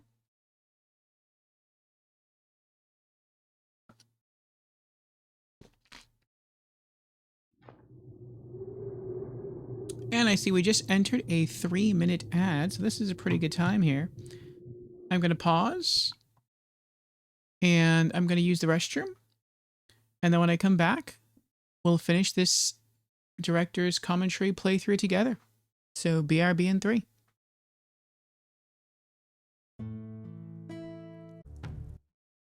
And we're back. Thank you for your patience, everyone. And we're getting a raid from Layla Game Zone, coming in from Yu-Gi-Oh! Master Duel. How do the duels go tonight, Layla? Welcome in, raiders. For those who don't know me, I am Orfeo, variety streamer. Excuse me.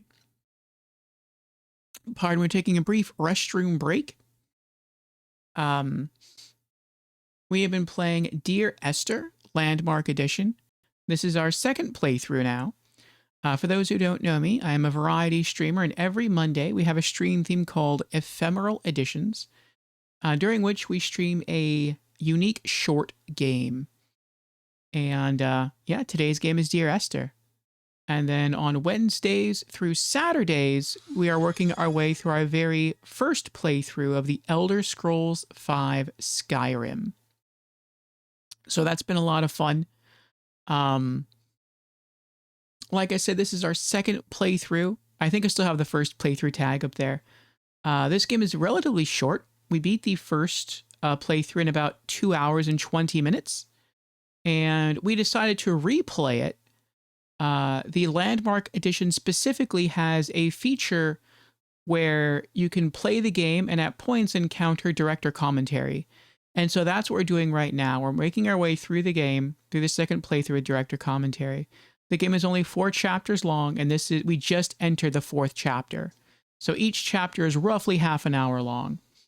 So you got about maybe half an hour of stream left. Maybe we'll probably a little bit more. We'll probably talk about the game, give our closing thoughts and our review score afterwards. But it's been a pretty good experience so far.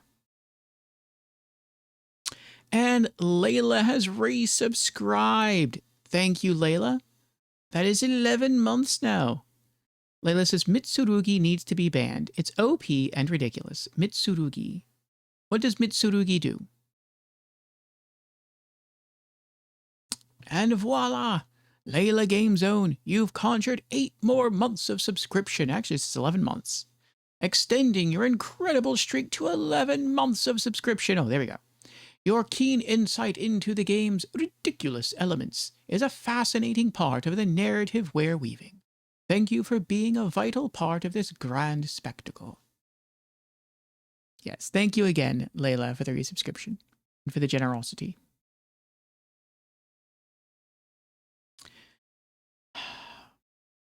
But apparently Dear Esther is sort of a slower first-person adventure game. You can't die. So in that sense, it's very relaxing. And it also appears to be somewhat revolutionary, or at least it was for its time, because it apparently invented the adventure subgenre known as walking simulator. And this game originally started off as a mod for Half-Life 2. And it got so much support that it became its own standalone game, which is pretty cool. And the director's commentary that we're hearing is coming from 3 different people: the story writer, the art director, and the music composer. And so it's pretty interesting to get their insight as we make our way through the game. Layla answers, it just does lots of stupid things that give the user easy wins, and it can be used as an engine in any deck. So it makes powerful decks even worse. I see. So it's a broken card. Hmm. Hmm. Hmm.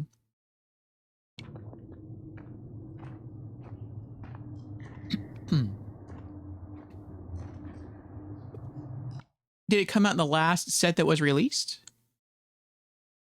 Sometimes I think when a card comes out, players can look at it and know that it's like ridiculously powerful. And the reason it comes out without necessarily being banned or restricted out on release is because the developers want people to use that card and to play with it and abuse it. And then, at least for a couple of months, and then they'll come in and they'll set rules for it later on. Like, I remember there was one card that launched in a set, and it seemed like only I and maybe very few other people, I mean, I didn't know of anyone else, but it seemed like it was a ridiculously strong card and like no one understood how to use it properly. And you could have 3 in a deck. And I remember going to the flea market, and I was watching 2 younger duelists play, and they were thinking about like making trades with one another, and this kid had one of those cards, and I forget what the name of the card was. It looked like a Black Panther, but he was wearing like a cape. And the effect on the monster card was whenever you summon the monster to the field, you could target, I think it's an opponent's face-up monster on the field, and the effect of your monster card becomes the same effect as their card. And the kid was trying to trade it away. And the other kid didn't want it. And he's like, no, it's not that good.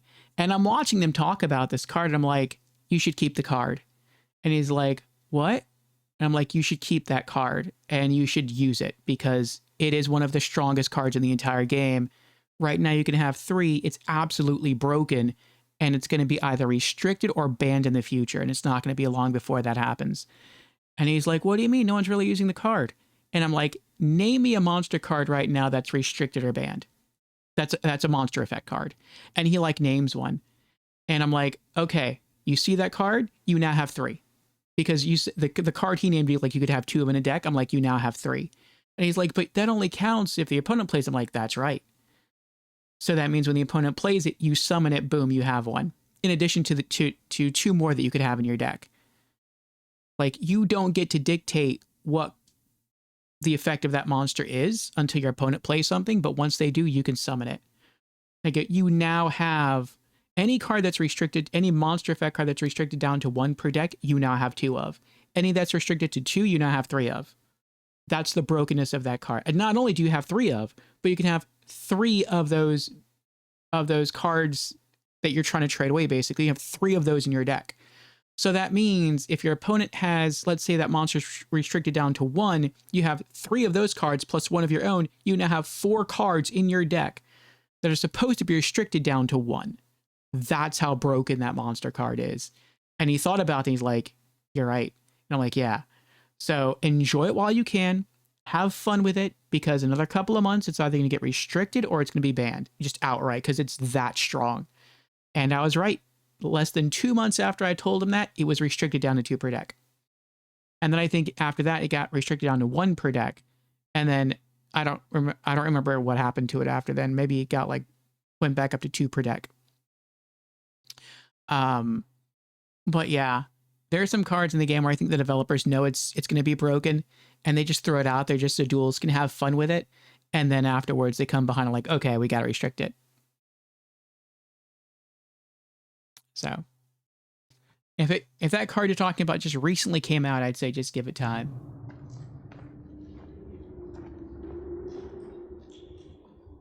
Dan and I had worked on lots of projects together, non-game projects, before we made Dear Esther. And I think the thing that links all of the projects that we've worked on together is that idea of hidden stories and layers of stories. And one of the things I wanted to do with the music was to embed hidden little hints and stories into it. So the music that you hear here has Morse code. And the Morse code is spelling out the word Esther. And I really, really liked this concept of that some people would understand that it was Morse code and try and figure out what it was saying. It also provided a really interesting rhythmical dynamic. And yeah, it's just about these ideas of hidden stories and layers, but it also starts to emphasize the obsessional nature, I think, of the story in Dear Esther and his agitation and actually slight panic. So you're getting this rhythm that just repeats and repeats and repeats obsessively. So I think even if you don't understand that it's saying Esther, and even if you don't understand that it's Morse code, you're still getting this feeling of this obsessional repetition and slight panic that he has. And again, it's kind of it's the new chapter, and it's spelling out that something has changed at this point. Layla says, I'm off to sleep. Take care. Very well, Layla. Thank you again for the raid. Thanks for hanging with us for a bit. Sleep well. For those of you staying here after the raid, enjoy the commentary. Enjoy the game with us here. Every orange snippet you see of paper is a piece of director commentary. Every white snip means we've already unraveled it. And so we are going to continue to encounter these bits of dialogue here. I think of the 4 chapters of the game, the 4th chapter is the shortest. And so I'll probably be done with this in less than half an hour. Aside from listening to the bits of dialogue, All we have to do is make our way to the end of the piece of land right there. And I don't even think we get to go all the way down there. I think we go to about there where that dark dot is arisen up on the mountain. And then we go up the mountain itself, spiral around, and we stop right about there, and that's the end of the game.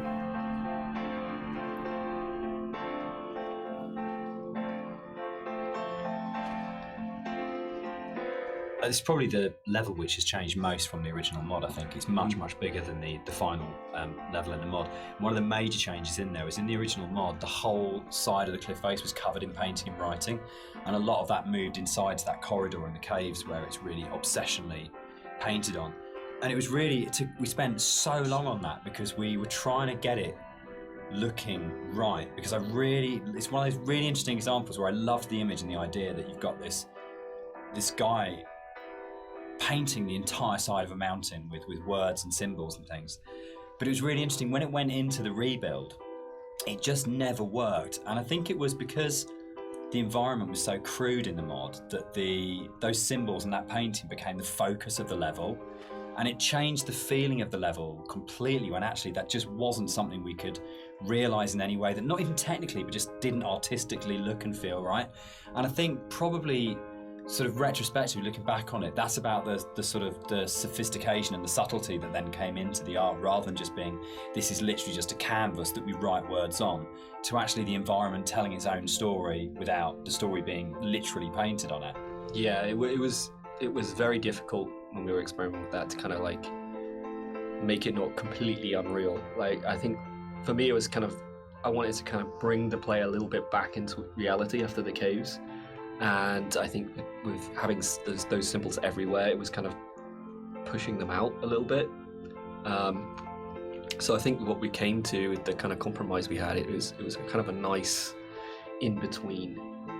Yeah, it didn't feel like a compromise to me. It felt really? like, no, it felt like it didn't work, but it kind of, but those symbols were coded. Like there's the hill in the background when you're standing right at the end of the boat and you look back, and you suddenly realise that the shape of the mountain is the shape of a woman lying on her side asleep. And that, I remember seeing it for the first time around and going, it's saying the same things, but it's saying it in a much subtler way than in the initial layer. But it was definitely challenging going back to how do you have a deep, complicated, subtle art style, but still manage to have something which is very sort of stark and symbolic laid over the top. It was much more challenging.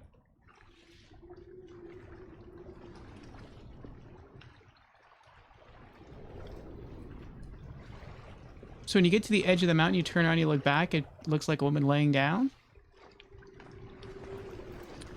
I guess we'll see.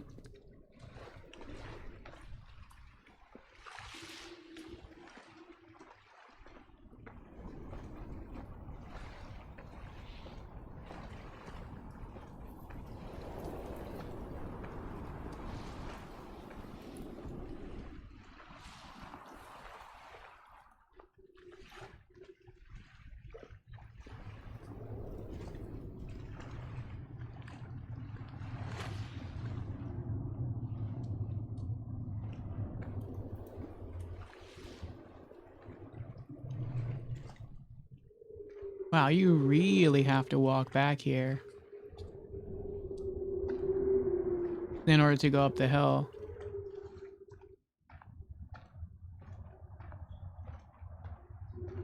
So your character is very limited, and that in this game you really can't climb steep surfaces, you can't jump, you can't run, you really only can walk slow. Story-wise, there's sort of a point to why that is. Your character injured their leg about halfway through the journey, and that's sort of why they're moving as slow as they are. But even before then, your character still couldn't do quite a few things. Your character couldn't run or jump or anything like that. So you really are meant to sort of take your time and explore.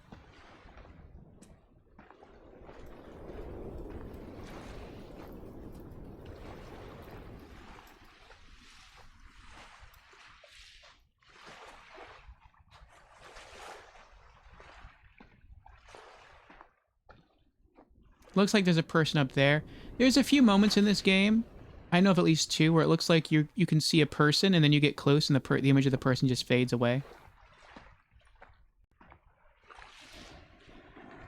I'd been on holiday to Greece lots of times, and one of the things that I always really responded to emotionally was those shrines that you see on the road, and sometimes they're dedicated to saints, and sometimes they're to markate where an accident has taken place. So you'll get photos of the deceased person and flowers and candles, and it always really touched me. And so I said to Rob, I think it would be amazing to get these into the game. Somehow, and then Rob took that idea and ran with it, and I think they're so successful and they're so beautiful and they're really moving, and I think it's because you had this elemental scale, you have the island and it's huge and you have that scale, and all of a sudden you come around this corner and it's absolutely brought back to the human scale again and to that relationship of the individual. And I think the other thing that it does really successfully is it's a kind of magic realism, because there's no way that you could have all those amounts of candles lighting your way. Who's lit them? The island is empty. Who's put those shrines there? But I just think it's a really lovely bit of environmental storytelling, actually.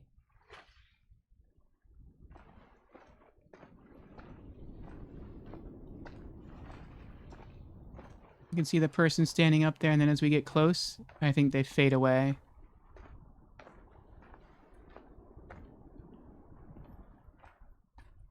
No, actually, they're still there. But I'm pretty sure they'll fade away as we get closer.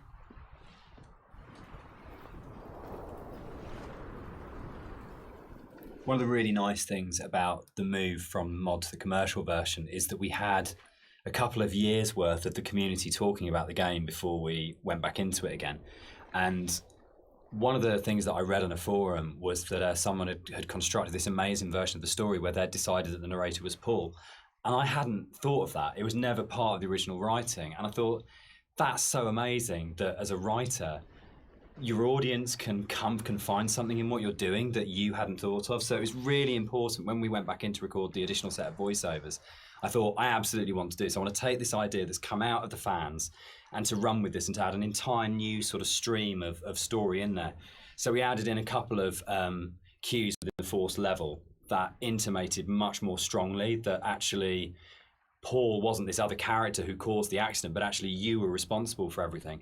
But again, it was then trying to find that balance of not overcooking it, so you weren't led to that idea, but just if you happen to have the combination of just a couple of narrative units, then you would possibly come to that interpretation. But it was really amazing to be able to say, it felt like giving something back to the fans that had enabled us to make the remake in the first place. And it's always a lovely moment as a developer to be able to recognize your fan community and kind of say, thanks, this one's yours, this one's here for you.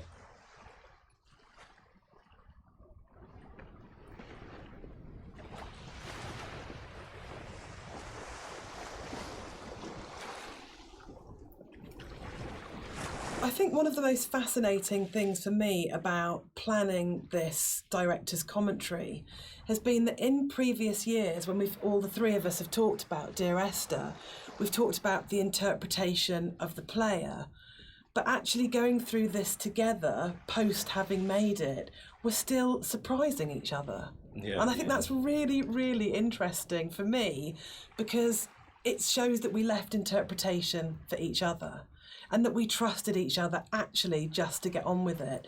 And because we each brought our own special and unique contribution to the game, we didn't have to, in a way, talk it to death or say, you have to justify every idea you have or talk it to death or explain it.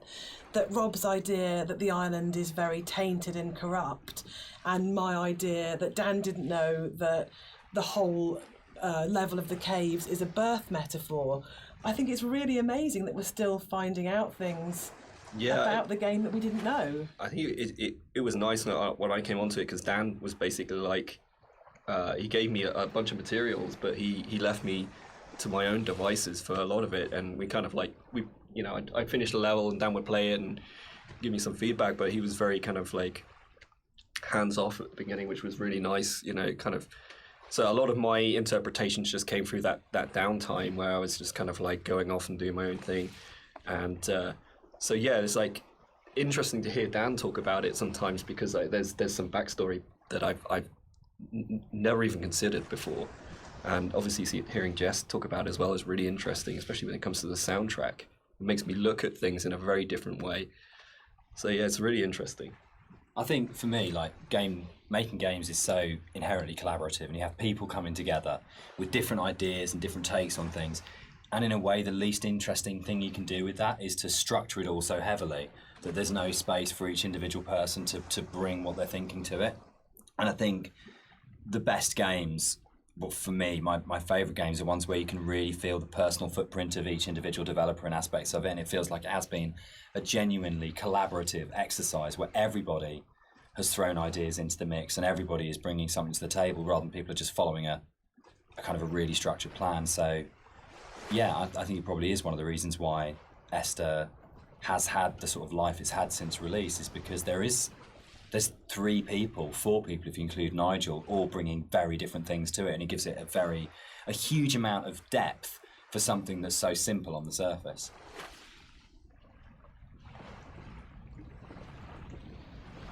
Wipeout's here. Hello, Wipeout. How are you doing?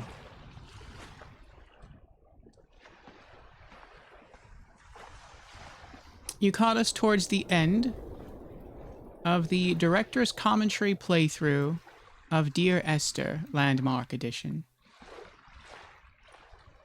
We played through this game earlier. I think it took us about like 2 hours and 20 minutes to beat. But we did talk for like the first 15 minutes of stream, so maybe like 2 hours and 5 minutes to beat. And it's relatively short. It's only 4 chapters long. And so after completing it, we decided we would replay it with the director commentary. And so every point where you would... There's a person fading away. At every point where you would typically hear the game's protagonist say something in the game, instead you hear director commentary. And so it's been interesting listening to the developers discuss their game. There's 3 people that you hear. There's Dan, who's the story writer. There's, I think her name is Jess. She's the composer. And then there's... Actually, no, I think Dan is the artist. And then there's one other guy who's a story writer. And so it's pretty cool. I don't know if you've played this game or not. But Dear Esther actually started off as a Half-Life 2 mod. And due to the fan base really enjoying the game, it became its own standalone product.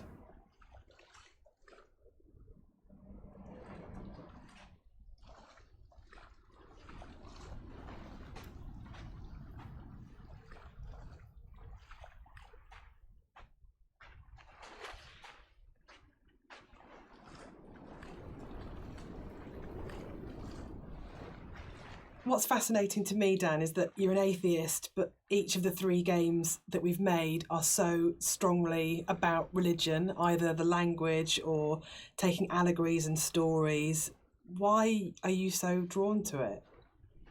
I think I'm really interested in people and the stories that make up people. And I think there is like in the Bible, like most kind of religious texts, it's not about what it is, it's about what is behind what it is, and that's what you're really getting to, is the idea of the sort of the parable or the metaphor. And it really felt like, particularly with Paul on the road to Damascus, is a story that many people know and we can understand, and it's about redemption and consequence and guilt and transformation and who you really are and what that means. And it felt like just a really strong, powerful way of making it very accessible, the narrator's kind of inner turmoil, in a kind of a story that we know really well. And there's a universality to those kind of questions that, whether it's, Christianity, whether it's Islam, whether it's kind of Buddhism, that they're asking very broadly similar questions. What does it mean to be human? What does it mean to be a good person? How should we behave to each other? How should we feel about the world we're in? And it's a really powerful way of speaking to a lot of people. And I think that's always been really important as well, is that it's about saying no matter who you are or what your kind of like outlook on life is, whether that's, you know, faith-based or secular, that we are all effectively asking the same questions. And that's why I think all our games kind of tend to be around those questions. We might have to look up the Chinese room after this and see what other games they worked on. See, now I see what they were saying. Earlier in their commentary, they remarked that when you make your way away from the mountain and then turn around and look back, it's the image of a woman lying down. And I didn't notice that during our first playthrough, but I can see it now. So where the red tower light is, that's her shoulder right there. That's the outside of the shoulder, like right here. And then you can see it goes down, and there's her head. And it looks like that's her hair that sort of comes down. And then you can see like that's her side and her waist, and then it goes back up to her hip, and then it slopes back down again towards her leg. So that's pretty neat. Had I not heard that in the commentary, I never would have noticed that.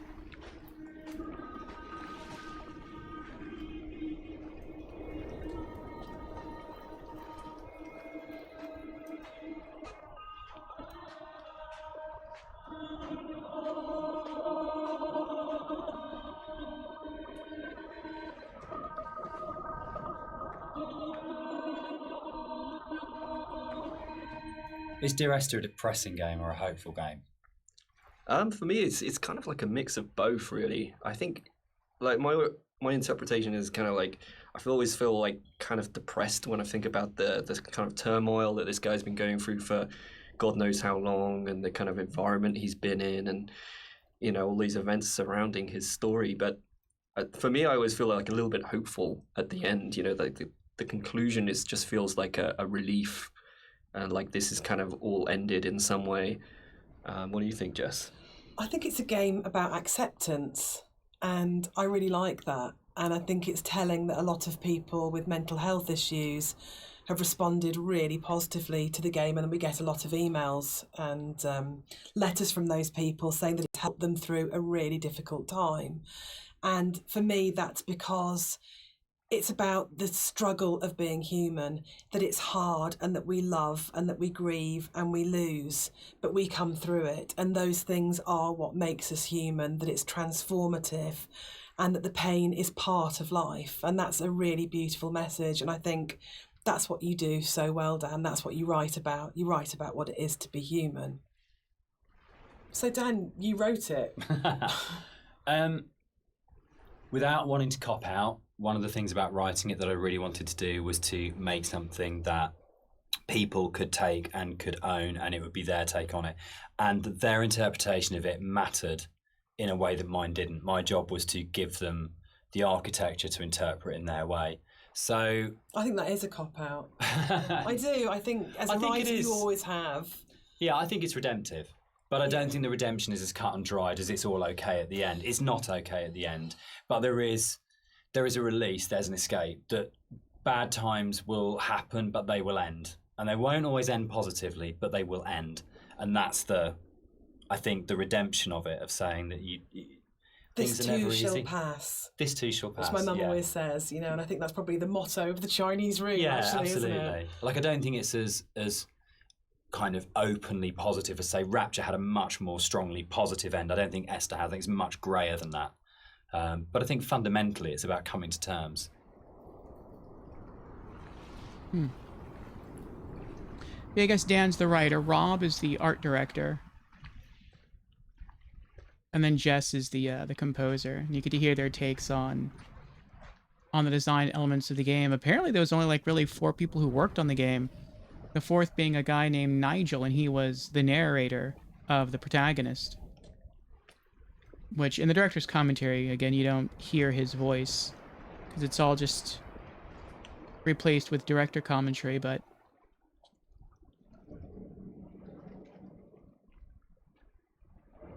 it is interesting stuff. It's pretty cool.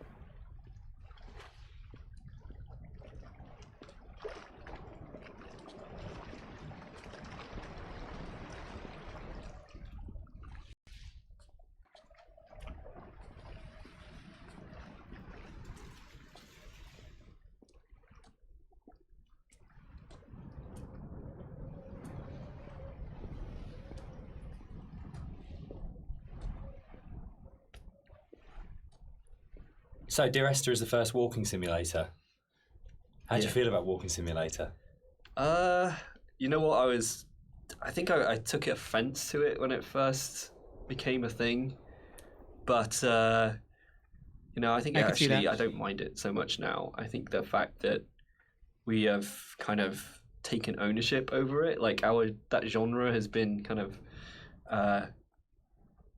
made our own by not just our game, but like a bunch of different games have kind of embraced it. I don't know. What do you guys think? I'm still really confused about the need to categorise in games, probably more than any other creative industry. And I think it shows that games have a long way to come in terms of how we describe an experience. So I do agree with Rob that it's really positive that we reclaimed walking simulator, but I still find it reductive, possibly, as a term. What about you, Dan? I think for me, it's people want to know what they're buying and what they're getting into, and I think it's so people understand what a walking simulator is now in a way that if it was like first-person adventure or slow-moving, not very interactive, story-driven games, they're all sort of really very fluffy. But I think if you buy a game and someone says it's a walking simulator now, you've got a pretty good idea what you're getting. And there's been, there's Gone Home, Firewatch, Stanley Parable. There's so many other really good titles. We streamed all those. Kind of fall within that group of games out there now that it does have an identity. And I think that's the really good thing about it. I mean, when Esther came out, there was literally nothing. We had no idea how we described it or what we called it. We actually struggled with that quite a lot. When it and sort of ended up being sort of like a ghost story because it felt like it was the closest thing we could get. But it feels like now you can make a game like this and you can say it's a walking simulator, and people will know what it is straight away. Yeah, I think that's the nice thing is there's a whole group of games out there now that quite comfortably put themselves into that category. And so it's like if we were to come out before and just said it's a walking simulator, people would have been like, well, that sounds terribly boring. That doesn't. Why the hell would I play that? But now people kind of are a little bit. Seek them out. Yeah, now people are kind of familiar with what that means. The people out there who actually seek this sort of stuff out, and it's kind of really cool. I mean, me myself, I would actually do that, use that as a term to search. But yeah, I mean, it's a very simplified term for what our game is, and there's obviously a lot more to it than walking. But I think when you look at other genres, they're also kind of very simplified. First-person shooter, role-playing game. It's to me, it doesn't seem as bad as any of those other things.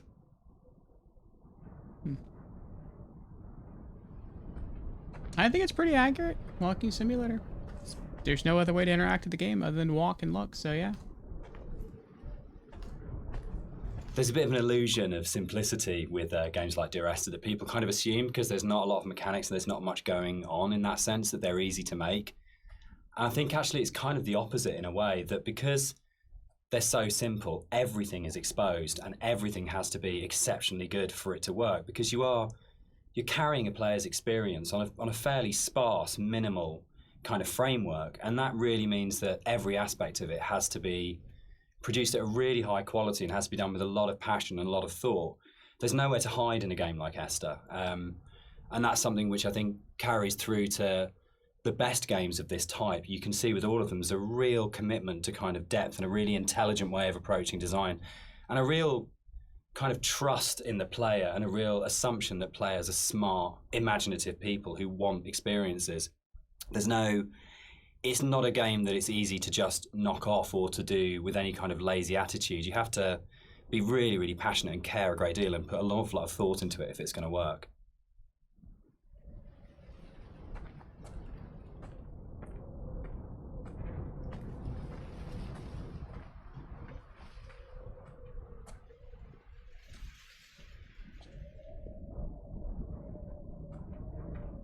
One of the things that I think was added more frequently in the final version of Dear Esther was the inclusion of a number of ghosts in the game. These are not like ghosts that you'd see in a normal horror game. They're just very loose silhouettes that you'll see around the island, usually like quite a distance off or just kind of somewhere that you'd barely see it out the corner of your eye. I think this is a good example of where it's kind of really in your face. And these are kind of just something that we put in to kind of not just bring some unreal elements to the island, but something supernatural as well, something that's kind of beyond this world, something kind of unsettling. And yeah, we've a lot of effort's been put in to make these things very subtle. I didn't really want them to be like, I didn't want it to be a ghost story, so to speak, but I just kind of wanted to bring some of this supernatural element into the game, and this area is probably one of the most prominent because you can see it just before you go down into the gully here, and I think it's really one of my favorite scenes just because of it being so spooky, so unreal, and so interesting.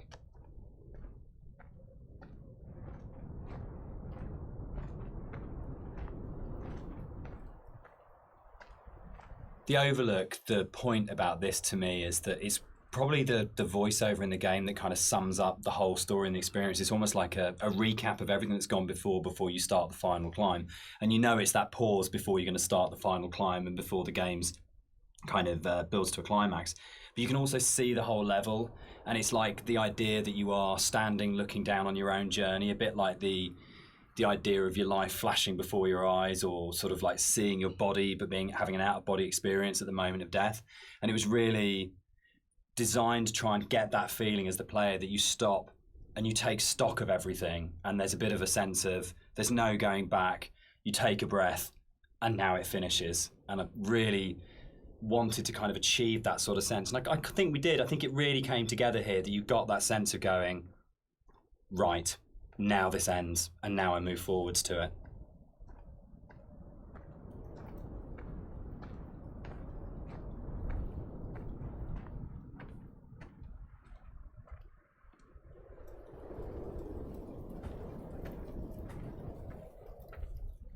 The texture work on the ground is changing. I just noticed that. If you look around where the white dot is on the screen, the crosshair, and you look at the ground, the texture is actually subtly changing as we move forward.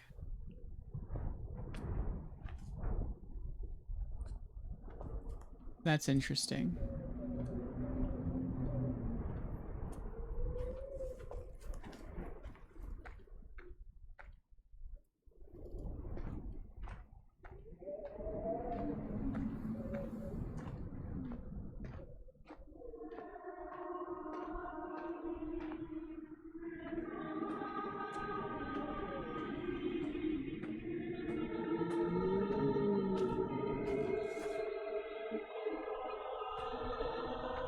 So here it kind of, the environment becomes a little bit more surreal again. We kind of play with the colors a little bit, bring up the saturation. It's kind of a little bit of a return to some of the more cave-like aesthetics in terms of colors and stuff like that. And it's kind of there to kind of signpost another significant moment in the game, or something that's leading up to the significant moment. It goes back to this kind of idea of having these emotional signposts in the visuals of the game, without it being overly obvious. And some of that emotional stuff comes through the colors of the environment, and the more saturated they are, the more kind of surreal things become. So this is kind of like a turning point in the game. It's kind of like the final notice of you reaching the end.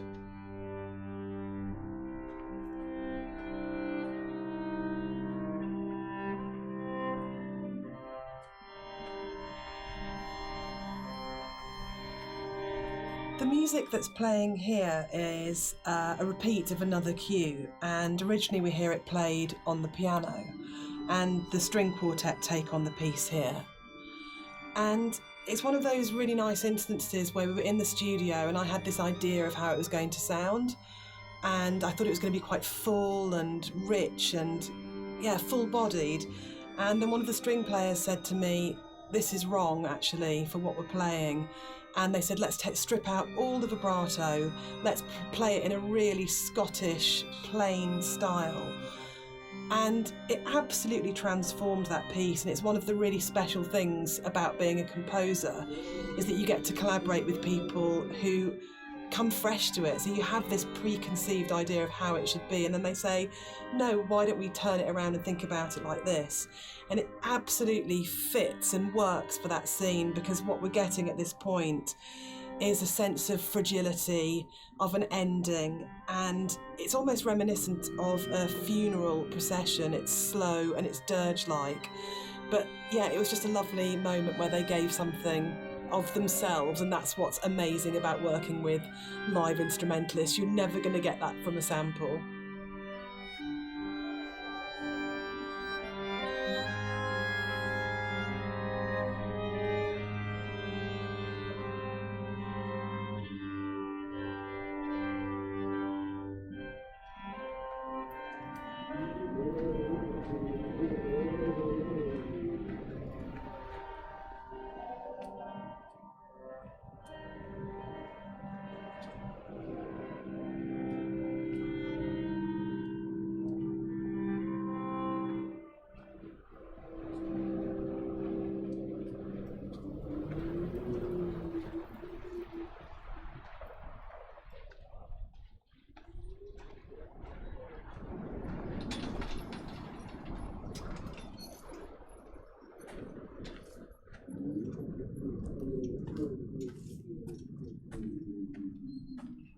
Did we get this one?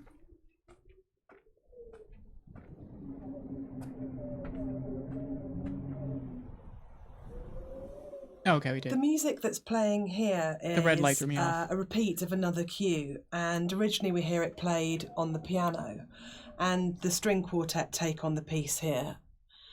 And it's one of those really nice instances where we were in the studio and I had this idea of how it was going to sound, and I thought it was going to be quite full and rich and, yeah, full-bodied. And then one of the string players said to me, this is wrong, actually, for what we're playing. And they said, let's strip out all the vibrato, let's play it in a really Scottish, plain style. And it absolutely transformed that piece, and it's one of the really special things about being a composer, is that you get to collaborate with people who come fresh to it. So you have this preconceived idea of how it should be, and then they say, no, why don't we turn it around and think about it like this? And it absolutely fits and works for that scene, because what we're getting at this point is a sense of fragility, of an ending, and it's almost reminiscent of a funeral procession. It's slow and it's dirge-like. But yeah, it was just a lovely moment where they gave something of themselves, and that's what's amazing about working with live instrumentalists. You're never going to get that from a sample.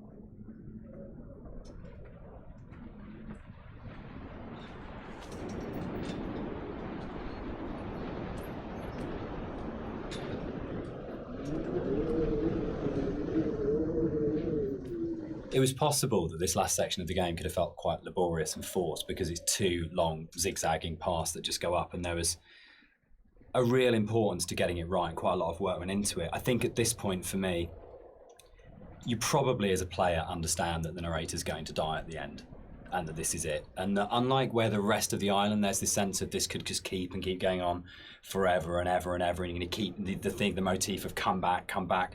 But I think when you set on this path, we really wanted to have that sense of this is it. This is the last time you're going to walk these paths. This will end now.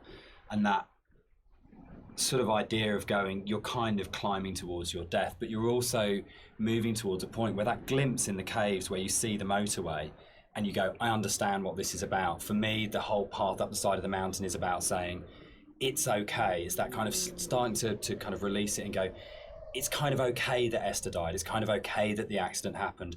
I know that I'm going to die. I know that this is going to end. And I know that there's nowhere for me to go apart from follow this path, but that's all right. And it was very sort of hard to kind of try and find that subtle mix between the dread of it and the acceptance. It's where the positive and the negative and the kind of the loss and the redemption really start colliding for me.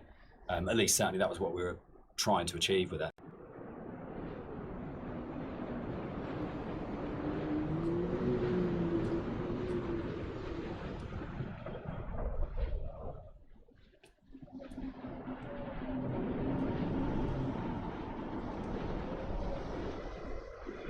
the climb being quite a poignant moment of the game overall and of the story, it was quite a difficult task to try and make that climb still interesting and not too laborious, because it's kind of this zigzag up there with nothing really. There's no real environment. You just kind of have the sea on one side and the cliff face on the other. So there was quite a lot of work that went into kind of building up this feeling of tension as you're rising and kind of making this moment as poignant as possible while still making it interesting.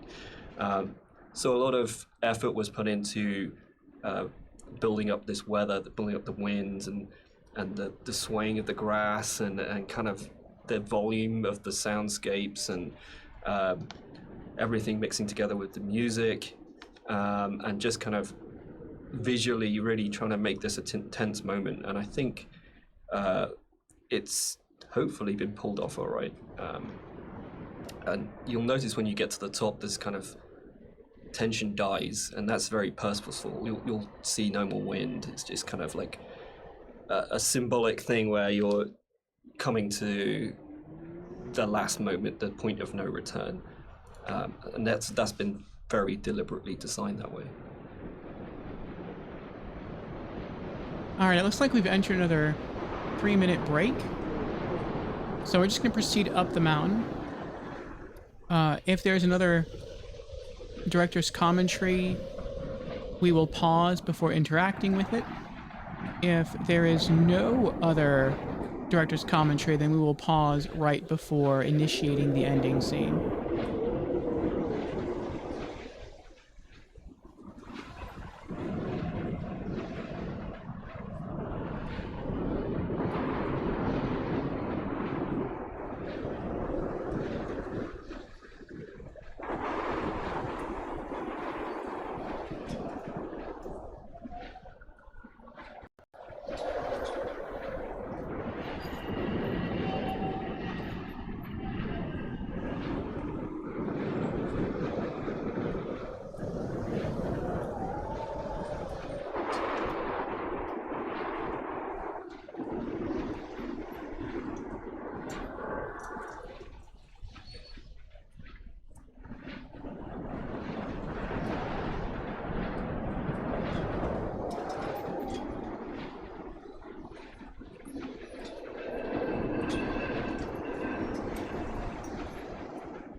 Okay, it looks like there's no more director's commentary because as soon as we start to ascend the stairs, the game takes over. We lose all control. So we're just going to pause it here, and we're going to wait for the ad break to end so that we can enter the ending together. Looks like we have about a minute left of the ad.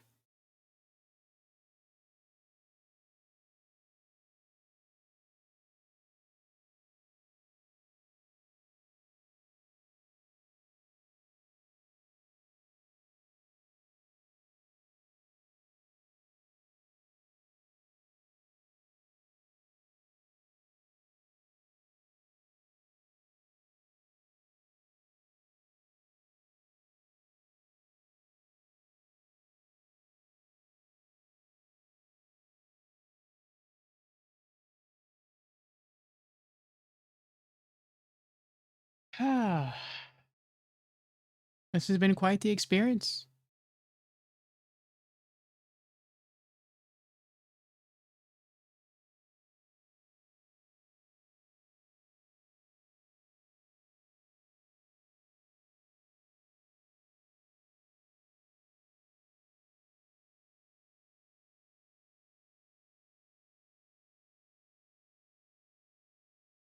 All right, just another few moments.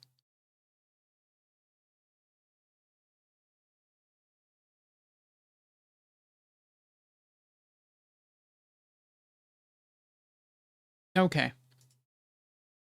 Welcome back from the ads there, everyone. Appreciate you sticking around.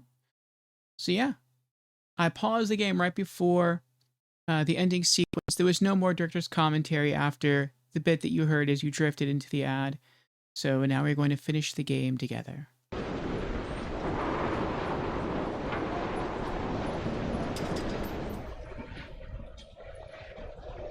We had a lot of debates, didn't we, about the ending of the game and whether the player should retain control or whether it was okay to go to a cutscene at this point. I personally don't mind it. I actually actively like it because I think it works really well as a metaphor for loss of control at that point. Dan, I know you're not as keen. Yeah, I'm not. I would have loved the player not to have had control taken away from them, but to me it was a balance between two evils. The evil of having a cutscene and the evil of the player accidentally falling off the ladder halfway up and destroying the ending.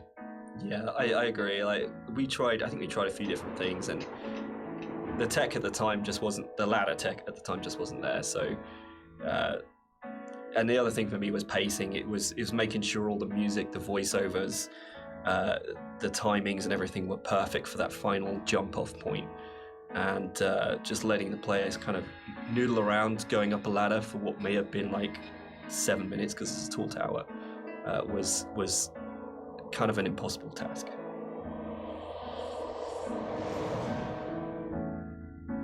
One of the things that I enjoyed the most on working on Dear Esther was Rob's beautiful visuals were so inspiring, but Dan's words are always so amazing to write to. I think that's where we start as a partnership.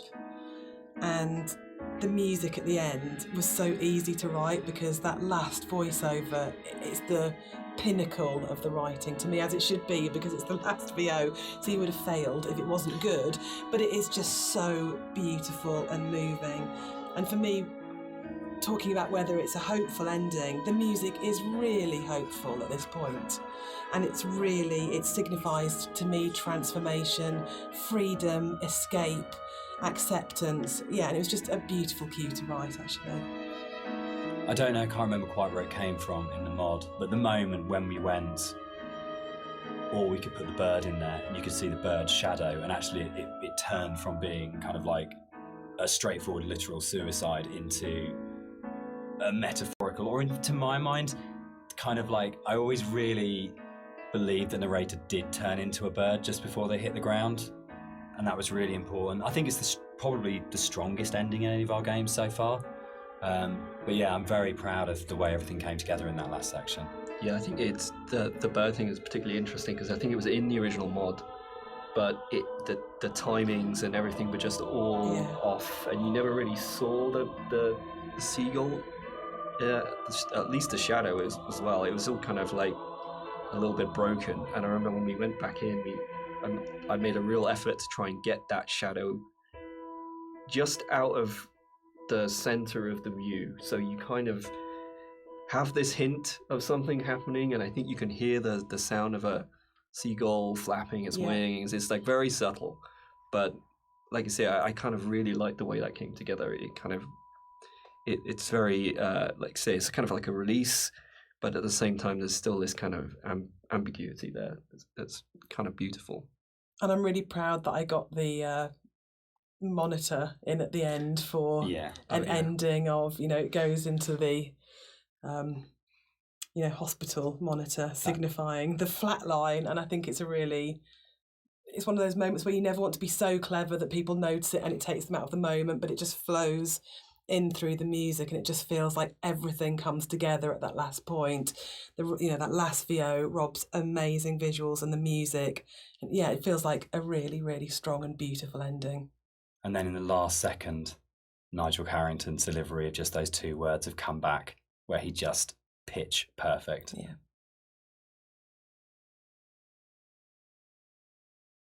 So that's the end of the director's commentary. We'd just like to say a big thank you to everyone for listening. We hope you've uncovered some secrets and some facts that you didn't know about the game before. We'd also like to say a huge thank you for buying the game, and for all our fans who've been behind us and been behind the game and have kept it alive all these years. It's a real privilege that it's still out there, still such a title that people love so much. Yeah, and we're really looking forward to the future and what we can create coming up next. Thanks for listening. Cheers. Bye.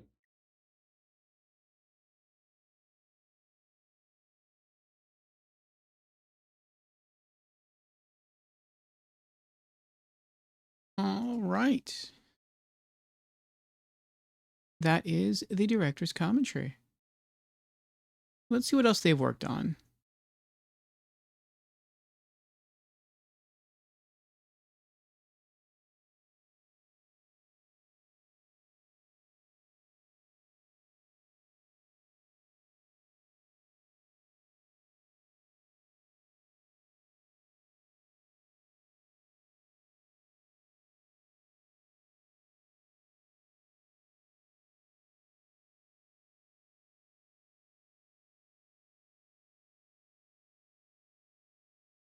So it looks like they've worked on 13 games in total. They started making games in 2008. They made something called Conscientious Objector, which was a mod. Then Dear Esther, which was, I guess, their second grand mod. Antlion Soccer, their third mod. And then finally, well, that's it for 2008. And then in 2009, they came out with their final mod called Korsacovia. And then that was it. Then in 2012, they sort of began developing full-on standalone games. So in 2012, they came out with the standalone version of Dear Esther. In 2013, they worked on Amnesia, A Machine for Pigs, which we've played. In 2015, they developed Everybody's Gone to the Rapture, which we've also streamed. In 2017, Dear Esther, Landmark Edition, which we've just finished streaming, along with a game called So Let Us Melt. 2020, they made a game called Little Orpheus. 2024, they created Still Wakes the Deep, which I've seen quite a few people stream. I didn't know that was by them. And then the following year, in 2025, they developed Still Wakes the Deep, Siren's Rest. I don't know if that's DLC for the original game or if that is a sequel. I think that's DLC. And that same year, they also developed a game called Vampire the Masquerade Bloodlines 2. So I think I remember fans not being very pleased with that. And I think I remember also seeing some director's commentary on YouTube concerning that, where the developers were saying this should not have been considered the Masquerade Bloodlines 2. It should have been considered something else. So take that for what you will. I think they were sort of proud of the work they did, but they don't think it should have been considered a sequel to Bloodlines 1. It was really its own standalone work.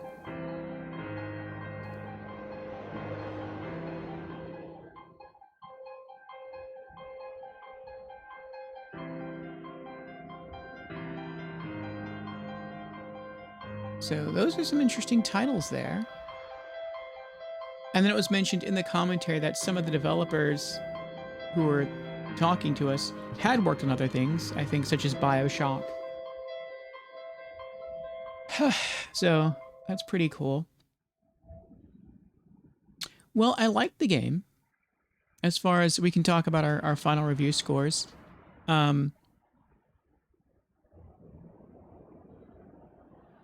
Overall, I like the game. What would I give it as a review score? Well, first, I guess let's break it down and talk about its elements. So, graphics. I think the graphics were good. We found out that this Landmark Edition came out in 2017. And so that's about 9 years ago. So these graphics are 9 years old. You can see that they're dated. And that's why I said earlier in our first playthrough, I think it was our first playthrough, that the game could do with a remake, another remake. Because part of, I think, the enjoyment you derive from a walking simulator is not only its art style, but also its technical quality, the technical quality of its graphics, how good they are to look at, how pleasing they are to the eye. And you can tell, again, that the graphics in Dear Esther are dated. But if I were to have seen these graphics 9 years ago, I think I would have been pleased, or more pleased than I am now. So I'm going to say that the graphics were probably a bit above average at the time. As far as artistic style goes, I think they did a good job of conveying a feeling of loneliness at times, a feeling of wonder, a feeling of awe, a feeling of confusion. And I think those are all things that they really wanted to achieve. Those are all emotions that they wanted the player to experience. So, job achieved. GG's. In terms of audio design, I would have liked more. At times you did hear subtle things, like you heard the crooning of the waves on the beach. You heard the blowing of the wind. At times you would see other things going on. You would see like a stream flowing down, and maybe you could hear it on stream. I couldn't hear the stream at all, and that would have been something nice to hear. At times you can see things sort of fluttering through the air like leaves. I would guess at times there's also pieces of paper fluttering through the air because the landscape is sort of polluted, as they said earlier in the developer commentary, and there's a lot of books everywhere. So it'd been nice if you heard some of those pages flutter through the wind, or you'd have heard some brief sort of effects of leaves flying around your face. You never really heard any of that. So to me, I feel like they tried to give you environmental detail in the audio, and to a degree they succeeded. At other points, it would have been nice had they added more. But I'm going to say they did an average job. With the music, technically, I think they did a very good job. I think all of the music they have in the game is beautiful. Subjectively, I wish there could have been more. Not more music, but I wish it could have been playing more of the time. And this is something I think where I and the composer disagree. And she stated that at points she wanted to have the music turned off, to really have the player feel more like they're alone, more isolated. And I said earlier during our first playthrough, before we got to hear the developer commentary, that I was pretty sure that's what they were going for, that they wanted the music turned off because it does make the player feel more alone. I understood the logic behind their decision. I just disagree with it. And I disagree with it because the music is so beautiful, it's so lovely, that it really carries a lot of the mood for the game. And even if the player were to just stand in one spot and think, which is what they said, that's another reason why they said they wanted the music turned off, to allow the player to think. I happen to have more faith in a player, where I've said before on multiple streams, I am a bad multitasker. I cannot multitask at all. But I can think and listen to music at the same time. That is something I'm capable of. And I think many players are also capable of that. And so had the music continued to play, I think that still would have allowed players to stand around, enjoy the scenery, enjoy the music, and still think. And think about more than just the music. Think about the connections with what they're hearing, with what they're seeing, how that all might come together. And I think that would have made the game, that definitely would have made the game for me more enjoyable. Maybe for some others as well.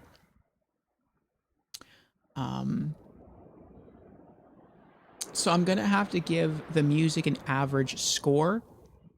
Not because the music is average. The music is definitely above average. But I just disagree with the composer in that the music should have been playing the entire time. If you wanted at times to heighten the player's awareness to environmental sounds, that's fine. In that circumstance, lower the volume of the music. Do not mute it, lower it, and then increase the volume of the elemental sounds. So just, change the dynamics of the volume. Don't just turn it off. To me, that's almost like a lazy solution. And I don't think they were trying to be lazy. That's just their thought process or their logic for audio design that I just happen to disagree with. When it comes to the gameplay, it's an interesting one. If I were to rate this the same way I would rate a standard adventure game, it would definitely be below average, because there's nothing you really do in the game except walk. But this is its own separate subgenre of adventure. It created it. It's the walking simulator. I could no more harshly criticize this as I would criticize a visual novel, and talk bad about a visual novel for having limited gameplay. Well, of course it's going to have limited gameplay. It's a visual novel. And basically a walking simulator, to an extent, is a very loose, alternate interpretation of a visual novel. Only there tends to be less text, and there tends to be more visual storytelling. So I'd say it's more akin to a visual novel than a pure adventure game. In that sense, I would say that it's at least average. And I have to say at least average because if I put this against other walking simulators, I would say it's just average, maybe even slightly a hair below average in terms of gameplay. But because it was the first one, it's almost unfair to compare it to other games when this is the foundation for the subgenre. And so I feel like for that it deserves a bit of extra credit. I wouldn't say it's above average though. I find it very hard to say that. I'll just say it's average. When you take the piece, the story, we have to talk about the story, of course. I can't forget about the story. When it comes to the story, I feel like they say it is a bit open to interpretation, but then in the director's commentary, they also kind of give you bits and clues to help piece things together.